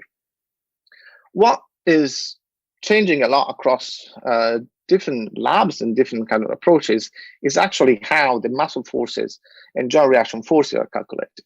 And as David said before, you need the muscle forces in order to calculate joint reaction forces, and then use this kind of joint reaction forces as boundary for the view of finite element analysis. So different people do use different optimization algorithms. And the final results of the FE analysis will be, of course, dependent on those. So we need to be sure that what we get out from our MSK modeling part is good enough. So here, what I'm going to do for my rest of the presentation, I'm going to talk about this kind of quest towards dynamic consistency and trying to critically comment on the different approaches. As I said before, the start is collecting kinematics and ground reaction forces, and we are pretty good at doing that. Then there is the first level of personalization. So remember, physiological consistency. This kind of personalization means that you can scale the model. You can create subject-specific models or not, and there are different levels across the literature of different kind of subject specificity, let's say. But that's something that I think we can do quite well. We know how to do it. There are fantastic tools now. I think Luca Modenese is presenting later on, so he knows much more than me about it, and that is related to this. So creating kind of subject-specific models. Again, we are able to estimate or calculate, net joint moments. There are other type of algorithms if you use, for example, the OpenSim software like residual reduction analysis, and things are done quite consistently in that way. Then there is the second level of personalization. So depending on the following approaches I'm talking about, there are different people using different type of calibration or neuromuscular calibration, and there is a bit of a debate about it, because neuromuscular calibration is also a way to make your simulation work better and more smoothly, but also is there's another way to see them, is that actually calibrations are probably making your model more subject specific as well, because you can integrate with information coming from the muscles, the tendon, and make them very, very personalized. And what I'm going to talk about now is the pros and cons and the differences of what I believe are the main approaches that are used in the literature to calculate muscle forces and then joint reaction forces. And as you can see here, some of them will be mainly related, like static optimization and ODMG related models, to solve what we call the redundancy problem. So how the inverse dynamics moments are how the muscle forces contribute to generate inverse dynamics moments. Dynamic optimization and nonlinear optimization do something more that I'm going to talk about. It's not just solving the redundancy problem, it's solving a bigger problem that includes also other things like generating new kinematics or estimating ground reaction forces. Let's start with static optimization. So looking at this slide, there are many reds and rather than greens there. That's not because I believe static optimization is bad, because, for example, it's very computational and fast, and if you work in the clinical settings, you cannot wait like one day that your simulation is gonna finish to get some muscle forces. But at the moment, I'm just flagging up what are the main issues to me. So static opt is mainly based on the use of a priori cost function. So we decide how the muscle should be working, which for walking and locomotion in general is not bad, but that's an approach that potentially is not perfect. If you use the OpenSim or very basic static optimization models, usually activation dynamic is not present. So usually there is a rigid tendon and there is no activation dynamics. And because of that, also when you run it, it's very common that you get very low level of co-contractions, because you can have just a single muscle depending on the characteristic of the muscle and the objective function that you use that is going to solve all the net joint moments. But really that depends on what kind of static optimization approach you use. To me, the main problems there are related to the fact that still you're solving a redundancy problem, which is based on some measurement from the from some calculation coming from the inverse dynamics, which are prone to error because there is some computation measurement error there. And most of the time, the static optimization is used also using some reserve activators, which help the muscle to solve the redundancy problem, or some pelvis residuals, which are actually fictitious kind of forces applied usually to the origin of your model. And OpenSim guys, they call it the hand of God, and this is going to help the simulation to solve. So it looks bad, but I don't think it's very, there are examples of how static optimization can do very well. So work from Colin Smith using a nonce kind of static optimization, which includes even some contact surfaces and secondary kinematics kind of estimations, will provide also information about how the pressure and the forces are change across the tibial plateau. And a great example from Sterankoli and BJ Fregley is how you use a static optimization approach wrapped around to inner and outer kind of loops to estimate joint reaction forces, and they got a root mean square error of about 120 Newton using the Nigran challenge data set. But in this case, there is a lot of personalization. The optimization is quite complex, and also in this case they are also tracking joint reaction forces from a implanted instrumented device. But static optimization can work, but generally if you use it, the classic one from OpenSim has got some limitations. We can talk about that later on. The other kind of approach to solve muscle redundancy is something that I personally like a bit more, is what's called EMG assisted. I'm talking about mainly assisted rather than EMG driven, which is slightly different. So for the EMG assisted approach, essentially you do use EMG that you measure on your participant, and the good thing is that you can create personalized muscle activation. There is activation dynamics, so the physiological consistency is there. Computational are okay, so you can solve them quite quickly. However, there are some cons. So the cons is that you do need quite a heavy model calibration on your patient. If you are working on something that is not lower limbs, but also with the lower limbs, there are some deep muscles that you cannot reach unless you do kind of fine wire EMG, which would be another kind of level of difficulty, I guess. So you do need to use some a priori kind of cost function anyway for those muscles. And sometimes if you got a very kind of simple model, you are not using EMGs as a individual muscle EMGs, but you're controlling with the single control a group of muscle. So that might not be perfect.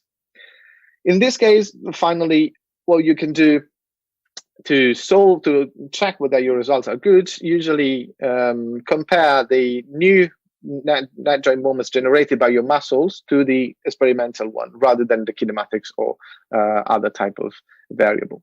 But long story short, if you look at the winners of the 2012 Nigran challenge, they managed to use for both blinded and unblinded. You can see the difference. Of course, the blinded one is not as close to the actual data, but they can do a very good job. And my opinion is that that's given by the fact that we got this kind of personalized muscle activations.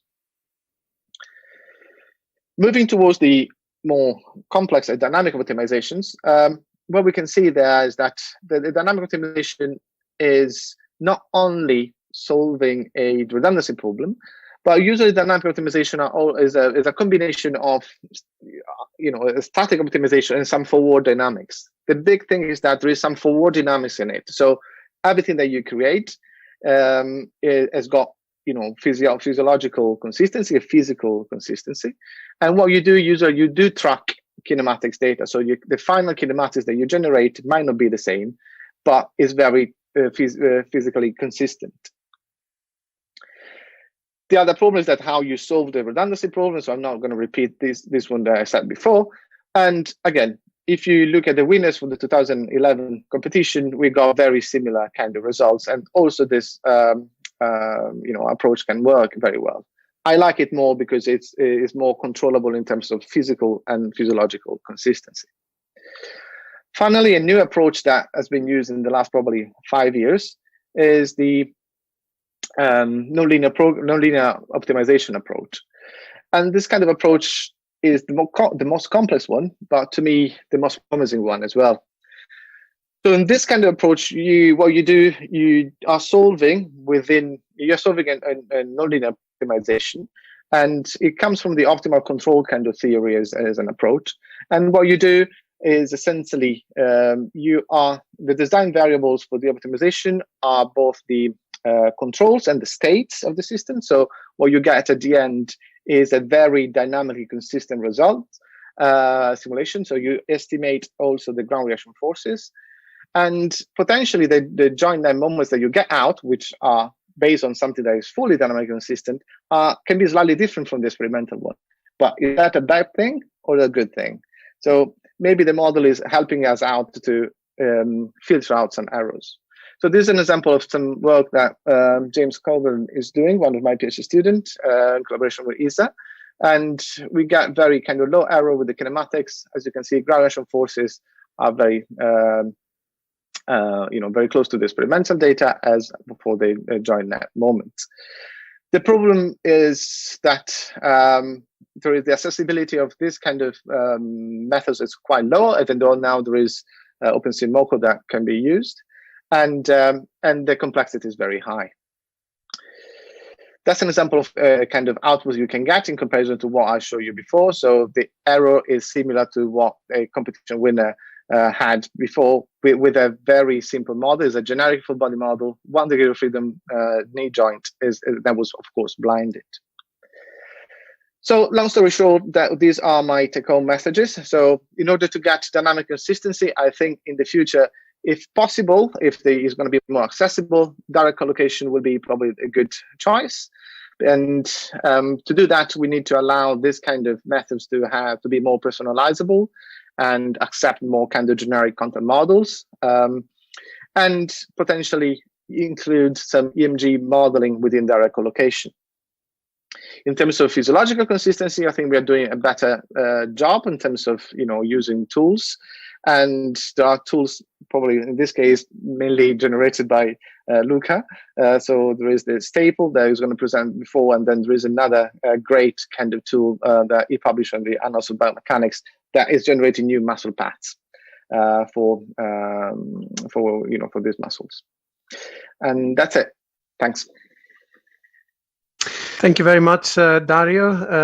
I think this is an excellent overview of what the main issues are in this area of dynamic consistency, as you describe it, I think very well.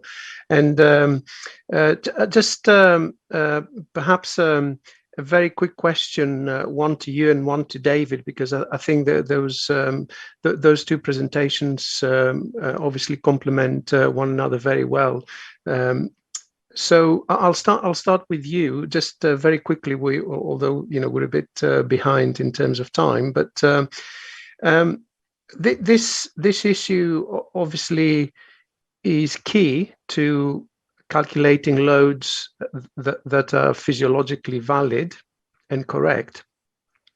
But do you think that there is this path of sort of trying to perhaps find an optimization approach, whether static or dynamic or EMG assisted or EMG driven, that is perhaps applicable to any class of movement, is the right way forward? Or should we perhaps be looking at perhaps cost functions or optimization approaches that are for specific class of movements? After all, a cyclic movement like gait, for example, might be completely different, say, if you're interested in loading in a turning movement, where you might have a sort of, a sort of more of a, more vibrations or a sudden application of loading in a situation such as landing, for example, or suddenly turning. Do you think that perhaps there should be different approaches for different classes of movement? Well, that's a great question. I hope I had the answer for that. But my idea is that there must be different. We need to use probably different approaches for different movements, and that's kind of visible if you think about how, for example, the static optimization, how well the static optimization works for walking or locomotion things. So where eventually, probably evolutionary perspective, we are just minimizing energy. However, you're talking about patients. So my view is that if you talk about patients, this kind of approaches is difficult to generalize and using the same kind of function, even though it works for a healthy subject, because you never know, for example, how muscle activation will change in a patient. So that's the reason why I kind of like the EMG assisted or driven approach. I kind of like that for that reason, mainly pathologically speaking. For healthy subjects, I think you're right. So this kind of direct collocation and optimal control approaches can also help out to identify what kind of cost functions can be more suitable for different type of tasks. And I believe you're right when you say that different tasks can have different cost function in terms of being the best one. Yeah, that's my view on it. Excellent. I think it's a very, very, very interesting discussion. Just very quickly, and perhaps that question is more towards both of you, but perhaps David can perhaps answer, because I'm aware, obviously, of the issues that we had with the personalization of the model. So you Dario, you presented it as a sort of step one, and you sort of gave it a green light that it works and it can be done. But my question is, in the clinical context, how quickly and accurate can that be done? And obviously, is a key thing if you want, if you're going to personalize medicine and you want a model for that particular person. David, perhaps can you sort of give your view on that, and how feasible perhaps it is in terms of the cost and the complexity in trying to create a personalized musculoskeletal model? I think it all depends what we mean by personalized and what elements of it we're trying to personalize. I mean, the scaling that we're generally quite good at, like the morphological scaling of the segments, is quite straightforward. When we start talking about personalizing cost functions or personalizing, musculotendon parameters, it becomes a lot more difficult. And I think, what Dario was saying with a lot of the more complex approaches, once you move past static optimization, you start requiring more and more and more information from the subjects in order to personalize them more and more. And that does remove some of the dynamic inconsistencies that are associated with static optimization. But it also puts a much larger burden, particularly in a clinical environment, in collecting all this data. And it's not always possible to collect EMG data, or to collect all these different things that you need, or to spend the day running these complex models. So it's a difficult balancing act. Like, how far do we want to go personalizing the models, and to what degree can we use a slightly more generic, slightly more simplified model that's robust and giving us good ability to predict changes between different clinical groups. So it's always a balance. I think as modelers, we always want to sort of push towards the best possible model we can, and the most accurate and realistic. But I think sometimes we also have to take a step back and think, how is this going to be used in a clinical environment? What kind of information are they going to be getting on these subjects? How good is that information going to be? And how does that feed into the robustness of our models? That's right. And I think, as you say, it's about understanding the differences. Maybe the absolute values is off, but understanding the difference between group, or indeed the direction of change. If you try, the gait, if you change the gait, or you apply a modification. So although the absolute value might not be exactly the true load, but the direction of change is sometimes what gives, I think, a great insight in some of the effects of the different, perhaps, intervention methods. Okay, well, thank you very much to both of you for these excellent presentations. We are going to move now to the area of trying to use more of a deep learning and machine learning approach to deal with the large volume of data that some of these techniques that are used in not only osteoarthritis but other clinical conditions generate. And I'm really pleased to introduce Dr. Archodis Yanakidis, a fellow Greek person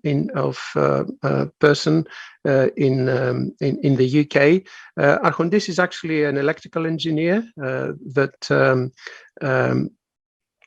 is working at Nottingham Trent University in the Department of Physics and Mathematics, and he's a senior lecturer in data science with a particular interest in looking at deep learning and machine learning techniques applied to a number of different clinical conditions, in particular imaging generated from various techniques in imaging the various tissues in the body. And today the presentation is actually going to be on cardiovascular applications. So Archodis, thank you very much for presenting your work today, and we're looking forward to your presentation. Thank you very much for the introduction, Prof.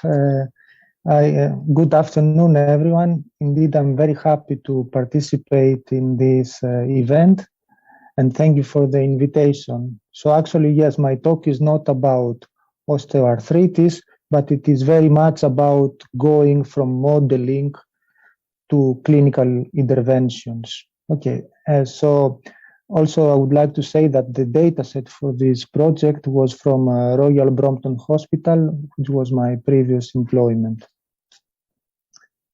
So let's kick off with a little bit of background. Tetralogy of Fallot is the most prevalent cyanotic congenital heart defect. Okay, so pioneering advances in pediatric surgery have made it possible for babies born with this defect to survive into adulthood. However, this expanding population of adults with repaired tetralogy of Fallot, they develop a series of complications such as arrhythmia, and of course this leads to significant morbidity and mortality. Therefore, additional interventions are required.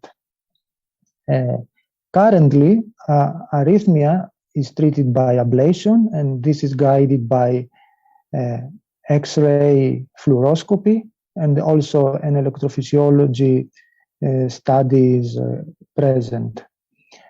However, freedom from arrhythmia after just one ablation is modest, and the multiple investigations involving additional ionizing radiation are required.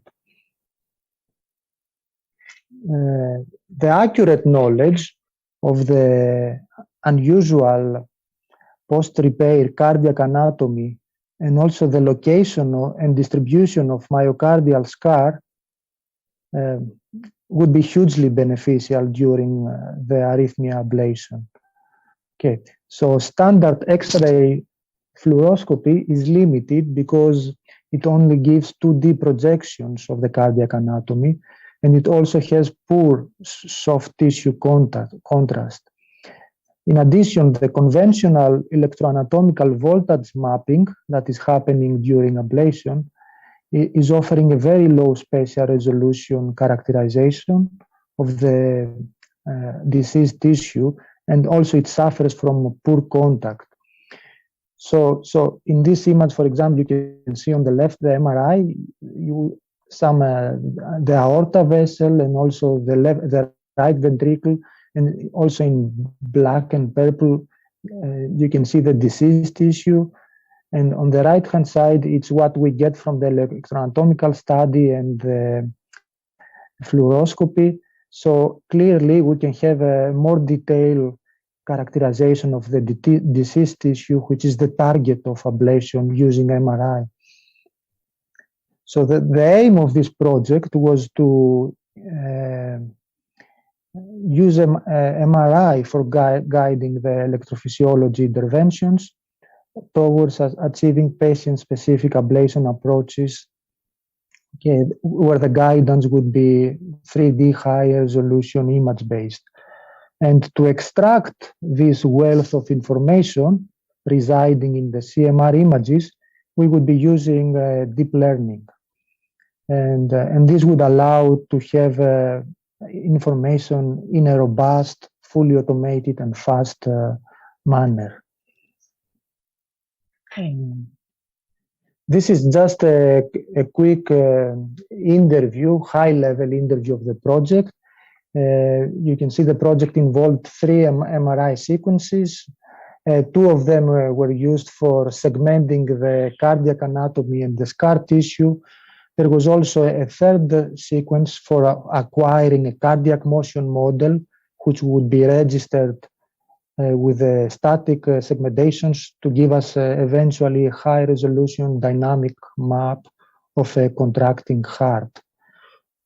Apart from segmentation and registration, this project also involved some image super resolution for augmenting the poor through-plane spatial resolution of cine images before acquiring the cardiac motion model, and incorporating also respiratory model will be a subject of a future project.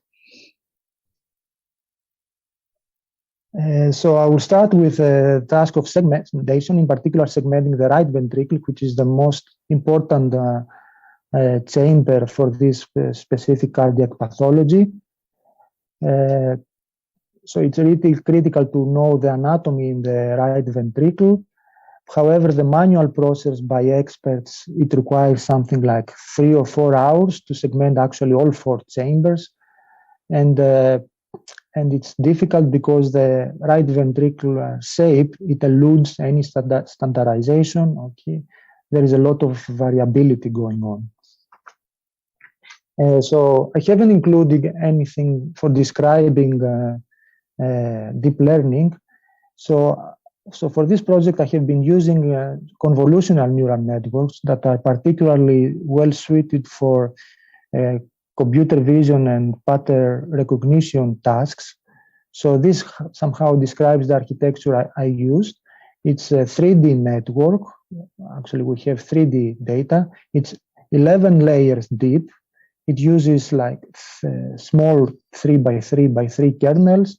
It also exploits dense inference, which means that 9 cubed voxels could be predicted in just one go. And it also uses a dual pathway.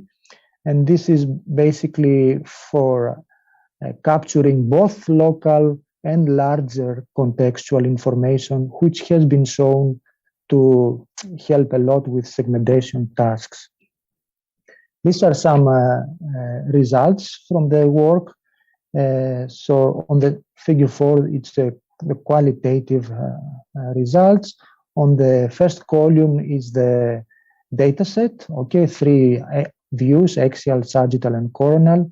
In the second column, you can see the masks, sorry, the manual annotations by the experts. And in the right column is the masks, the outputs of the CNN. And we were able to achieve a dice coefficient of approximately 0.83 for this very challenging cohort. The next task I will talk about is about image super resolution in late gadolinium enhancement MRI. So this particular sequence has enabled differentiating between normal and diseased myocardial tissue. However, it suffers from low through-plane resolution compared to the high in-plane resolution. And now I will show how single image super resolution can achieve reconstructing a high resolution data set without using any additional hardware. This is the architecture that I used. It employs a residual framework in the sense that what is reconstructed is not the high resolution image itself. Instead, I reconstructed the residual between the high resolution labels and the low resolution input. This architecture also used the convolution layer for upscaling for the initial upscaling filters, so that what it learns is closer to the application.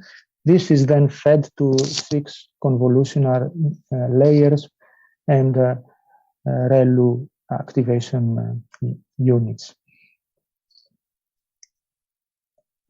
These are some results. The quantitative assessment is expressed in terms of the peak signal to noise ratio and also a similarity index. And you can see that the CNN achieved superior image quality in the reconstructed images compared with the state of the art and other methods. And also this can be also verified visually, because the CNN image actually is sharper. The last application of machine learning I will be talking about is the 3D image registration. This is ongoing work for achieving a cardiac motion model. So actually, using machine learning, this offers a new paradigm to image registration, and it is inspired by how an expert would perform image registration. So an expert would say something like left, left, left, right, up, up, down, and things like this. So I cast the problem as a strategy learning process where the goal was to find the best sequence of motion actions that would yield image alignment. So in this sense, we learn an artificial agent where the input data is the 3D raw image data, and the output is the next optimal action.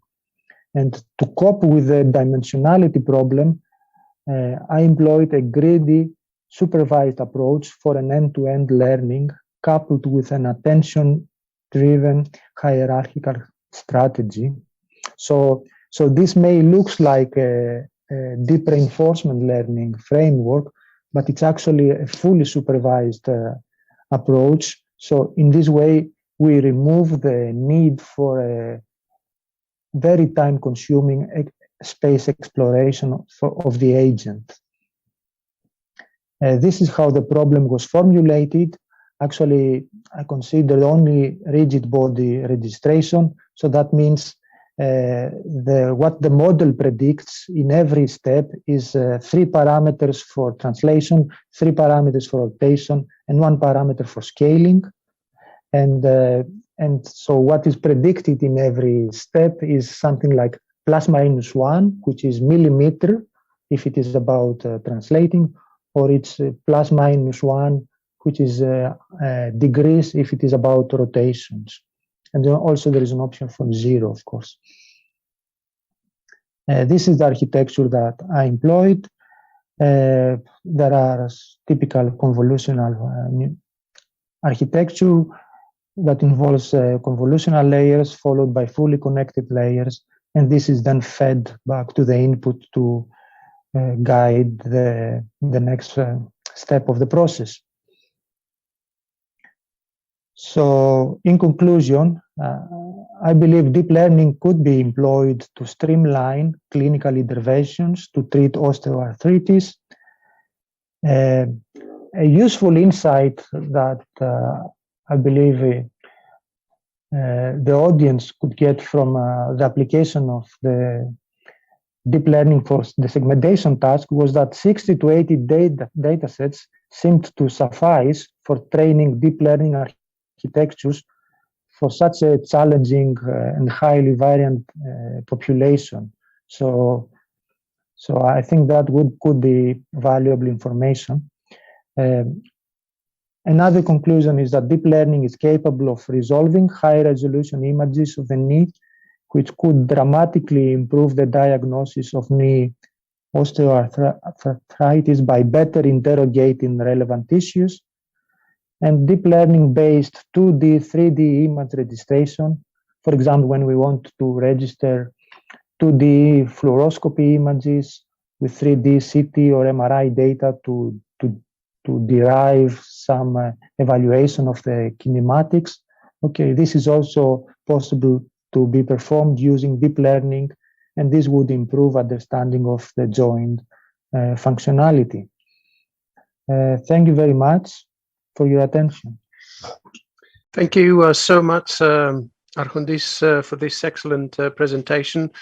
And as I said, although your work was mainly on cardiovascular biomedical imaging, we are doing a lot of work in terms of modeling MRI images for creating 3D models in patients with osteoarthritis.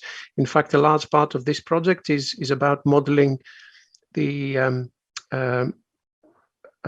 imaging that exists in other osteoarthritis databases, such as the Osteoarthritis Initiative, the OAI, and some of our groups have done work in creating automated methods to create 3D models from those images. But thank you so much. In the interest of time, since we are a little bit behind, I would like to move straight to Professor Paolo, after thanking you again, Arjundis, for your contribution. Thank you. And the work that Professor Lisboa's group conducted at LJMU is very much along the lines of analyzing the OActive data holistically.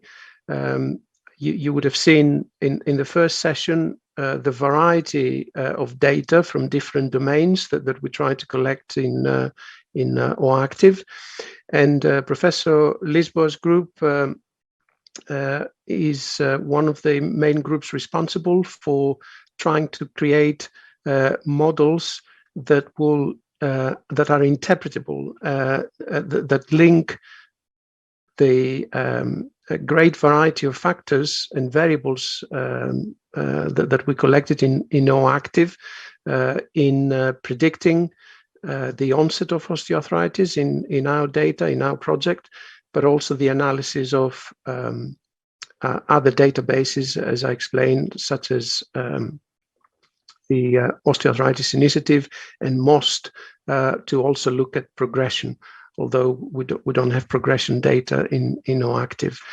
We have been collaborating in our school with Paolo for many years now, not only in osteoarthritis, of course, but a number of different projects, also related to loading, but also in other areas. Paolo is very experienced as a mathematician in applying these techniques, as I said, in developing interpretable machine learning applications to look at health data in general.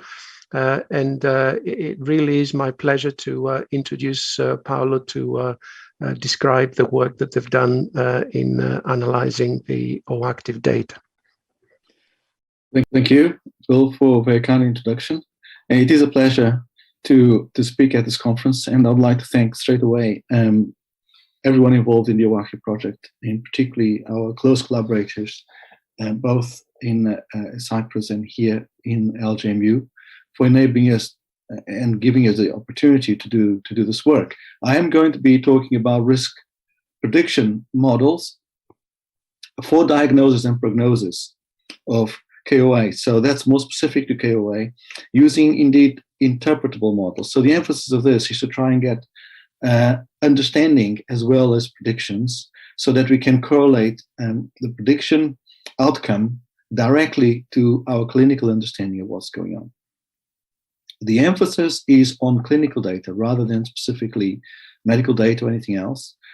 So we're going to be modeling data from OActive, but also data from a very large data set, one of the largest in the world, the Osteoarthritis Initiative dataset, and we'll be validating that on another very large dataset, the most dataset. And we'll be looking at two different models. One for diagnosis, which is essentially propensity to present with the radiological index, Kellgren-Lawrence index 2 or above, as opposed to 0 or 1. So we're taking the clinical threshold to be between 1 and 2. And also prognostic model, which is the prognosis of propensity to develop KL2+ within 5 years of first presenting without it. So these are patients or subjects that have presented with KL01 at time 0 and followed up, and we want to see how likely it is that they will be presenting with KL2+ within 5 years. The Osteoarthritis Initiative cohort is a very large one with about 4,796 patients. We are going to be using 2 different cohorts from that, and particularly those with disease at first presentation and those also without disease at first presentation. You can tell that there is a complex process of filtering the appropriate subjects. When we looked at diagnosis, we looked at different methods for knowledge discovery, including trees.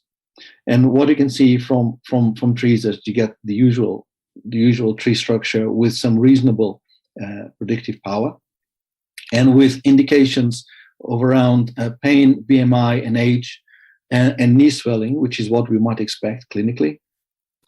We also looked at a novel approach called the partial response network. This is a generalized additive model, so it's like a logistic regression model, except that the input variables are not linearly mapped. They're mapped through potentially a very highly nonlinear function, something like this, okay? And what we found, to our surprise, is that the dependence on age and dependence on BMI is almost exactly linear, which means that for the data sets, for the OAI data set, we don't need a fancy neural network. We only need logistic regression using the individual covariates as inputs, because the linearity of the dependence on these outputs has been explicitly validated. So looking at the areas under the ROC, they are reasonable for this very large data set.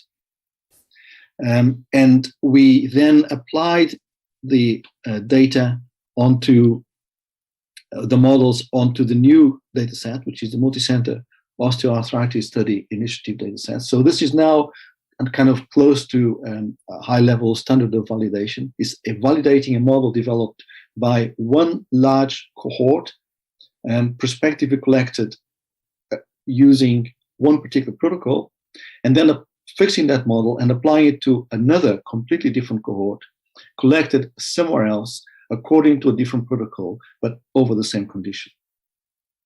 Most of the variables that we could find similar variables in most of the cases, but in a couple of cases we had to find similar, close to, but not exactly the same variable. Nevertheless, we were able to apply our model, and we found that the error in the ROC was still very significant, about 0.685 or 59, so 0.69, which means that our model is indeed very robust and generalizes very well.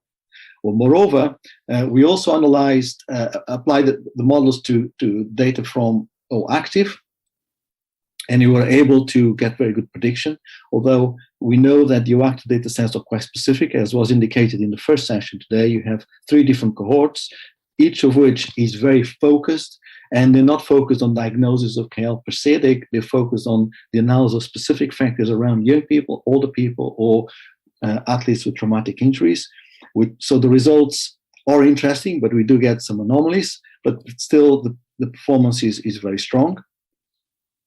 And we were able to produce an app which potentially could go on the web, where any doctor can enter the key variables on the left for an individual. The prediction will appear on the scale at the bottom, mapped from a risk score, and this risk score is the aggregation of all these different risk points added together. So we can tell straight away from these plots that these certain variables, such as knee stiffness and this other variable kpact, which has to do with modifying activity in the last 30 days, or the ones that have the highest impact. But we can also see the impact of things like BMI.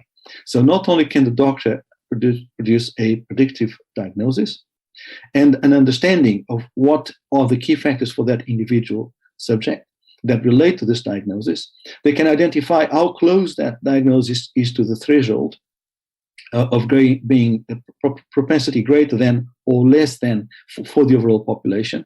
And they can do scenario analysis. They can change the value of modifiable risk factors, such as BMI, and see what effect it has on the crossover across this point. We did further analysis on things like pain, which seems to be at face value, on first analysis, completely uncorrelated with radiological indicators. This is something that is generally known in the field, that the pain scores seem to be not correlated with the radiological scores. However, when you look at the predicted radiological scores, you realize that in fact there is a correlation, which means that the difference between the predicted and actual scores are due to subjective variability. But if you look at the predictive scores, indeed, you can see that there are significant correlations with lots of green where you have no pain and no KL, radiologically indicated new osteoarthritis, or where you do have them both. So this is showing the power of mathematical methods to look inside the noise and pick out the signal to give us insights into what's happening in terms of the etiology of the disease. Following from this morning, one of the talks was indicating that this molecule, the P2CP, ought to be an inflammatory biomarker that is indicative of new osteoarthritis. And indeed, we did a specific analysis on the OActive data and found that it is, and it confirms the clinical finding that the lower cartilage synthesis, i.e.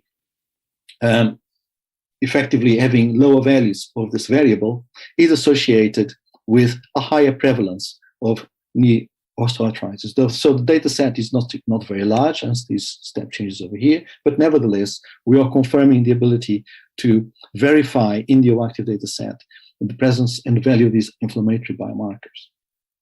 Secondly, we switched from diagnosing KL 2+ at first presentation into taking the cohort that did not have clinical new osteoarthritis at first presentation and following them over for a period of 5 years. So here they are marked 1, 2, 3, 4, 5. And by using Cox regression and followed by statistical methods such as log rank testing, we were able statistically to split the data into 2 statistically significant cohorts, where you can see the Kaplan-Meier curves hardly touching. These are the predictions. These are the observations, and we were able to apply this exactly the same model, same parameters directly onto the most data set, which has a completely different follow-up structure, which is why this curve looks completely different. But again, you see that there is separation between the 2 cohorts within the data, the sample sizes that are available. That means that we can produce a predictive model of propensity to develop new osteoarthritis 5 years from first presentation. So presenting with no KL score, and the propensity of developing KL score 5 years later can be quantified, and we can produce a nomogram. So this is totally interpretable, just as it was for diagnosis. We can identify the variables that are the most important to impact on the likelihood to develop the disease. We can do scenario analysis on modifiable risk factors such as BMI. We can indicate how close the individual subject is to the threshold of being greater chance of developing new osteoarthritis than the overall population. So that is all I have to say. And if you have any questions, I'll be glad to take them. Thank you.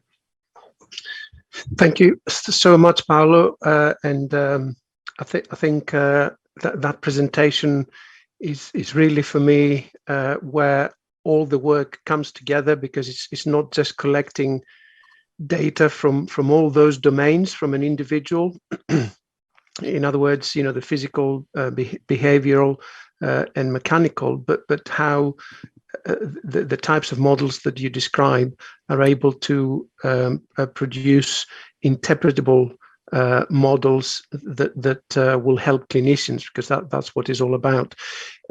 Paolo, is it perhaps possible to give an insight, just perhaps to sort of clarify the power of this predictability of the progression? So from the analysis, is it possible, or can that sort of model be used to say, if a person presents with osteoarthritis at point 0, what do you think, or what are the variables that perhaps can at year 5 lead that person to perhaps not have as severe symptoms, not necessarily move from the green to the magenta sort of group, but what do you think, how can the tool be used to perhaps guide interventions to sort of slow down the progression? That's a good question. The method that we applied is time to event modeling, so it's survival modeling. So it guides intervention, but it guides intervention at one specific time point, which is the recruitment point at baseline. So the purpose of that model is to guide the intervention at the point where someone presents with a risk of developing osteoarthritis, but not yet with osteoarthritis. And at that point, a decision has to be made as to what can be done to help the person to take the actions that will help prevent or at least minimize the likelihood of later on developing osteoarthritis. That is the interventional point at which that model is intended to be used. Excellent. So it's not a Markov chain model that will apply year by year, but it's designed to look ahead 5 years and essentially say, in a consultation to the individual subject, look, if you do this, then you'll switch your curve over the next 5 years. Excellent. Very clear. Thank you very much. And I would like to thank all the presenters for presenting their work and making those excellent contributions to our conference. Good afternoon to everyone, and welcome to the 4th session of OActive conference that is related to the ICT-based personalized modeling intervention. Myself and Dr. Ioanna Katsavou, who is dissemination manager of AXA Innovation, we are going to coordinate the present session. Before we start, I would like to remind you that you can put your questions on the chat box on the right of the live window. In this session, we're going to have 3 presentations. The first presentation is from Dr. Luca Modenese, who's working as a research fellow in the field of computational biomechanics at the Faculty of Engineering of Imperial College. Luca's main research interests are ranging from developing methods to generate computational models of the musculoskeletal anatomy to using advanced dynamic analysis to understand the principles underlying human motions and motor control. The title of Luca's presentation is Automatic Generation of Personalized Skeletal Models of the Lower Limb Using the Open Source Tuple Toolbox. Luca has developed plenty of open source tools, and lucky for us, he has shared all these nice tools through GitHub and other platforms. Many thanks, Luca, and you can start now. Thank you. Hello. Thank you very much for the nice word and for giving me the opportunity of showing some of the latest research that we are doing in terms of generating personalized skeletal models with you, and also thanks for swapping the presentations. That's very kind. So I'll practically what I work on is musculoskeletal models. Now, if you've seen the previous presentation, you have a feeling that these musculoskeletal models are a computational representation of the musculoskeletal system, and that we can use them for investigate the internal forces in the human body. I just want to stress the motivation for personalized musculoskeletal models, because they are really the only one that allows us to capture in these computational models deformity of the skeletal system, for example, or they allow us to capture different aging effects on people of the similar age, or even they allows us to predict the outcome of physical intervention. And you see in the middle, like an IT-BASED osteotomy, where the mechanical axis of the limb is corrected. I just whatever your application is, if you're aiming for a clinical endpoint, you might want this kind of models, and the workflow to generate this personalized modeling is more or less the same, whatever the approach you're taking from the technical point of view. You need to start with information about the musculoskeletal system, of course, and that generally comes from CT or MRI scans. And once you have those, there is generally a first step, and you've heard talking about this as well in the previous presentation. You need to extract geometrical information, so you need bone geometries basically to be extracted from that. And once you have those geometries, you can actually define anatomical reference systems. And once you have the anatomical reference systems and you have anthropometrics like the body mass, for example, you can define rigid bodies. So musculoskeletal models are a connection of rigid bodies. So at this point, you're interested in knowing how to connect these bodies. And generally, the way you're looking at that is identifying some articular surfaces through bone morphological analysis, and then defining some joint reference system. And finally, you might want to have a look at what the muscles are doing as well. So you generally, the techniques that are available at the moment, they map muscle attachments onto the subject-specific geometries. At that point, what you can do is feed all of this information in a modeling software that can be NMS Builder or the OpenSim API or some custom written script. And once you've done that, you are able to generate a patient-specific or personalized musculoskeletal model. In my research, I work with OpenSim, but there are other platforms where this can be done. If you've collected, for example, clinical gait analysis, then it's rather straightforward to run some biomechanical simulations and extract, sort of calculate the joint kinematics, joint kinetics, joint loadings.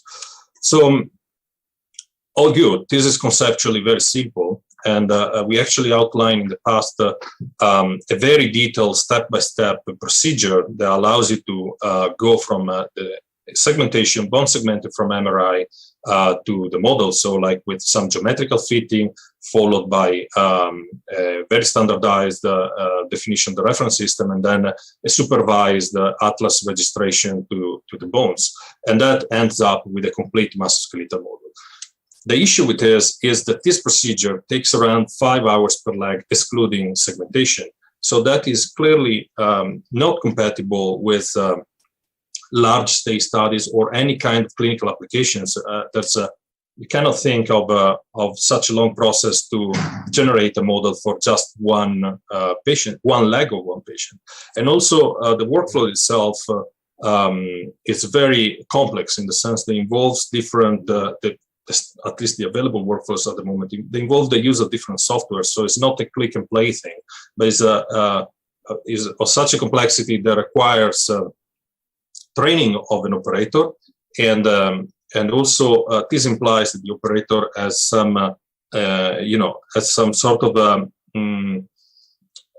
some manual sort of steps to accomplish in this pipeline. Therefore, there is the need for quantifying the operator-related variability of a certain workflow or variation of it. So this is where, together with Jean-Baptiste Renaud, a colleague of mine, we developed this Staple toolbox in MATLAB. Staple stands for Shared Tools for Automatic Personalized Lower Extremity Modeling. Basically, we collected some geometrical tools together with morphological analysis for bones that were available on the literature, and some others we actually come up ourselves from scratch. we combine them with some anthropometric models, and then we wrap everything with the OpenSim application programming interfaces. The toolbox is available with a no commercial license at MATLAB, so you can actually run your own models. And it's being published in an open access paper that you can see in the Journal of Biomechanics, where the details are actually explained. I will just show you now how this toolbox changes the standard workflow for generating these personalized models. So we're still starting from the same inputs, so informations from for the anatomy practically of the patient or individual. We still need to extract the bone geometries, but at this point, the anthropometrics and the bone geometries are just fed into the staple toolbox, and in about 30 seconds, a skeletal model gets produced that can be used immediately for the biomechanical simulation and producing, in this case, just kinematics and kinetics, because we're still working on adding the muscles in a reliable way. So you might say, okay, you're generating a model in 30 seconds automatically, but is that model comparable or good enough to the work of a human operator for 5 hours, say? So we did check that, and the check we did was against manually built model for other projects. So we considered 4 datasets, anatomical datasets from CT and MRI scans. The quality of the bone reconstruction was variable, as you can see. It varies from really good to extremely bad, I would say.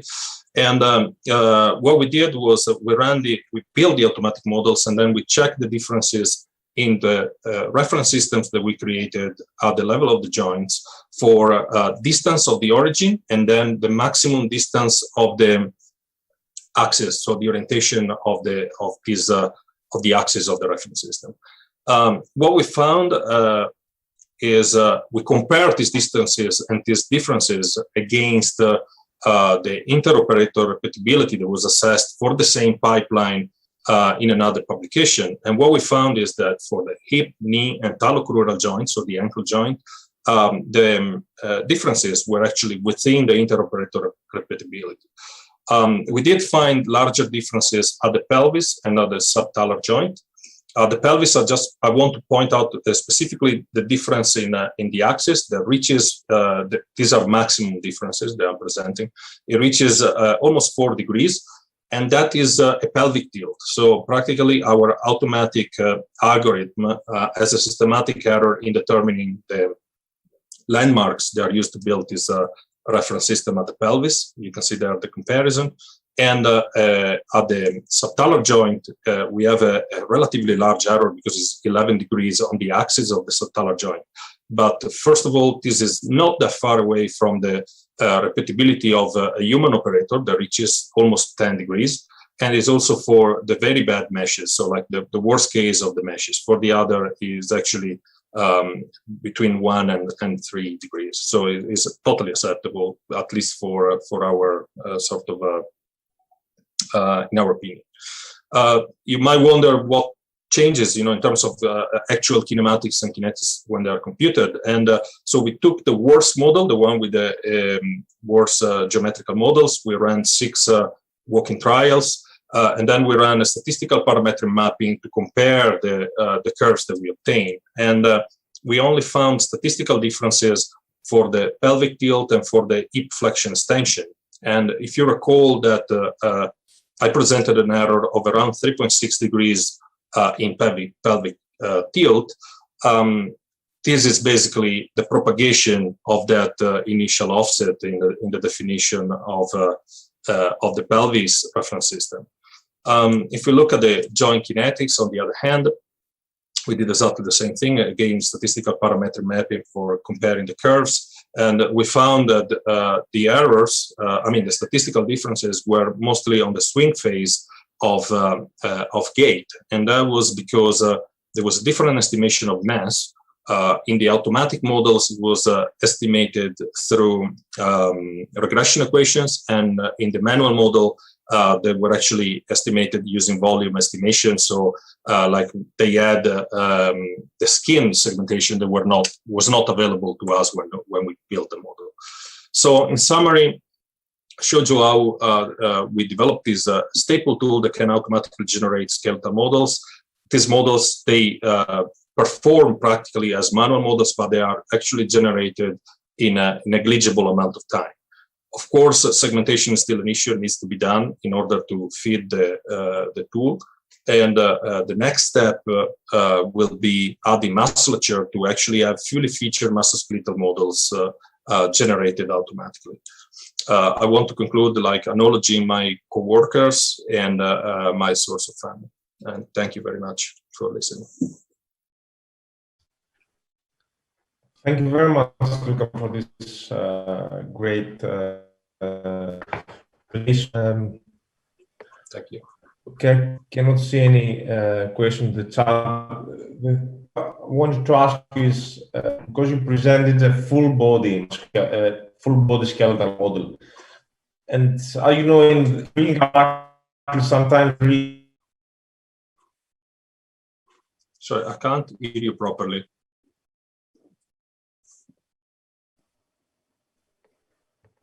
I think that Dimitri is disconnected. Dimitris, can you hear us? As I cannot see any further questions, do you mind if we come back to this? Oh, Dimitris. No, it's back. Now we can hear you again. Please go ahead. I don't know what happened. What I was asking was that if it's possible, Luca, to implementing your toolbox, just use a part of the learning. I mean, or you can get just the CT scan from the knee joint and implement that in the generic of open instead of to create from scrolling model. Yeah. You're a bit like robotic, but I guess you're asking if it's possible to combine partial models with complete models or build just partial models. That was actually, I mean, when we made available the tool, actually, that's the first thing people said. And actually, we extended the tool in order. The tool does more than just building the model. You also can build a partial model. So if you have just a knee or if you have just an ankle, say with the typical scan can be, I don't know, the distal tibia and the foot. You can build a model of that. You can build the knee based just on the distal part of the femur and the proximal part of the tibia. There are functionalities and examples as well in the GitHub repository for merging models, because you might want to you might want to run a complete lower limb simulation, but with a specific knee. So you can basically merge the two if you want. You can also, it's also thought to extract articular surfaces. So if you want to go even further and build, say, a finite element model or a contact model, you can do that. So we're trying to make a sort of a toolbox in the true sense of the word, where you can decide what you want, and you have at least a starting point for your modeling, for your modeling activities, basically. So the answer is yes. Okay, that's really. May I have a quick question? So Luca, thanks a lot. So I understood. So you have to do the segmentation yourself, and once this is done, you run your scripts from a user perspective. Is it hard to, like, what kind of things the user has to configure in using this software? What are the differences? It's really, we don't have a graphical user interface, so you still need to open MATLAB. But really what the user has to do is really just save the STL files and practically press run. In the sense, the software tries to recognize the kind of bones that are there, and then it tries to connect them with a minimum of logic. And also, so really, once you have established the workflow, it's really just you press a button and you get the model out, which is what we wanted to do, because lots of time you describe a semi-automatic technique, but actually then the user has to bring, copy. I mean, he has to do lots of operations that are not, I mean, where you don't need to contribute technically, but actually is not automated. Automated is you press a button and you get your model. And this is what this toolbox actually does at the moment. There's plenty of examples in the GitHub repository as well. So it's easy to pick sort of the prepared sort of script and have it running with your data set. Okay, thanks. I look forward to this. Thank you. So maybe I can share my screen. There are 2 more questions in the chat. I don't know if we have time to go through them, Dimitris.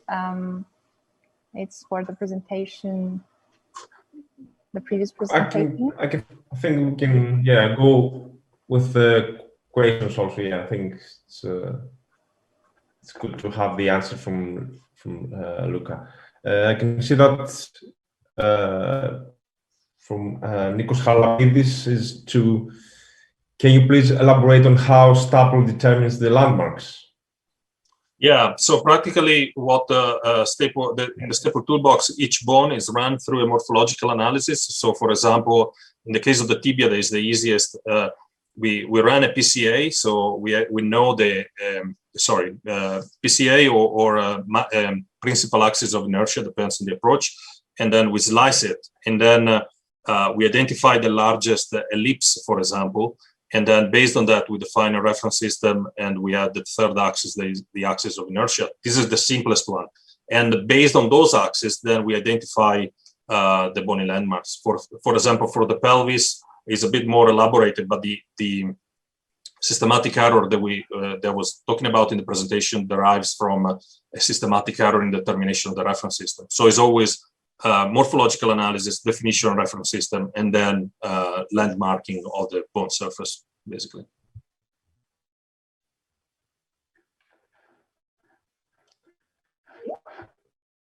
Thank you. I think it's another one. Do you expect this case of various deformities? Expect this to be expanded to other regions of the body, such as are in the presentation examples of the leg? I'll repeat the question because you're going robotic. If it's extendable to other. Yes, I can repeat the question. Because I had a problem with my network. Okay, no worries. So the question was if you expect this to be expanded to other regions of the body, such as the arm, because in the presentation only the leg is presented. That's why. So this is a very good question. Actually, we were asked this recently. Some of the algorithms are actually extendable, I think. So, for example, identifying the center of a sphere. So, let's say the femur, identifying the center of a sphere based on a certain bone structure. I think that's possible. So it could be applied to the femur. It could be applied to the humerus as well. Then is a matter of trying, because there's a lot of variability. So these methods that I presented are all based on geometrical considerations and not on statistical shape approaches, for example. So it's a matter of seeing if the variability between, say, the femur and the humerus doesn't trick the algorithm and then give some weird results. But it's definitely, I think, is possible. Yeah, I think it's, at least for certain bones, it's possible. It's a good question.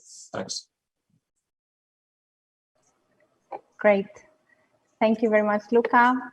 Thank you. Now we should welcome one more of our invited speakers. It is Dr. Dimitar Stanev, a postdoctoral researcher at the Biorobotics Laboratory at the École Polytechnique Fédérale de Lausanne in Switzerland. And the presentation that Dimitar is going to give is related to real-time musculoskeletal kinematics and dynamics analysis using marker and IMU-based solutions in rehabilitation. Yes, thank you, Joanna. Thank you very much for the invitation. I'm happy to be here and see some of my old colleagues. The presentation that I'm going to give you is related to OActive, in a sense that in OActive, you are also interested in doing rehabilitation and gait retraining approaches to be able to alter the gait characteristic of subjects with osteoarthritis. And to do that, you basically need to be able to estimate different kinematic and dynamic quantities from musculoskeletal systems in real time. Quantities that can be like joint moments, knee abduction moment, or muscle forces, or even joint reactions at the knee, for example. So these quantities, like they are typically estimated from musculoskeletal models. So the presentation that I'm going to give you is to give you some details how this can be done in real time, and also how one can also take advantage of not only marker-based solutions, but also IMU technologies to be able to collect the kinematics of users.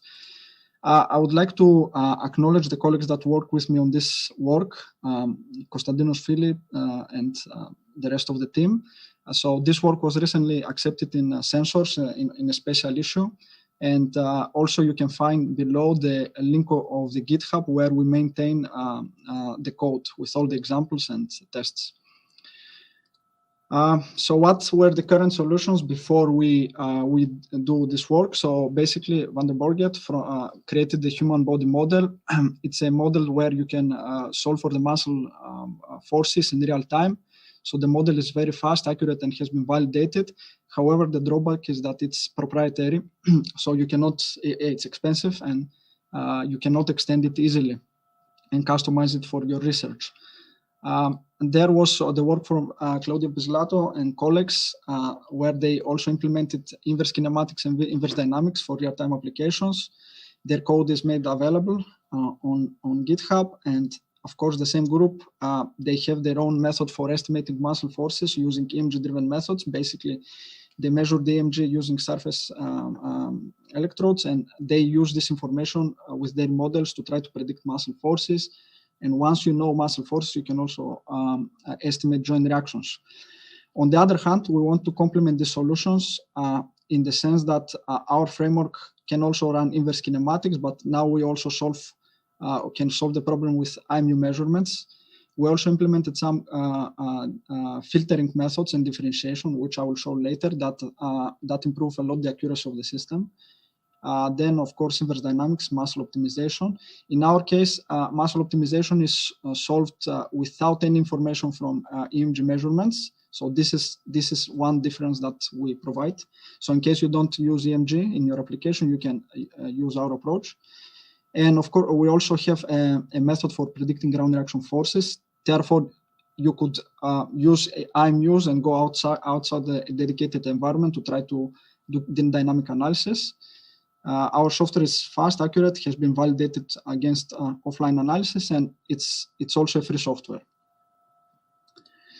Let me give you an example of a typical pipeline that one might employ to calculate the joint reactions for the knee, for example, during walking.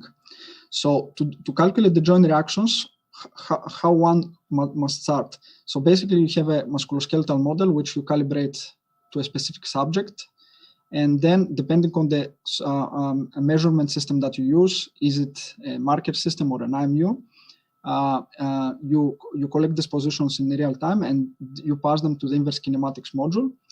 Inverse kinematics solves the problem of optimization and gives you the joint angles of the system. And then you can also measure external forces or try to predict external forces that act on the foot. And basically you have to be able to differentiate these quantities in order to do dynamic analysis. So you have to filter them to remove noise, differentiate them. And then you are able to solve inverse dynamics using the model. And if you know the torques, you can also solve for muscle forces and calculate the joint reaction loads. So this is a typical pipeline that people are interested for this type of applications. Let me dive into a bit of details how the different blocks are implemented. So inverse kinematics, in our case, we work with SimBody. So there, basically we minimize this quantity here with these three terms. The first term is the constraint error. So by minimizing the constraint error, what we permit is that you can use models that have kinematic constraints not just unconstrained models. So this is useful. For example, we know the upper limb body, the models that exist, they have some constraints. They are not unconstrained. The second term is the weighted error, marker error. So this is used for marker tracking. And the third term is the weighted orientation error. This is used when you use when you use IMUs. So basically you record the orientations and you try to minimize the difference between the virtual orientation sensor and the orientation sensor that you measure. So this operation is very quick. It can be solved in less than 1 millisecond for a typical 23 degrees of freedom model. What is challenging is that in case you are using a marker-based method, you typically have a lot of missing markers due to occlusion and other issues. And it's important that as you are doing this analysis in real time, you try to avoid these problems by interpolating information using previous information from the marker position, or trying to reconstruct marker positions using known information from adjacent markers. So this is for marker-based systems. For IMU systems, it's a bit tricky because it's like the kinematic analysis is sensitive on how you attach your markers and how you calibrate the system. So basically what we did, we placed the IMU sensors on a specific location on the body. We had our own custom solution. And then we request that the subject is in a specific static pose that we know, so that we can calculate the differences in the orientations and calibrate the system. Again, we used our own setup of IMUs, but if one uses, let's say, XSense, things will be better because there you have specific location of the IMUs and that are attached on the suite. The added value of our approach is the filtering method that we use. So this will become evident why we need good filtering when I show you some results about inverse dynamics. So to understand the problem is that even if you low pass your data, you will still say they will for sure will have some discontinuities. And these discontinuities will create problem when you apply finite different methods to calculate the first and second derivatives that are needed for dynamic analysis. The way we address this problem is that we created a memory buffer where we placed we keep the last m entries, solutions of inverse kinematics, so the joint angles. And then we applied a low-pass FIR filter to filter for high-frequency noise present in the data. But we didn't stop there. We didn't just apply the finite difference after that, but we also applied we fit a spline on our data. So the trick here is that when you have a spline, you can evaluate the value of the spline at any point in your data. So the trick that we did here is that instead of evaluating the spline at the point T or the last frame, we evaluated, we delayed, we created an artificial lag in the evaluation of the spline by some samples. So basically we evaluate our spline at TD. So by doing that, basically we are improving the calculation of first and second derivatives, because basically our filter is non-causal. It's for calculating the information at TD, it's using future instances. So you will see the effect of this thing, but this is the intuition behind this. So basically our filter has 4 parameters, the memory. The larger the memory, the better the filtering and differentiation is, but it's slower. So this might be a problem for real-time applications. Then the cutoff frequency depends on the type of movement. It's known for gait or for running. The spline order is again fixed. We use 3, and here the sample delay is the parameter that I discussed here. Then, if you want to solve for muscle forces, you have to first solve the inverse dynamics. The inverse dynamics is a very quick operation, and it runs in less than 1 milliseconds. It uses Newton-Euler's recursive method, iteration method, so it's very fast. The way we formulate the optimization here is slightly different from what people do in OpenSim. So we're not minimizing for the sum of activations squared, for example, or cubed, but we're minimizing for the muscle forces divided by the max isometric force. subject to that, the force generated by these muscles should equilibrate the torques that we calculate from inverse dynamics. Here, to speed up calculations, we have routines that calculate the symbolic representation of the moment arm matrix for any model. And we also don't track pelvis residuals in our calculation. This means we also assume that we don't have any reserve actuators. So basically, we don't introduce motors in our model to try to satisfy the problem if in case it's not feasible. But in order to ensure that the problem is feasible, we require that the muscle forces are positive. So we don't have an upper bound. Even though that we don't have an upper bound in our solutions, we didn't find solutions that go above the max isometric force. So this is good. So the latency of this operation is around 10 milliseconds. So it can be used in real time. Now, let me give you some results about how one could determine the optimal parameters of the filter. So as I said, the cutoff frequency and the spline order is fixed. It can be changed, but we typically know their values. So then the question is, how can you calculate the best value for the memory and the delay, the sample delay?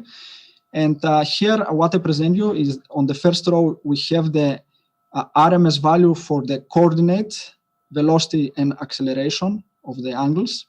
So basically, we did a grid search. We tried different combination of M and D parameters for the filter, and we compared our findings with offline analysis in OpenSim. So what we see here is that, for example, because acceleration has the largest value, we typically want to minimize acceleration errors in our calculations. So basically, from this plot, we can see that one can choose a memory of 34 samples for this particular case. The same holds for the delay. So basically, looking at the acceleration errors, we see that an optimal value of 14 samples is good enough for our application. So this means that 14 samples, if you have 100 hertz sampling rate of your motion capture system, with this filter, you are introducing 14 milliseconds of artificial lag in the angles. This might not be observable by the users, but it improves a lot the calculations at the next stage. So let me show you what I mean. So what I present here is the kinematics for the hip, the knee, and the ankle. And here we have the coordinates, the velocities, and the accelerations. So with blue, we have the results from OpenSim offline analysis. So when OpenSim does these calculations offline, it has the whole signal at its disposal. Therefore, it can apply non-causal operators and get very nice, smooth results. Whereas when you have a real-time application, you have a specific memory of frames that you work with. So you cannot have an infinite sequence you cannot see the future values. So that's the difference. What you see here, our filter is with orange. So it's exactly the same, almost the same as the OpenSim offline analysis, but it's in a real-time filter. And with green is the filter that is commonly applied by the other two approaches that I presented before in the state of the art. So basically, by having this trick with the sample delay and the memory, we are able to get very accurate calculations for even for the accelerations of the kinematics. So this is very important because if we perform inverse dynamics, of course, if you don't calculate these values correctly, you will have errors. So what I show you here is again the residuals at the pelvis, the hip moment, knee moment, and ankle moment during walking. And what you see here is again the offline analysis of OpenSim with blue, and the orange, which is our result of the real-time filter, real-time calculations. And with green, you have the solution from typical filters that have been used in the literature. So as you see, for example, for the knee moment, you might be off by 10 newtometers. So this might be a problem for your application. Now, a quick note on predicting ground reaction forces. So there are many methods available. I will not spend much time explaining how this works, but it's quite difficult, quite challenging to implement this type of methods and be able to calculate the ground reaction forces for any type of movement. So it's very, very difficult. What we observe is that even if you are able to, let's say, approximate the shapes of the center of pressure, the force, and the moments, even if you are able to approximate them well enough, you might end up with a lot of error in your joint moment calculations. So as you see here, with blue is the OpenSim results, and with orange is a method where you can predict where we are predicting the ground reaction forces instead of measuring them. What is interesting here that for some joints, for example, for the ankle and the knee, if you are able to estimate the center of pressure or measure the center of pressure, you will improve a lot your estimation of these moments. Whereas for more proximal joints like the hip, you need you need to have high accuracy for the moment and the force as well. So this is something that we observed. And then in terms of muscle forces, we see a good match between what OpenSim predicts and what our method predicts. So keep in mind that we solve slightly different optimization methods. So OpenSim minimizes the sum of activations, and it's formulated differently, whereas we solve for muscle forces. And we didn't expect to have such a good match, but this is good. And if you have similar matches, such a good match for the muscle forces, then joint reaction loads will be also similar. Therefore, the calculations of real-time reaction forces closely resemble the forces obtained from OpenSim. So we're very, very happy about this result. And yes, I want to close this by saying that now there are a lot of technical things that you have to solve to get to this point where you can calculate these things in real time. And the fun starts now. You can start designing your scenarios, your applications. So, for example, you might want to train a subject to walk in a way that can minimize reactions at the knee to reduce pain or the progression of a disease. So, for example, you can monitor the reaction forces that we provide, and then based on their value, you can adjust the targets for the foot progression angles or the step length and step width, such as that the subject tries to mimic the value that you're providing him and learns to walk in a different way. There are many applications that one can think about it, and I think with this software you can now think of designing these solutions and not so much on the technical stuff. So takeaway messages: filtering is a very important step. So if you don't do it properly, you will pollute the estimation of other calculations. So it's important to properly filter and differentiate things well under noisy conditions. Joint moments are sensitive to ground reaction force predictions. Therefore, it's better if we can measure things, but of course there are situations where we cannot measure them. Optimization for muscle forces is a computationally demanding procedure, and things that can help are calculating the moment arm matrix in advance, so that we don't spend time calculating its values. And also the way we formulate the optimization problem can have a significant impact on the performance of the method. As I said, we can now concentrate on rehabilitation scenarios. And closing this, I want to give a insight of how we see this approach. So for the last years, we see that there are a lot of advances in IMUs and sensing. So you place your sensor and you go outside the dedicated laboratory. So with this technology now, you can do kinematic analysis in any environment, and I think the accuracy is quite good, depending on the application, of course.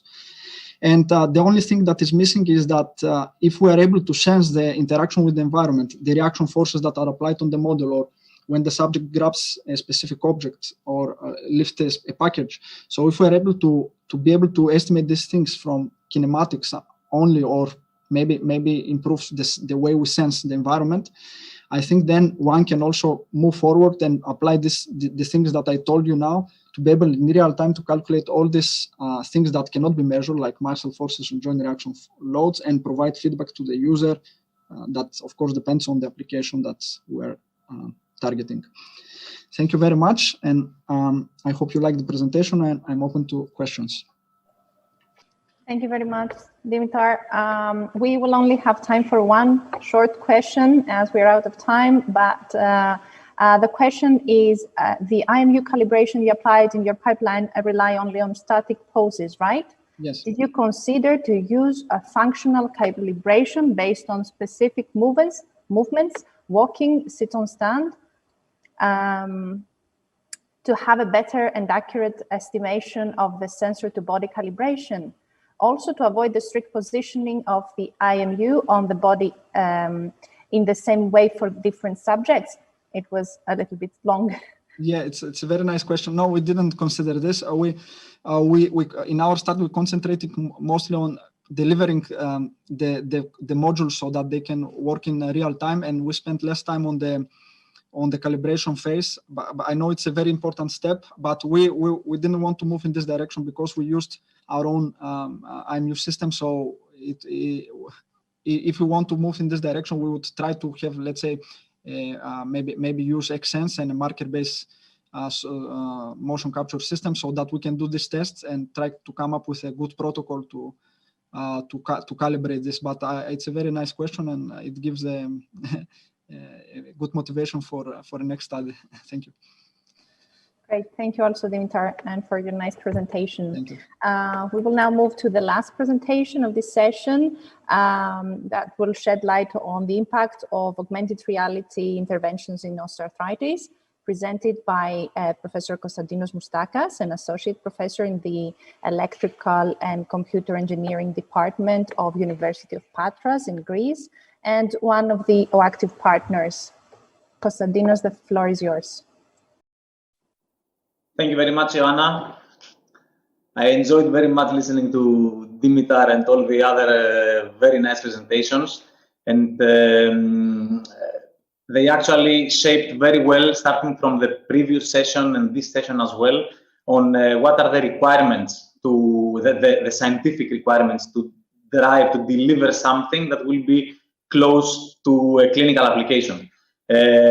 Starting from segmentation that Luca presented, going on with somehow more accurate inverse simulation that was presented by Dario, the modeling approaches that was presented by David in the previous section, and now the real-time approach that where we were working really hard the last couple of years, that Dimitar presented in so much detail, are the important and basic prerequisites so as to deliver something that will just present you now. So you can imagine, even if it was a little bit hard for some people to follow the rigorous descriptions by Dimitar, think of it as the basic and important requirement so as to be able to deliver and produce some real-time interventions that we'll talk about now. So I will not discuss about osteoarthritis, progression, onset, etc. It was very clearly described before. There are many reasons for the onset of osteoarthritis. The question is, how can we reverse osteoarthritis? How can we correct things pharmacologically, surgically, or can we do it in more conservative ways? Something that our physicians and biomechanistic say is that it is possible to reduce the medial torque of the knee, so the pressure that is applied on the area that demonstrates inflammation, using different ways. One way is use some braces or even gait retraining. This was a new word for me some 3 years from now. How can we retrain patients to change their walking in order to unload the problematic areas of the knee and load other areas that are healthy, let's say? We can increase the walking base, so keep legs apart from each other. We can redirect toes to look outwards, so have a rotation on how we step on the ground, lean torso sideways, etc., etc. There are quite a number of ways to achieve gait retraining as a therapeutic measure. However, if we try to do it, since, like about 10, 15 years ago, I was working on gait biometrics. So gait is also a biometric. It's a feature that using which you can identify a person. So it's very characteristic for a specific person. It's a biometric trait. So it's very difficult to change it. It's a part of you, your walking. So it's difficult to comply with these instructions and be able to maintain such a different gait pattern for more than a couple of days, mainly, or hours, maybe. So how can we do that? How can we make a change in walking strategy maintainable? We need some guidance. We need to be able to perform in real time, and this is refers to the presentation you just heard before from Dr. Stanev. We need some real-time feedback to the patient so as to be able to alert and comply with the recommendations. We need some supervision, up to now at least, and it has to be somehow attractive and game-like. There was the last decade was somehow maybe a gamification decade, where for different reasons, where researchers needed people to comply with specific guidelines. They tried to build the guidelines in a gamified manner so that people comply, so that they have fun doing what they do, so they comply with the guidelines. Now, concerning our case and gait retraining and rehabilitation, we in OActive, what we had to do is to provide real-time calculation of knee forces using marker-based or IMU-based motion capture. Why did we need to comply with both of them? We needed that because, of course, we can start from the lab. It is a controlled scenario there. There's a lot of experience in biomechanicists. We can validate interventions in a more appropriate manner in the lab. And also, we have some very good ground truth in terms of kinematics estimation. Why did we want to open the Pandora's box of IMU-based approaches? When you start working with sensors, you have the sensor problems, you have the sensor drifts, you have inaccuracies, you have many, many problems that Dimitar discussed about in the previous case, in the previous talk. We wanted to do that because if we want to provide some interventions that are real-time and can be used by the patients themselves throughout their daily routine, we have to live with some more erroneous, let's say, sensing equipment, like the IMUs. Then we have the modeling. I will not say anything about those. It was very, very well covered in the previous talks. So we need modeling and simulation, scaling, personalization, kinematics analysis, dynamics analysis, joint reaction forces, torques, etc., estimations. In our approach in the gait retraining system of OActive, we had an indoor solution and an outdoor solution based on markers and IMUs for the outdoor case. And then we use existing open source solutions like the OpenSim and other libraries that are extended from us in order to be able to satisfy the requirements that we have. Unfortunately or fortunately, we couldn't just use the graphical user interfaces in order to allow the system to perform like the requirements dictated us. So we had to do severe modifications. And in terms of front end, for augmented reality and graphics, whether it is augmented reality or not, we use the Unity engine, which has some advantages, like it is plug and play for any front end device. It can be a monitor, it can be virtual reality equipment, it can be very high definition screens, it can be augmented reality. And when we started OActive, the best AR glasses were the Meta 2 AR glasses. So our system is compatible with the Meta 2 AR glasses, but by the end of OActive, so by 2021, the time now, actually the Meta glasses do not exist, and the state of the art and the golden standard now is Microsoft HoloLens 2, and this is a device that's compatible with the system we developed.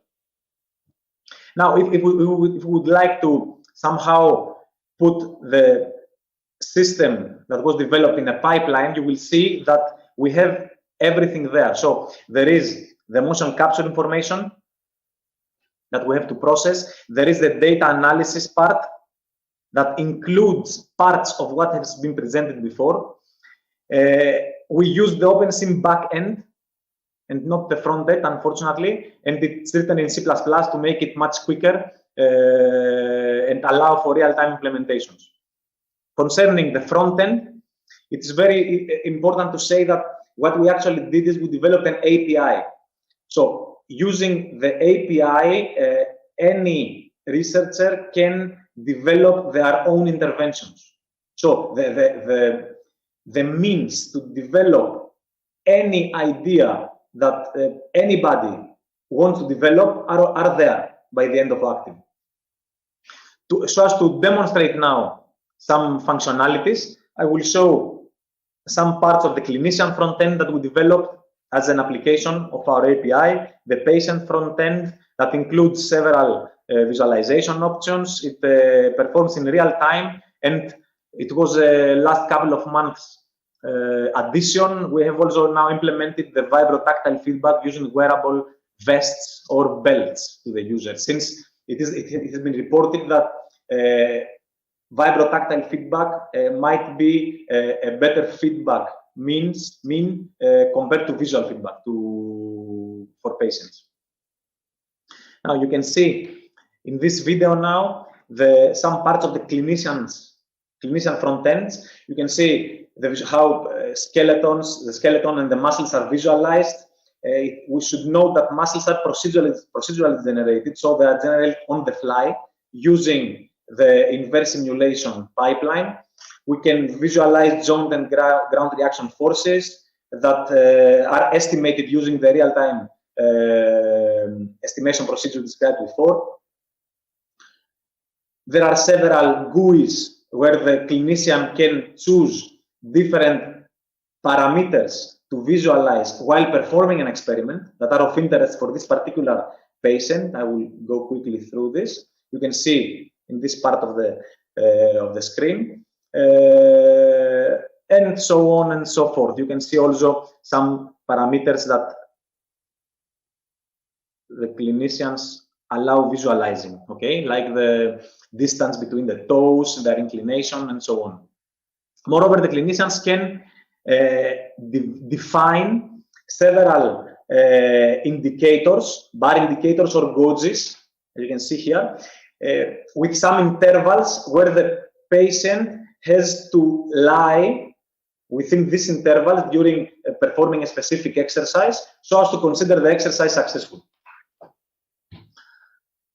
Concerning the patient front end, it is much more simple in terms of the graphical user interface, but it is important to note that several gamified elements, like the ones you can see in this area and this area, so some, you can win some coins, some points, etc., be first in the leaderboards, simple gamification tasks. The important from a biomechanics perspective is that the users are asked to lie within specific intervals with respect to the performed actions. Okay, so this is supposed to be the first step towards compliance with the new gait retraining requirements. Now, I will go a little bit fast further through this. I just wanted to show you the augmented reality interface. So the same approach is implemented also in augmented reality interface. So using wearable displays and see-through head-mounted displays, the users can perform exactly the same actions. Whether now augmented reality interventions are more appropriate compared to traditional interventions in big screen is something that has to be evaluated, of course. But the functionality is already there. Okay, you can see here the same interface in displayed in an augmented reality screen. Okay, now I think we managed to finish this about 8 months ago. The real-time implementation, the IMU-based real-time implementation. Dimitar explained a lot. I will not stay to this. The idea is that having ready the real-time inverse simulation API, we can be able to develop similar front ends, similar intervention mechanisms using the mobile phones of the patients themselves and allowing real-time feedback in their daily living. Okay, they can define when they want to do some exercise and get the appropriate feedback. I should not forget that we were considered as finalists in the Innovation Radar Prize of the European Commission. The Innovation Radar is somehow a scouting activity that tries to identify innovations that stem from European projects. We were invited there, and based on the vote of the people's vote, we were ranked as second in the Tech for Society part. And I consider this success as a success of OActive in general, of the project in general, since, as I told you before, we could not do sufficiently fast gait retraining intervention if we didn't have the real-time performance. If we didn't have the biomechanical modeling, the high-quality biomechanical models at hand, we could not easily derive real-time performance. So it's a whole success of the whole OActive research. Now, summarizing, since maybe this is the last meeting of OActive in general, I would say that apart from several high-quality publications and advanced innovations that you may have a look if you want to, it has been very, I'm very happy to say that it has been a very nice collaboration, okay, especially with the biomechanics group and all consortium in general.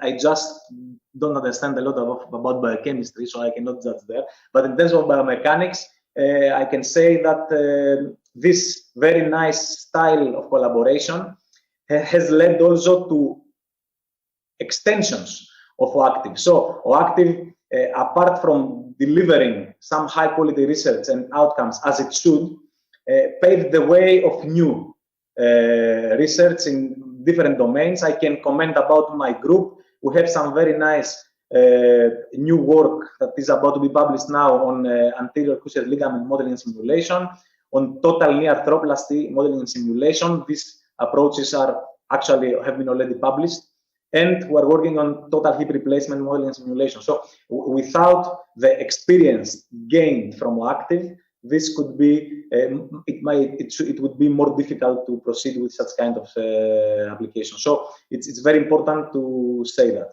And finally, I should not forget that without teams, nothing's happened, nothing can happen. I hope I didn't forget anybody from my group, at least. These are from people from the University of Patras. You identified some of them, I guess. So thank you very much. Thank you, Konstantinos. We do not have any questions. I don't know if there are any other questions since we are behind the schedule. So we can finalize this session, and we can have a very short break. It will not be this long as in the agenda. Let's have 3 minutes until 4:30, and we come back then. Thank you very much.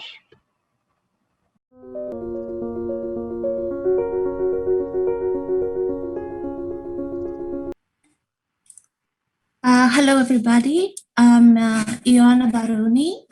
I work for the Center for Technology Research and Innovation, an SME based in Cyprus, and my role within OActive relates to innovation management activities. I will be the chair for session 5, together with Professor Kyriakos Felekis, that you have met at the beginning of the conference. Session 5 is dedicated to Horizon 2020 initiatives, which are relevant to the OActive project. I would like to remind you that you can leave your questions at the chat box. And I think that we could start with the first presentation, which will be given by Professor Harry Wijnands, an associate professor at the UMC Utrecht in the Department of Orthopedics in the Netherlands. Professor Wijnands is representing the MetaJoint project, and his presentation is entitled Novel MRI Strategies for Osteoarthritis. Professor Wijnands, you may go ahead. Yes, can you see my presentation? Yes. Yeah, and you can all hear me, I suppose. Yes. Yeah.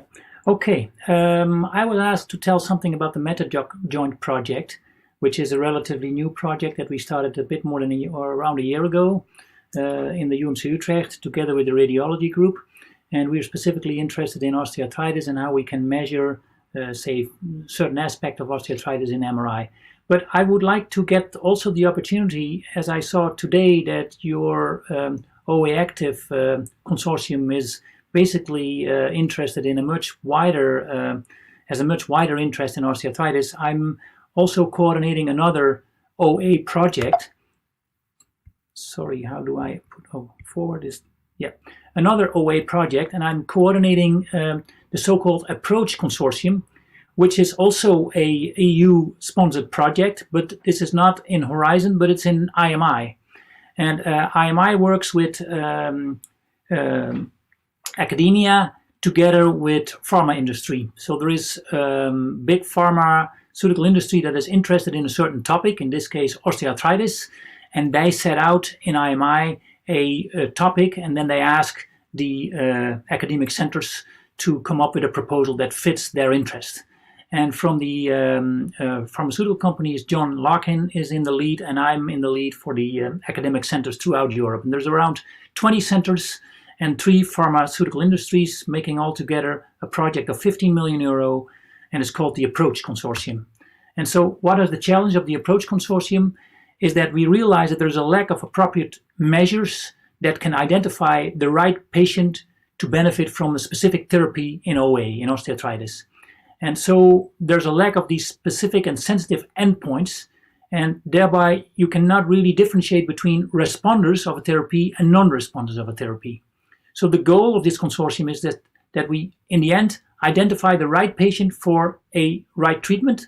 So we want to find phenotypes with progression rates. So we want to find out which patients become progressive and which not, and what are the different phenotypes between those, so that they can have different treatments. So we're using to do that, you need to define a certain osteoarthritis severity, and well, you want to see how that osteoarthritis severity develops in time. And so therefore we have a certain cohort already to start with. So we started with existing cohorts, and in those existing cohorts, some patients develop osteoarthritis very quick, and others are not so progressive. So we want to differentiate between the progressors and the non-progressors. And so we look first how these existing cohorts, how these patients developed in the existing cohorts. And of course, then we get a very sort of crude way, because in these existing cohorts, we usually don't have a lot of data. In some of these cohorts, is only Kellgren and Lawrence is measured. So some have some MRI data, some have questionnaires, others have maybe gait analysis. But so it's a bit of a crude data, and it's kind of difficult to make that differentiation between the severe cases, the progressors, and the non-progressors. But so what we try to do then is that we lift out certain subgroups, and in those subgroups we measure very accurately a lot of different aspects that is related to OA, and then we hope that we can very well differentiate in those smaller subgroups, that we can very well differentiate between the progressors and the non-progressors. That's sort of how we work in that consortium, and therefore we measure in a set of patients that are recruited in a very specific way that I won't tell you much about it now, but in those few groups we measure biomarkers, for instance, from serum, and they're listed over here. We measure MRI, we do CT scans, even whole body CT, dedicated CT of only the knee. So the consortium specifically works with OA, and so many of these parameters are sort of validated, like MRI, certain validated MRI measures, but we also do novel, new parameters that we measure. For instance, we look at shape models in CT, and we do certain gait analysis that is all not validated yet. Then we have, from MRI data, we do quantitative MRI measures in a group of, the total group of patients that we follow is 300, and we follow them for 2 years. And the recruitment has been done. The 3-year follow-up is also done, and this month, actually, as we speak, the database will be closed because the 2-year period is now done. And then we have about half a year left to do lots of different analysis on the data. So this is an example of quantitative MRI data that we measure. We did that together with a group of Eckstein in Salzburg.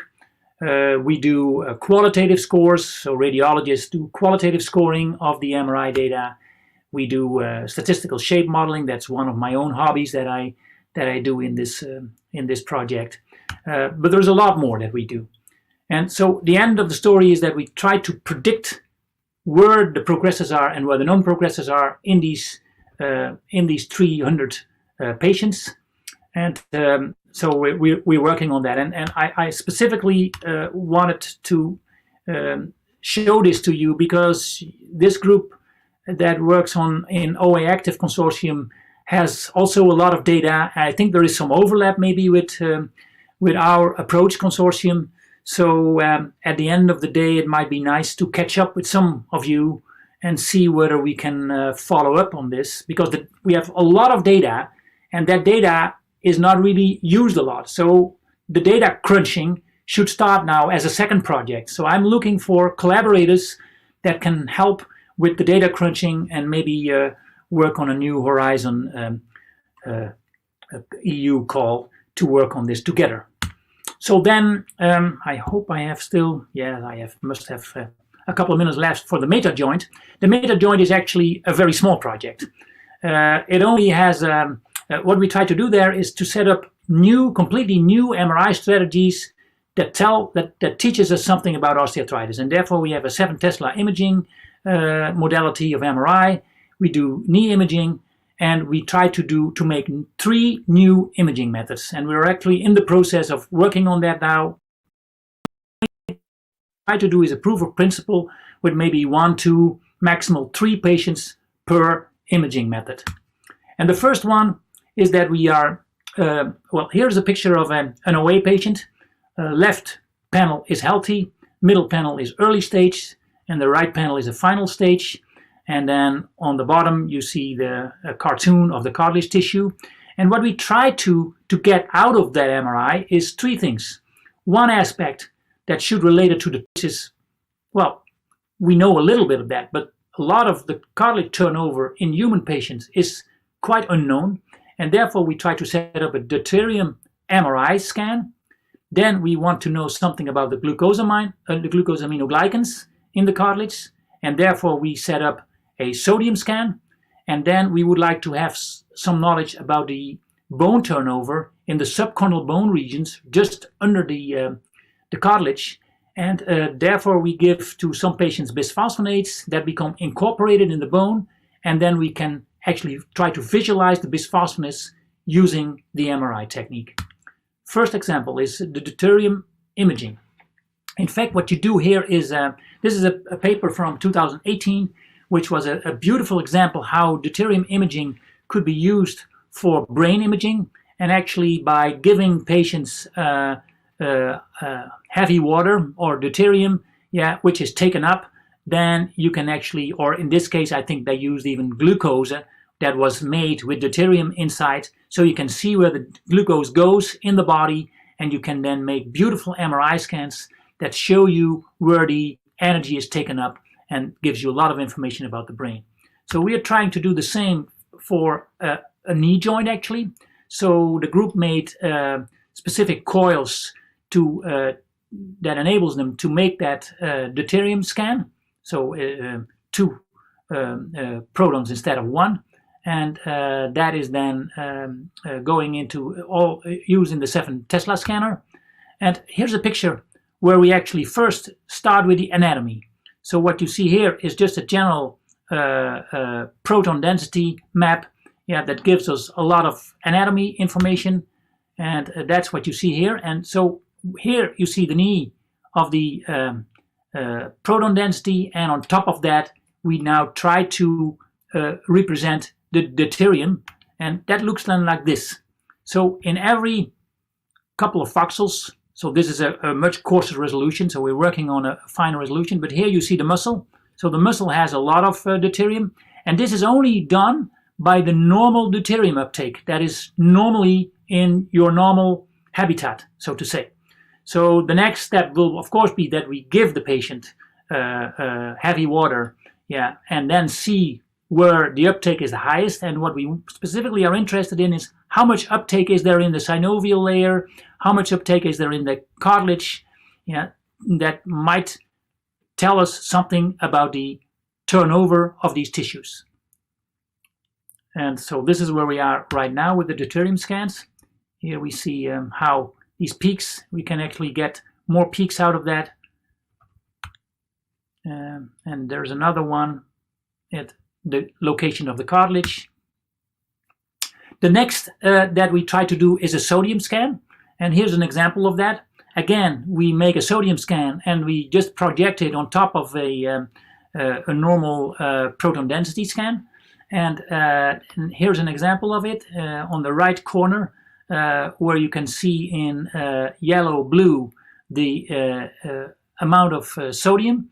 And the amount of sodium is basically representing the amount of, more or less, not exactly, but more or less the amount of glucosaminoglycans in there, that attracts the negative charges, and thereby the sodium in fact represents something about the glucosaminoglycan the distribution in the joint, and that's what we can visualize over here, and which is a kind of a neat way of getting this information out.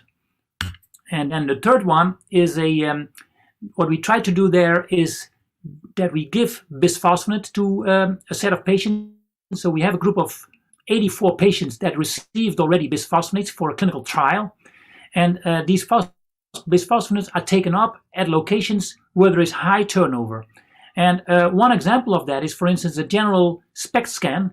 In fact, a SPECT scan that is used that uses the same method, in fact. And with a SPECT scan, you give a diphosphonate attached to technetium, and the technetium is then taken up at places where there is high bone turnover. And here's an example where you see high turnover, high uptake of the diphosphonate in the knee joint, which is probably related to osteoarthritis. And then the SPECT scan can show you where the hot,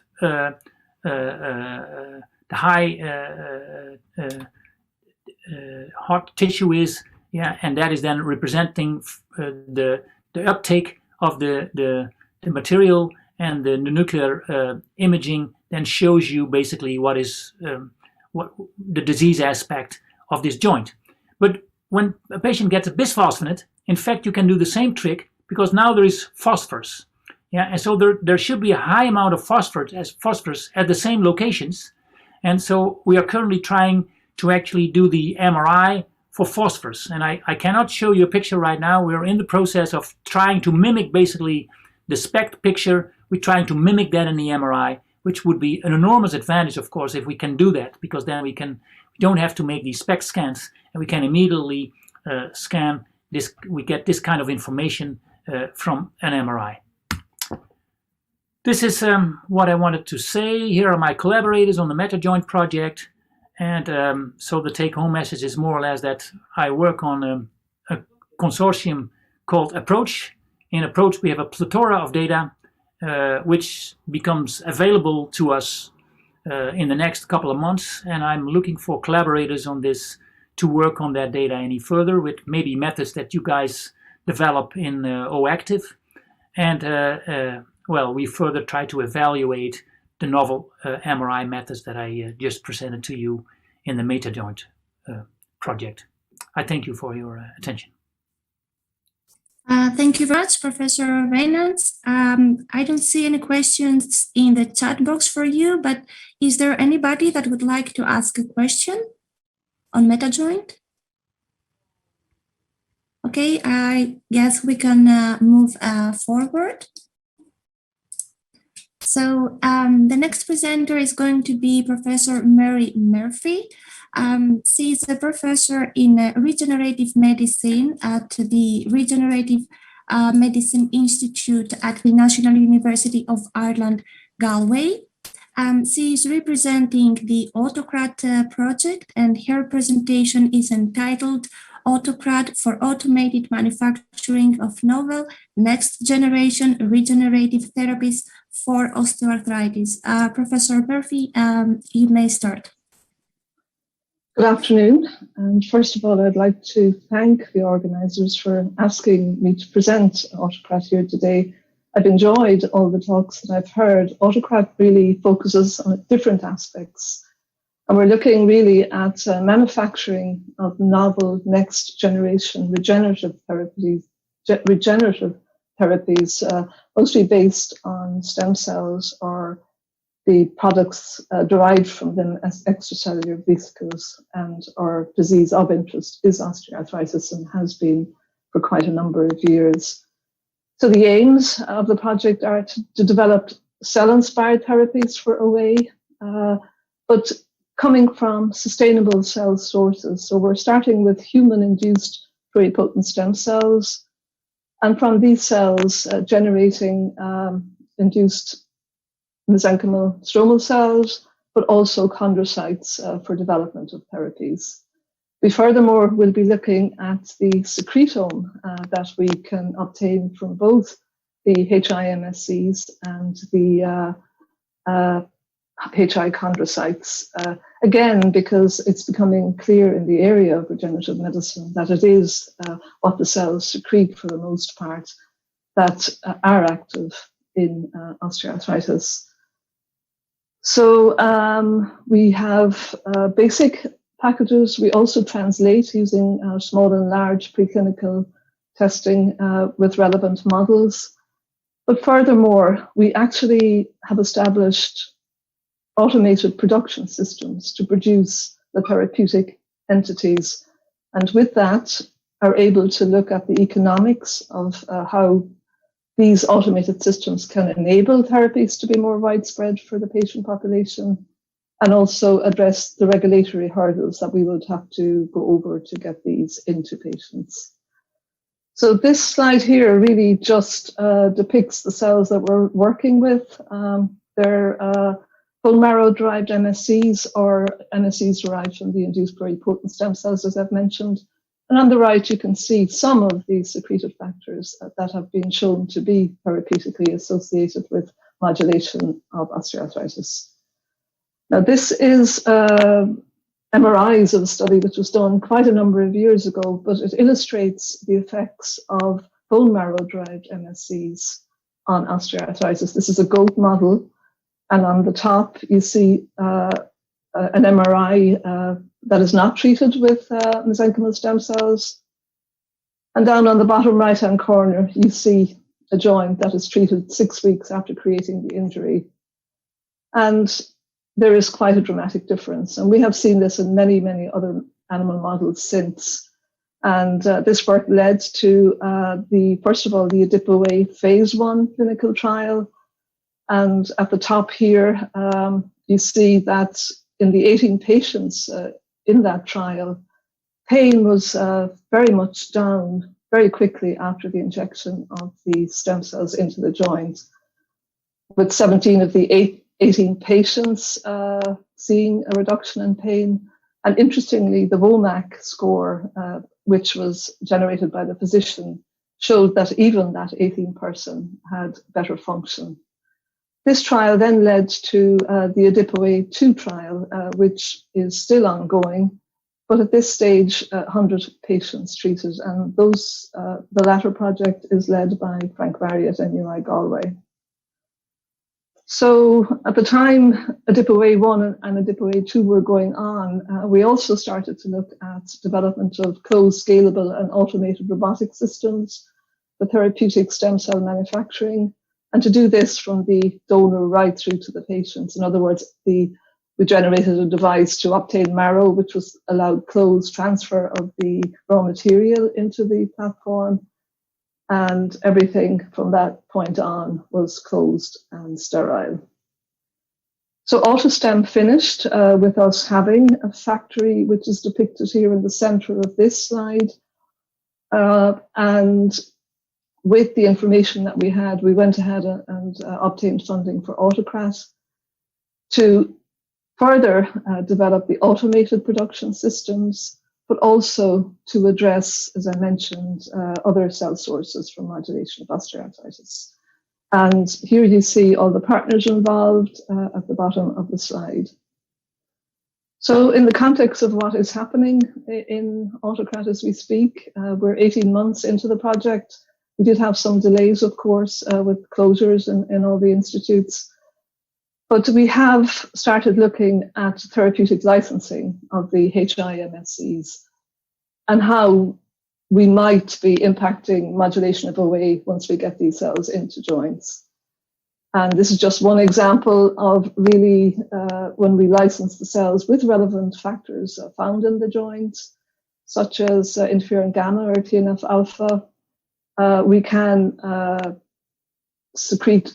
have the secretion of factors which are able to modulate the disease. We're also looking at immunomodulation, which has been for a long time associated with MSCs. And here we look at both modulation of T-cell proliferation and the various populations that we certainly don't want to have upregulated in a joint. And we're also looking at how these HI-MSCs can modulate generation of macrophage populations, particularly in the synovium, which have been shown recently to be probably the primary driver of osteoarthritis in patients.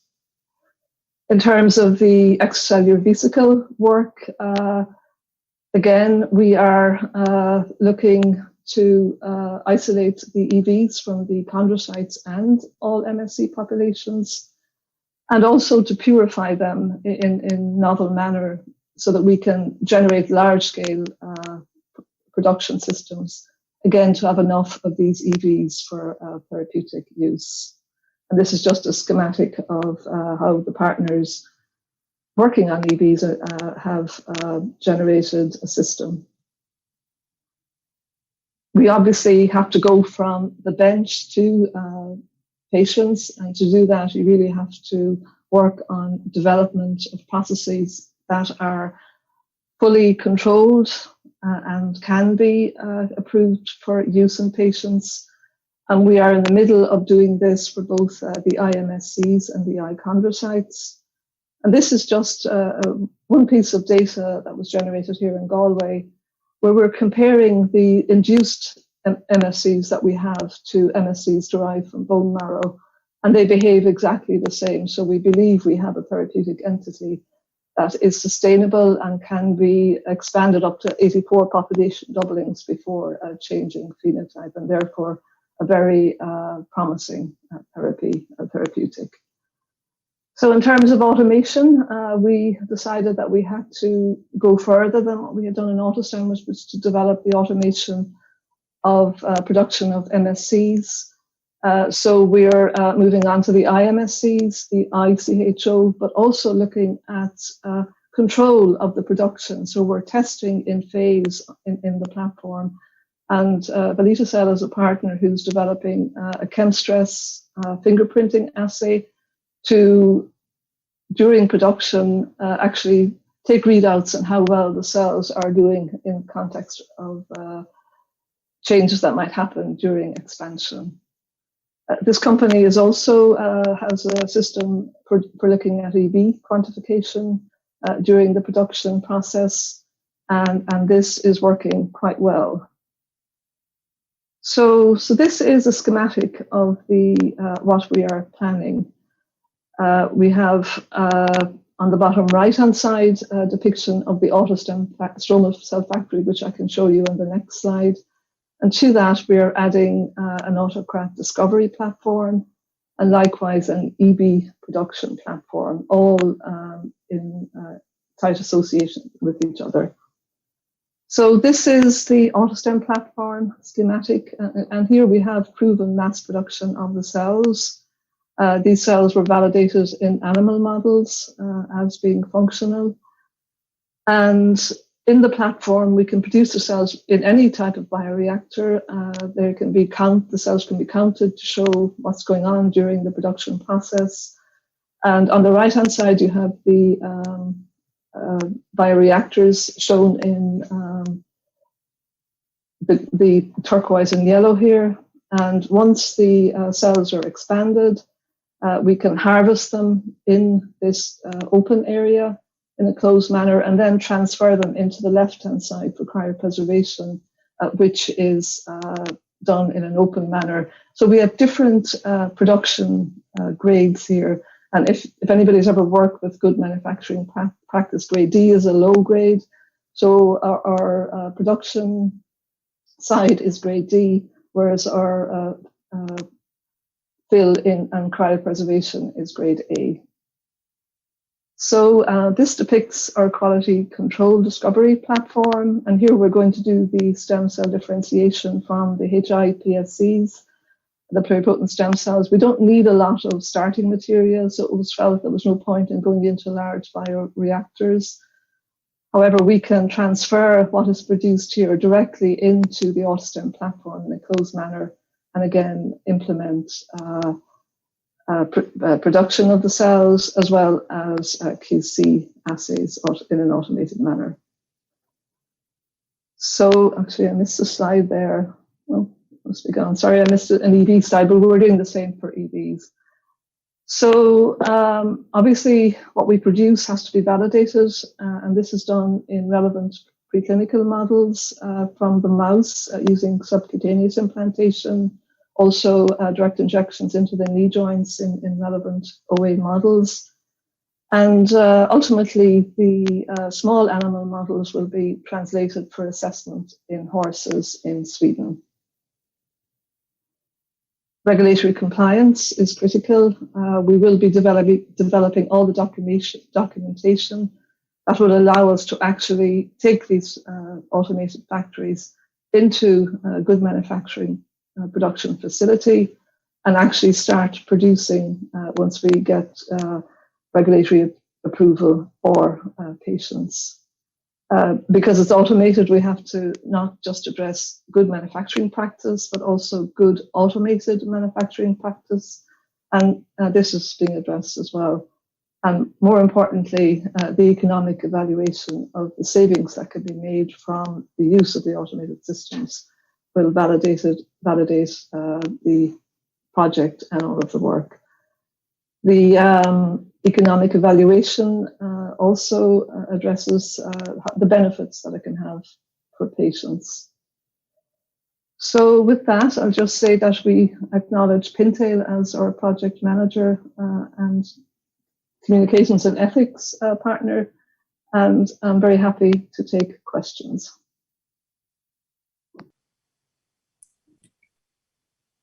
Thank you very much, Professor Murphy. We don't have yet any questions in the chat box, but is anyone that would be interested in asking a question for this particular project? Okay, I assume not. Oh, Professor Vaynants, you unmuted yourself, is that so? Yes, I'm interested in these MSCs, because normally we have a lot of variation. If we work with MSCs from patients, that's huge variations in terms of how they can make bone, cartilage, etc. So I was wondering, your IPS MSCs, they must be much more homogeneous, so you get rid of that problem, I suppose. But how homogeneous are they? And is it indeed the cells are the same, of course, but then you might actually enter the same problem by having little differences in your culture environment. So we never know whether it's the MSC or is the culture that is just slightly different. And I wonder how homogeneous is it? I can tell you from our first project, AutoSTEM, we did do final validation runs, and we did get some heterogeneity, but not a lot. We do believe that using the IMSCs, we've looked at them not produced in the automated factory, and over time they look very, very alike. And as I said, they proliferate for quite a long time. Now we do have to do a lot of other work to make sure that in that proliferation that they're not going to cause problems. But it's the only way we can get around the variability associated with. And you went up to 80 something. 84 population doublings. It's possible. Wow. Yeah. Okay. Yeah. Wow. Okay. Congratulations. Yeah. Beautiful. Well, yeah. Thank you. Okay, thank you both. If we don't have any other questions, I think we could move forward with the next presenter. It's going to be Dr. Martin Hira, head of the Metabolics Group in Leiden University Medical Center in the Netherlands. So Dr. Hira is representing the Arthritis Hill project, and his presentation is entitled Arthritis Hill Lipid Biology in the Rheumatic Diseases, the Arthritis Hill Consortium. So Dr. Hira, the floor is yours. Thanks for the kind introduction and the invitation to present our consortium here, which is quite complementary with the ones we have seen so far. So I'm presenting the Arthritis Hill consortium. It's also an ITN H2020 grant, and we're running a bit more than a year now. And obviously, unfortunately, Corona also slowed down our progress significantly, but I guess we all face the same problem here. We tackle both. The idea of Arthritis Hill is very molecular. I will briefly introduce you to the consortium and what we're doing, and then give you two recent examples of our work. And we basically tackle both rheumatoid arthritis and osteoarthritis, and we try to cross-link, so to say, or connect molecular pathways with clinical phenotypes, so combining medicine, chemistry, biology, and obviously also data analysis, which is needed if you work with metabolomics and lipidomics technologies. Now we have the partners spread out all over Europe. Just now that I look at the slide, I realized that we forgot our German partner, my home country. We forgot to put on there, but we will fix this. So what does Arthritis Hill offer? Arthritis Hill offers, as said, metabolomics and lipidomics, so you can think about biochemical assays coming from. We've just seen prostaglandin E2, for example. We measured this with mass spectrometry in a bigger panel of approximately 100 eicosanoids, but we also measure natively 1,000 lipids, or we can measure do lipoprotein analysis, etc., etc. Then the consortium offers the different models, animal models of disease, the Kaya model, air pouch model, AIA model, and of course also a couple of clinical cohorts. And well, remarkably, a couple of these technologies have also been applied to the approach cohort together with Margreet Kloppenburg at the LUMC in Leiden. And that data is just being analyzed at the moment. Now, how have we divided this and set up our consortium? So we were really focused on molecular investigations, and coming from the molecular investigations, moving towards the clinical phenotype and trying to connect this, as said. So it's a verification of mode of action in tissues and cells, looking also at a mode of action in animal models, and well, validating such things in human cohorts. And as introduced also by Dr. Wijnands from the UMCG, we are also interested in looking at markers for responders, non-responders, and that will be one example in a minute. So the example I want to show you is about OA, and then we will have another example of RA. So under the lead of Margreet Kloppenburg at the LUMC in Leiden, there was the HOPE study set up and initiated. So the HOPE study was about the treatment of hand osteoarthritis with prednisolone, which is shown here below.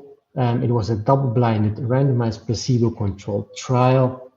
This has been published roughly a year ago in The Lancet, if you're interested in the details. So the patients were basically given prednisolone over 6 weeks, then the prednisolone was faded out, and the study was continued without medication, and obviously a lot of clinical endpoints, etc., have been evaluated. Now, we wanted to apply our molecular analysis techniques, our metabolomics and lipidomics technologies to this cohort. But before we wanted to go there and before the consortium moved into this direction, there was also a step here for us to our metabolomics, lipidomics tools in order to apply them to clinical cohorts in a good manner. So we digged in standardization of these methods, also together with Margreet and a couple of OA patient plasma-derived samples. And this is just a very brief overview. Bottom line, if you have standardized analytical technology and you use the same procedures, you can measure, and that's what this shows, you can measure up to 1,000 lipids in a very, very, even if you measure them in the United States or in like this case, or in Europe in different laboratories. This was important to us because we wanted to prove, that our data is reproducible. Now, then we used the HOPE or the HOPE follow-up. So it was 92 patients which were randomized, placebo and prednisolone, as I showed you, 6 weeks, and we started out with investigating lipid changes within the 6 weeks time frame of the treatment in the control and the treatment group. Now, with this, we built different predictive models in order to predict whether a patient would respond to prednisolone treatment, yes or no.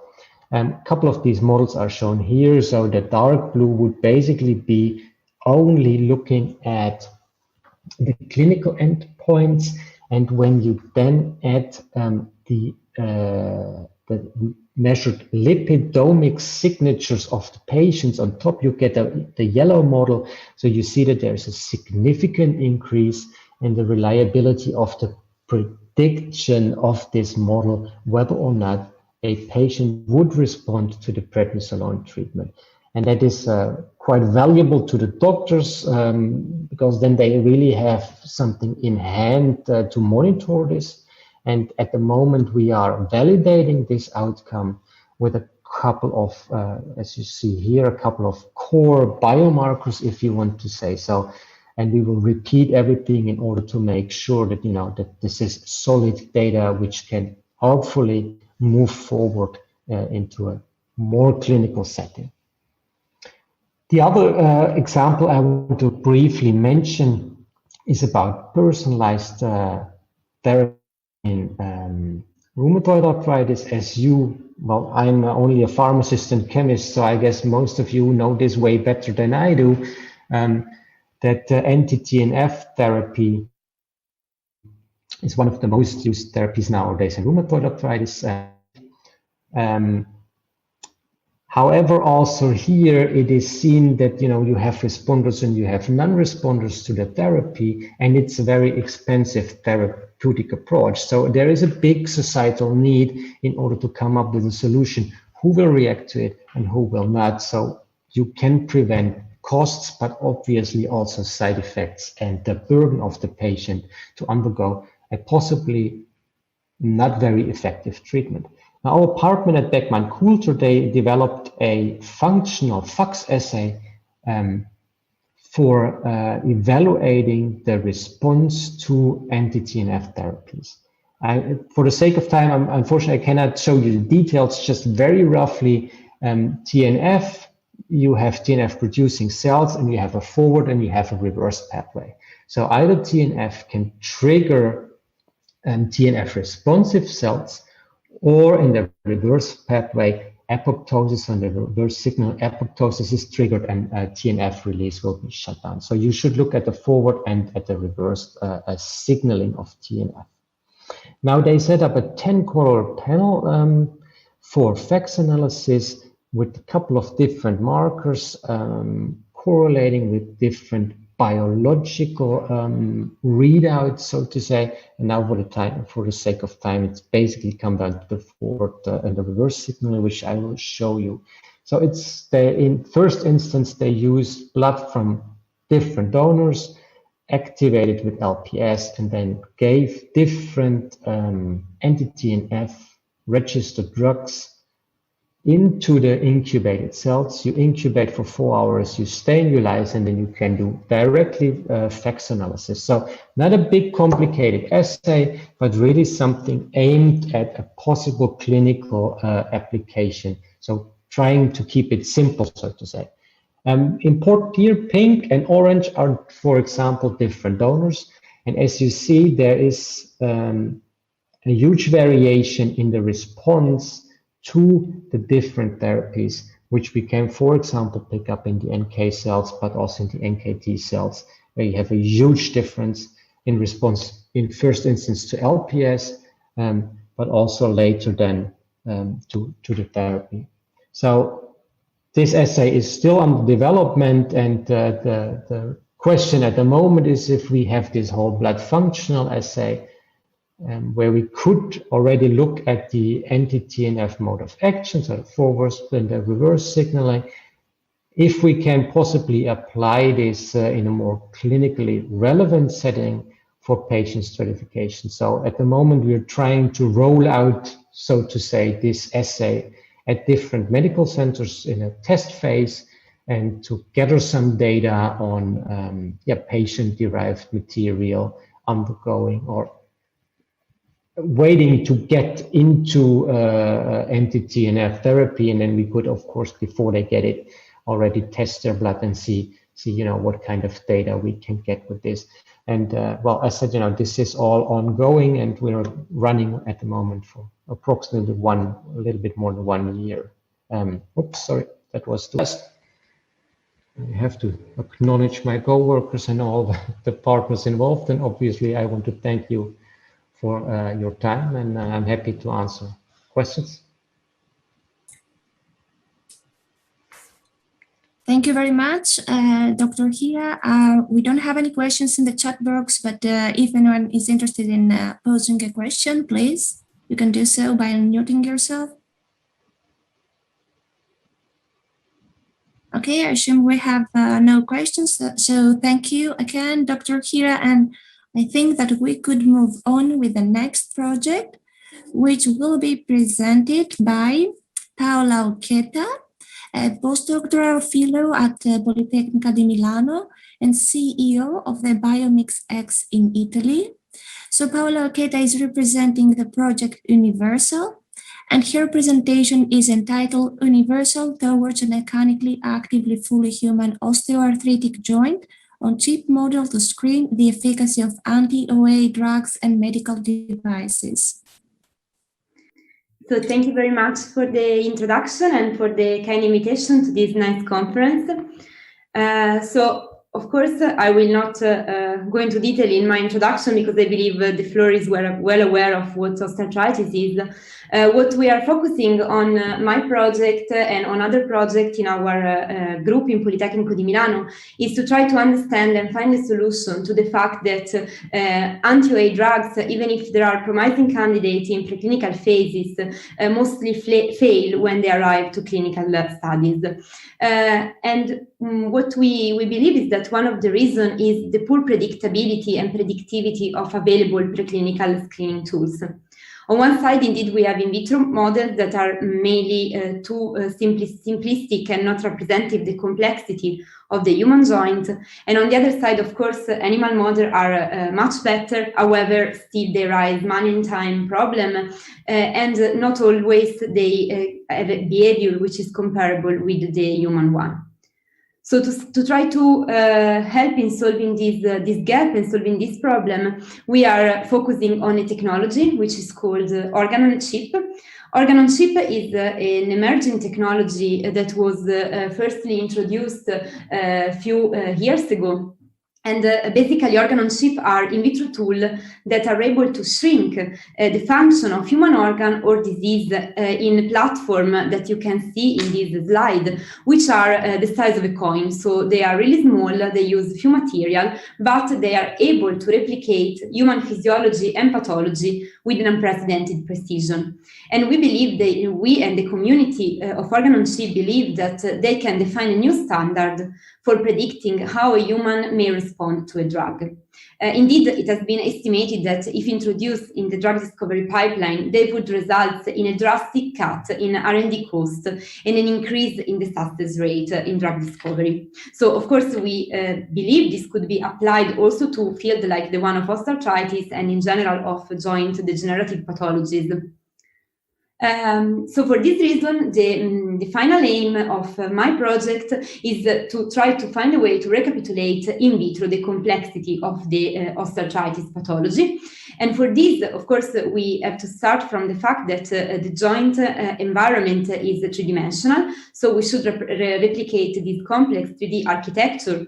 And from the knowledge that OA is the pathology that involves the entire joint. So not only articular cartilage, but also other tissue like bone and synovial fluid. And starting from this, as I say, the aim of my project, but also of other projects founded to our research group by Italian and Swiss grant agency, is the idea to recapitulate OA pathology in a joint-on-a-chip device. You can see in this slide the final aim and the final sketch of what our device should look like. So we aim in our project that are still ongoing to have a device with all the different cellular components of the joint and also the different mechanical components found in the joint itself.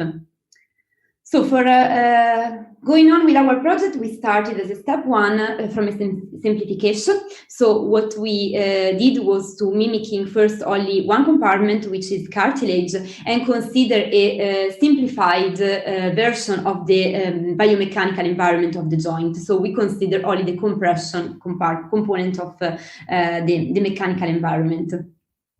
And we did it because it is well known that mechanical overload, which can be caused by trauma, obesity, or joint misalignment, is one of the main triggers of this pathology. So we hypothesized that to have a representative model in vitro of this pathology, this model should be three-dimensional, but most importantly, mechanically active.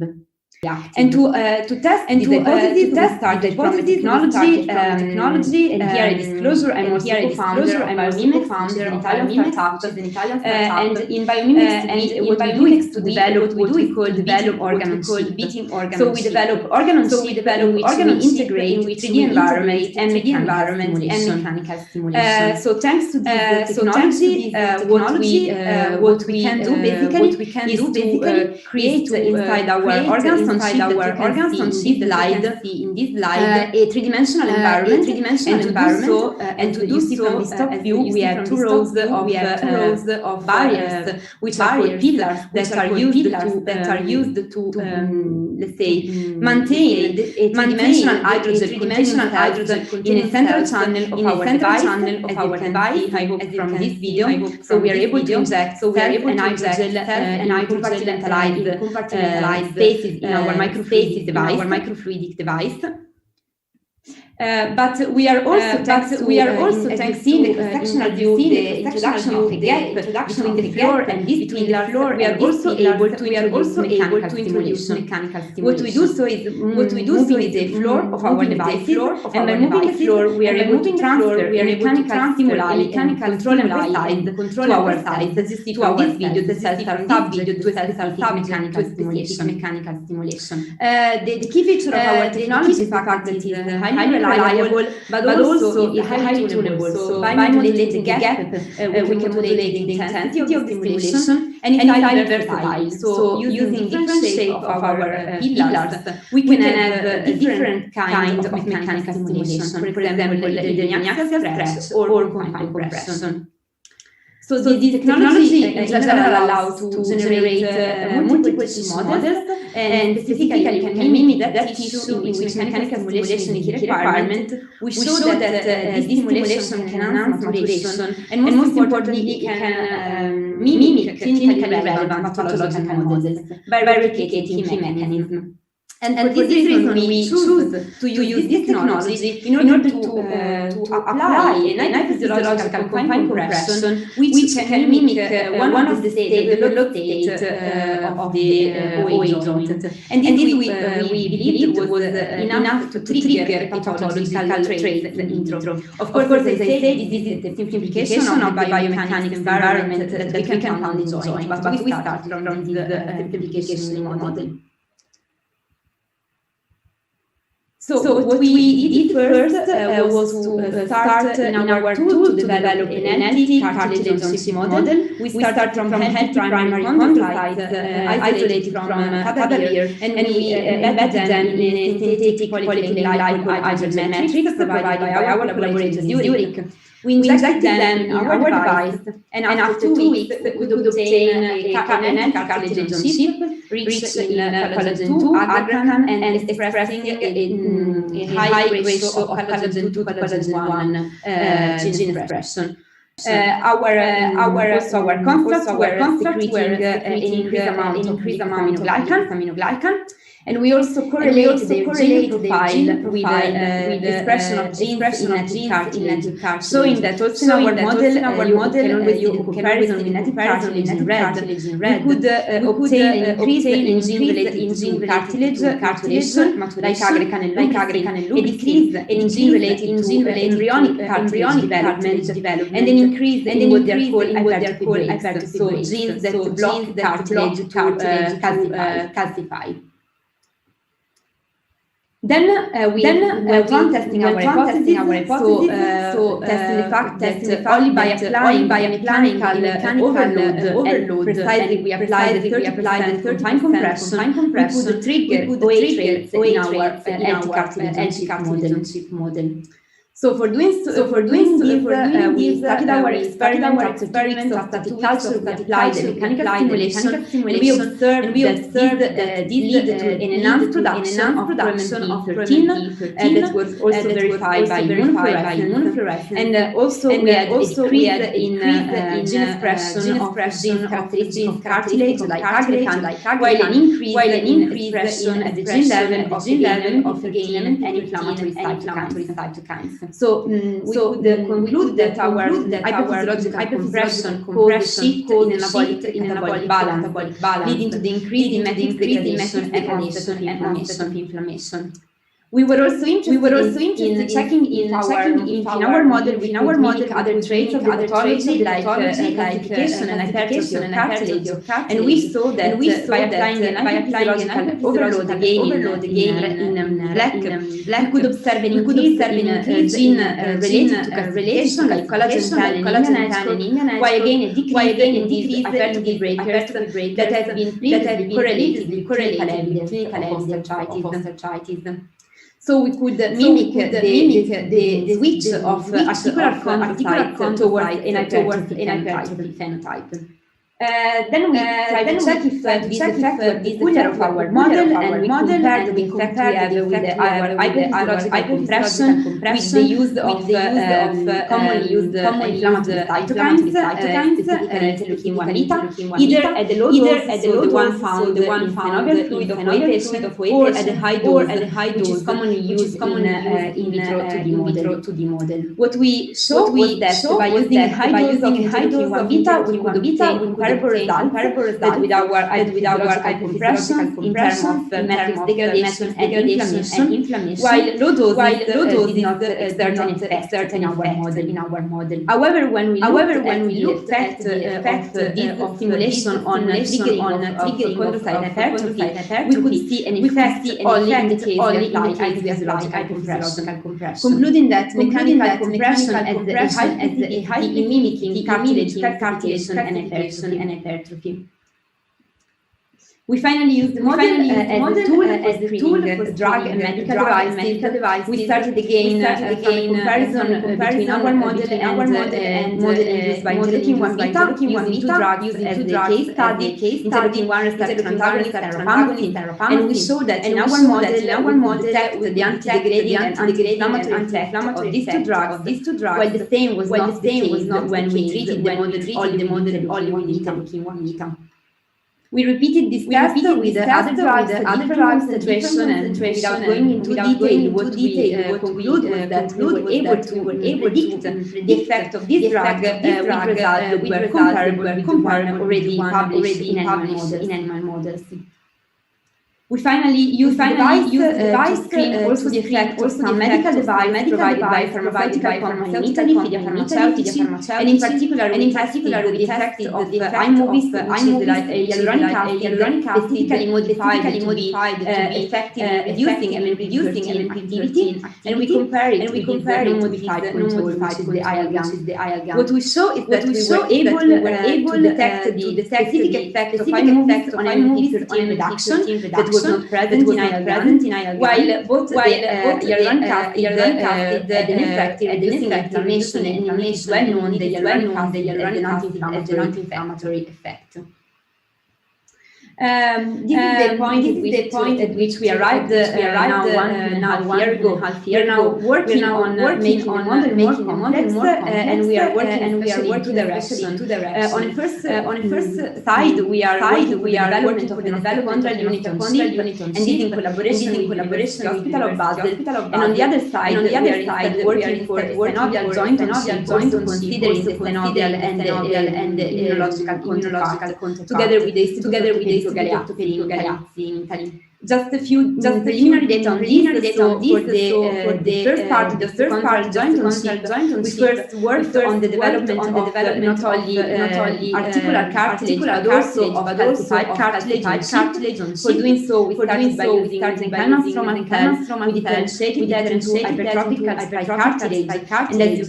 And as you can see, this test did express not only collagen, but also sapontin and alkaline phosphatase. And we also obtained differentiation at the gene level.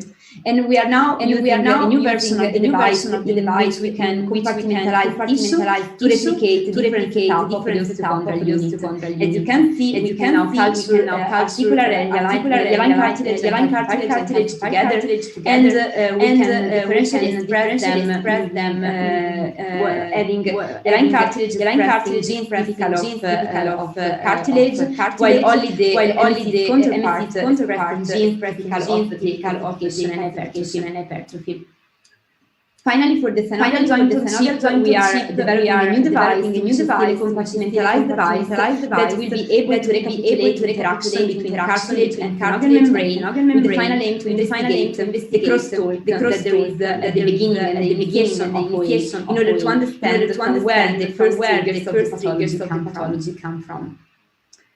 So with this, I would like to acknowledge all of my collaborators at Polytechnic and Biomimetics, and also the University of Basel and Federico Galeazzi, and our funding source, and of course, other than European Union, also the National Foundation for financing this project. And thank you for your attention.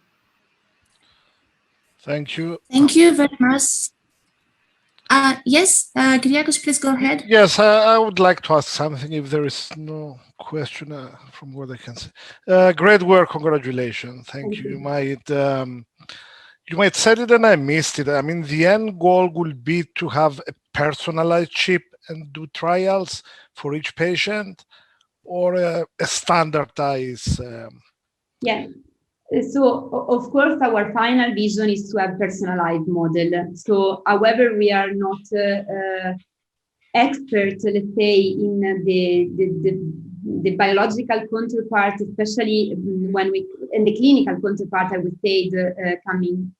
So, we are not experts to arrive till the end in a personalized model. We are developing technologies, but of course, we believe this kind of technology is well suited to define personalized models. So we are always happy to find collaborators. For example, Professor Murphy before gave us an amazing idea.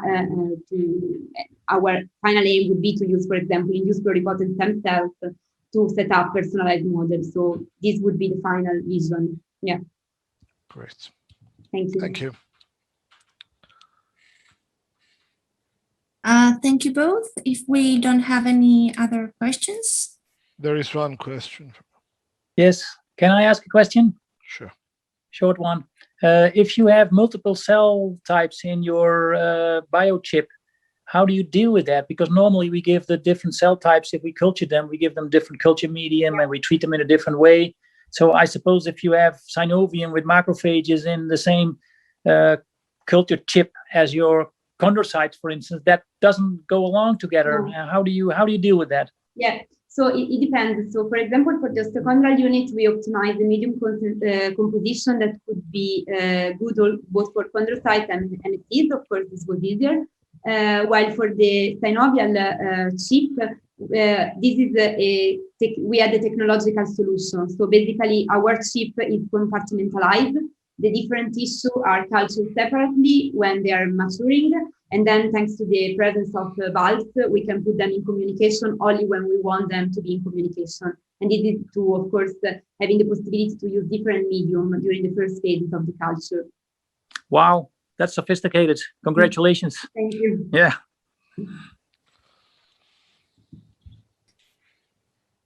So thank you, Ms. Okeda, for the very nice presentation, and the rest for your questions. I think that we can move forward to the last presentation of this session, which will be given by Dr. Lorenzo Vanozzi, a technologist in Scuola Superiore Sant'Anna in Italy. He is representing the ADMEORA project, and his presentation is entitled Nanocomposite Hydrogels and Ultrasound to Treat Osteoarthritis, the ADMEORA Paradigm. Dr. Vanocci, the floor is yours. Yes, thank you very much for the introduction and for this opportunity. And as a brief presentation of the project, ADMEORA means Advanced Nanocomposite Material for In Situ Treatment and Ultrasound Mediated Management of Osteoarthritis, and is a project founded by the European Commission within the call Osteoarticular Tissue Regeneration, coordinated by Scuola Superiore Sant'Anna, and the consortium is composed by 2 universities, 1 hospital, and 4 small medium enterprises. Osteoarthritis, as you know, is the most common chronic joint disease involving a progressive damage and loss of cartilage, remodeling of subchondral bone, osteophyte formation, and thickening of the joint capsule. Over the next decade, the impact of the OA is expected to increase because of population aging and increasing rate of obesity in particular. So the search of a solution is still a challenge, an unsolved challenge. Here there is just a depiction of the different stages of OA, so from the healthy knee to a more severe status. The Kellgren and Lawrence radiography score is another way just to target the stage of the pathology. The Majora project will target the mild or moderate condition, a condition that could be still considered in a certain sense reversible in order to try to control and cure the OA in its early stage. More in detail, the object of the Admayora project is to try to slow down the joint degeneration in OA animal models. So setting a percentage of reduction of degeneration of OA after 4 weeks or after 3 months. But however, the main core of that Admayora is the proposal of an integrative solution for an effective treatment of cartilage degeneration based on a composite hydrogel. So a hydrogel doped with carbon-based and piezoelectric nanoparticles. In the hydrogel, there will be pro-chondrogenic adipose-derived stem cells. Then there is also the use of physical chondrogenic cue that could be, for example, ultrasound waves. Then the the development of a user-friendly and handheld bioprinting device, and then the use of a wearable brace allowing both an online monitoring and also a treatment for a patient. This is also able to collect data from the patient and to transmit them to the physician. Now there is a video that maybe can also highlight better the overall scope of the project. So everything starts with a stem cell collection. In this depiction, there is a collection directly for the patient, but in the reality, we are working with the adipose-derived stem cells from supplier. Here there is just a representation of the collection of the adipose tissue-derived stem cells that will be mixed in a nanocomposite hydrogel solution that will be composed by the polymer, then by piezoelectric nanoparticles, and then carbon-based nanomaterials, and obviously by the cells. This material will be printed in situ, let's say, on the joint of the patient. And here you can see, with a minimally invasive procedure, here you can see that there is a yellow layer, firstly, that is called the primer, that will be a material that can enable the attachment of the hydrogel to the joint. The materials, in this case, is depicted in orange. And then in this case, since the material we're supposed to work with the photo-cross-linkable material, there is also a secondary instrument that enables the cross-linking of the hydrogel in situ. Another part of the project regards, for example, the development of a wearable system equipped with ultrasound transducer in order to emit ultrasound and stimulate the nanocomposite materials in which piezoelectric nanomaterials are embedded. And another part of the project involves also a self-evaluation of the patient that could be made, for example, with a ultrasound probe. This, thanks to the connection with, for example, the cell phone, can enable the collection of the data and the transmission to the physician. So this is a general overview of the project. But regarding the first point, so the nanocomposite hydrogel and the stem cells, here, these are the main component of the nanocomposite material, as seen in the video. So the aim of the nanofillers, for example, is to provide a physical stimulus to cells for the piezoelectric ones, while, for example, for the carbon-based nanofillers, the objective is to provide a lubricant effect, as well as an improvement of the electrical stimulus that is initially provided by piezoelectric nanomaterials. Regarding the hydrogel, we started to analyze as main hydrogel the gelagam because it is a water-soluble anionic polysaccharide with promising properties. For example, biocompatibility H2020 properties and then the structure similar to glycosaminoglycans. On the other hand, it is considered a weak hydrogel because of it owns weak mechanical properties and it has a low stability in physiological fluids. At the beginning, we tried to investigate, for example, the addition of polyethylene glycol diacrylate to increase the stiffness and the toughness of the material, and the graphene oxide to provide to increase also the lubricant effect of the materials. We shaped the gel agam in a double-layered hydrogel just to mimic the structure of the native articular cartilage in terms of mechanical and lubricant properties. However, being the material not very suitable for including cells, we changed the approach and we developed a metacreated version of gel agam that could be cross-linking upon visible light by adding a specific photoinitiator. This formulation has a tunable cross-linking degree, so this is more suitable for keeping cell viability high within the hydrogel.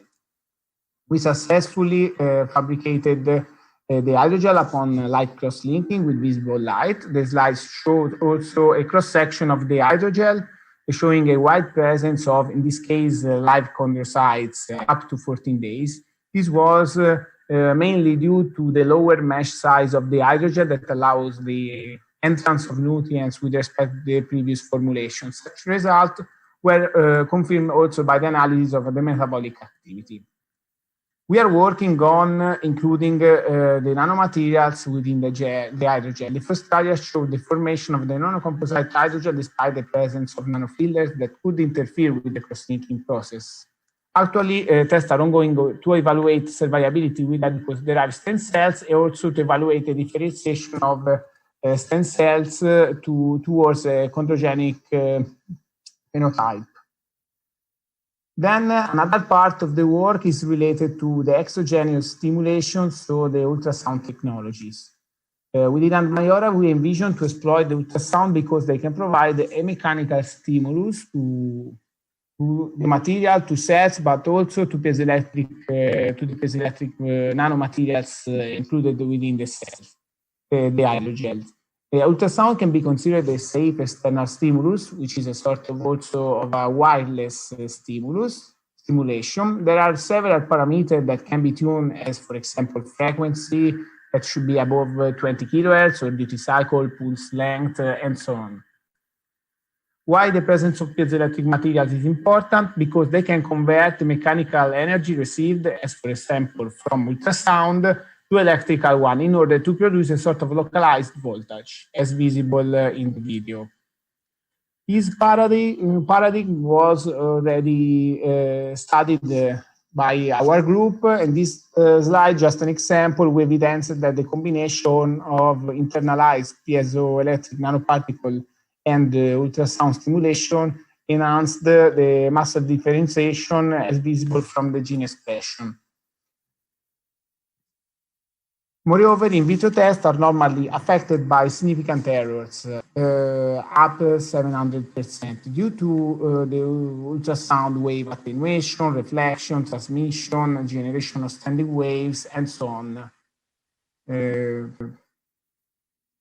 We developed a highly controlled lipus stimulation. So lipus means low intensity pulse ultrasound system, which avoids such error. And this system will be used in the project to analyze the interaction between ultrasound and the nanocomposite hydrogel, investigating different frequencies and intensities of ultrasound.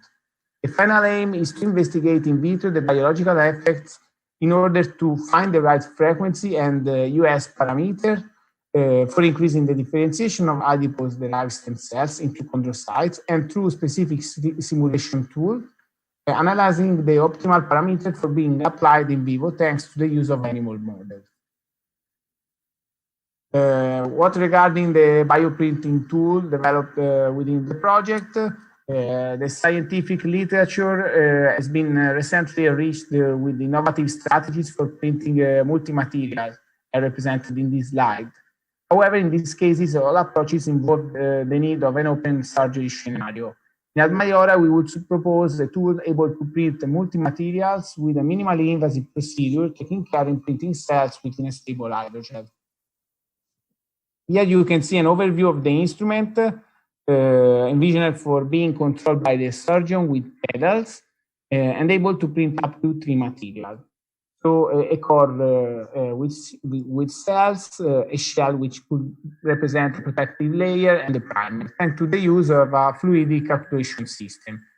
And the arthroscopic printer will be equipped with a 3-axial cannula and a bendable tip to let the system achieving a specific curvature for the deposition of a material, as represented, for example, in this slide, just in this CAD design. Last but not least, there is a part related to the Internet of Things architecture, which aim is to have the communication between patient and physician during the rehabilitation of the patient. Standard therapies are based on procedures to be done in the hospital as well as the monitoring. Here, the use of specific devices to monitor physical activity and the wearable base equipped with ultrasound transducer for the stimulation of the joint. Once the nanocomposite material is applied, could allow the treatment at home. Then an ultrasound probe is envisioned to be used for monitoring the joint progresses. This data, once collected, will be sent to the physician, which will check and follow the patient's updates, providing remotely feedback. This is just an example of the app that shows a collection of the physical data. This is something that is being developed recently.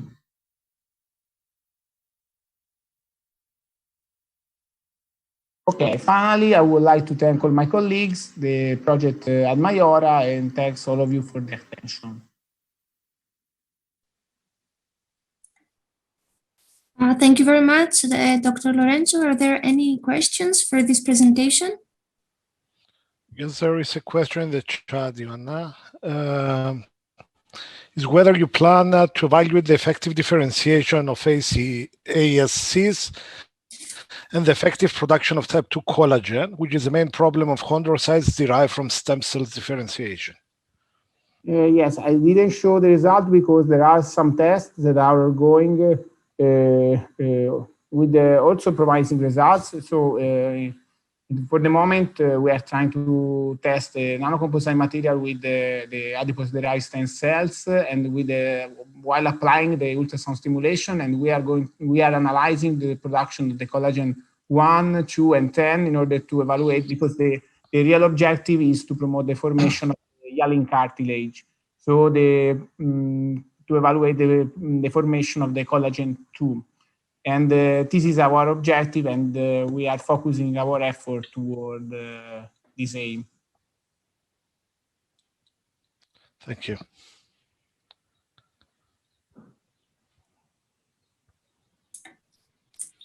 No more. So, Kyriako, it seems that I'm not getting the question, so if you have received more. No, it was just this one. It came private to me. Okay then. So on my behalf, I would like to thank all session 5 presenters for accepting our invitation, for being here today, and for presenting their work. So that was all for me, and Joanna, I think that we could move to the closing remarks session. Yes, thank you very much. Kyriakos, would you like to say a few words before closing, and then I will take the floor. Thank you. Yes. So it was a great conference. Thank you all for attending. First of all, I would like to thank the speakers, all the speakers for participating, the project officer for being here with us, and all the colleagues from the related projects that accepted our invitations to be here with us. I'm happy because I see the amount of the work that we did as an OActive consortium in these 3.5 years. And I'm also sad because this is the end of a great collaboration between all the partners. And I would like to officially thank all of you for working in this project, and we will be here and we will continue the work for future collaborations as well. Thank you very much. And Joanna. The floor is yours. Thank you. I would also like, from my side and on behalf of Vaccine Innovation, to thank you all for your participation in this conference. I would also like to thank MD Congress for their support in the organization of the conference. Based on your participation, we believe that we have covered your expectations. And in order to collect your feedback, though, on the event, we will share with you during the next days a survey for you to fill out. It is just a short survey and is very valuable for us just to depict your opinion and your views on this event and on the topics discussed today. So thank you all again for your interest that you have shown in this event. Have a nice evening. Thank you.